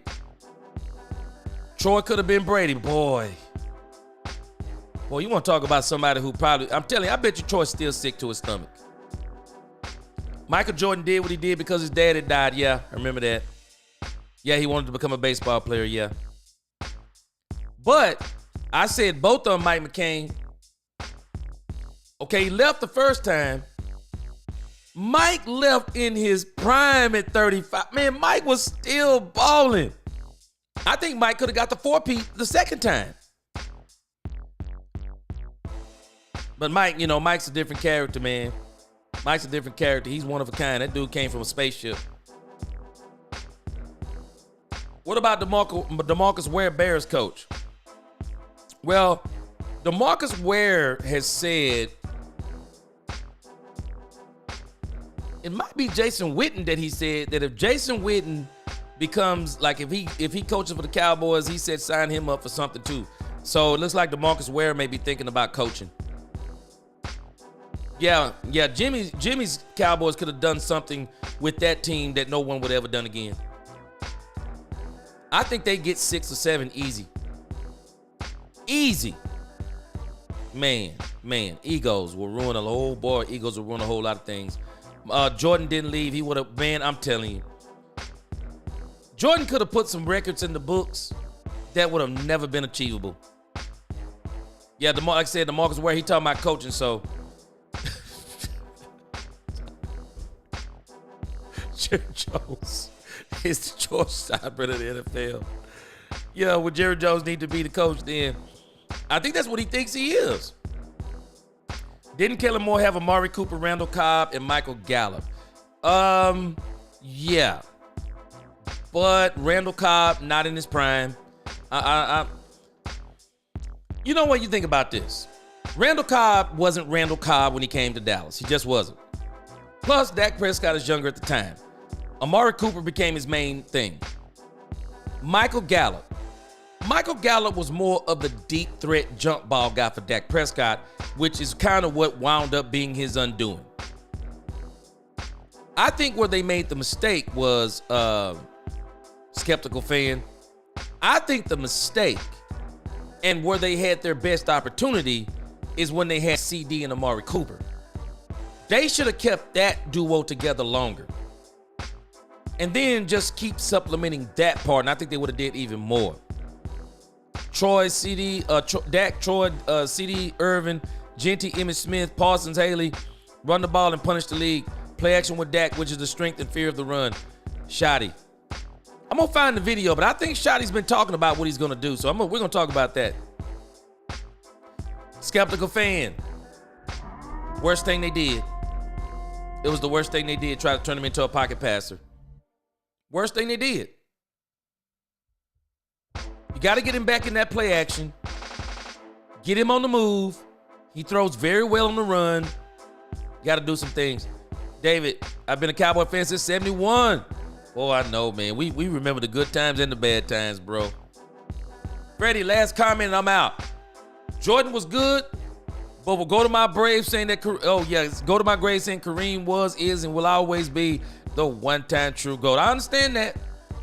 You can make an argument for it for sure. For sure. He was good. He was great. He was. All right, guys, I appreciate y'all rocking with me. I appreciate all the discussions. Don't worry, I am working on the call-in piece. I'm working on the call-in piece and a video piece. So for y'all who have video things on your phone, I'm going to also have an opportunity for that too. If you haven't subscribed, please do. Make sure you like on the way out.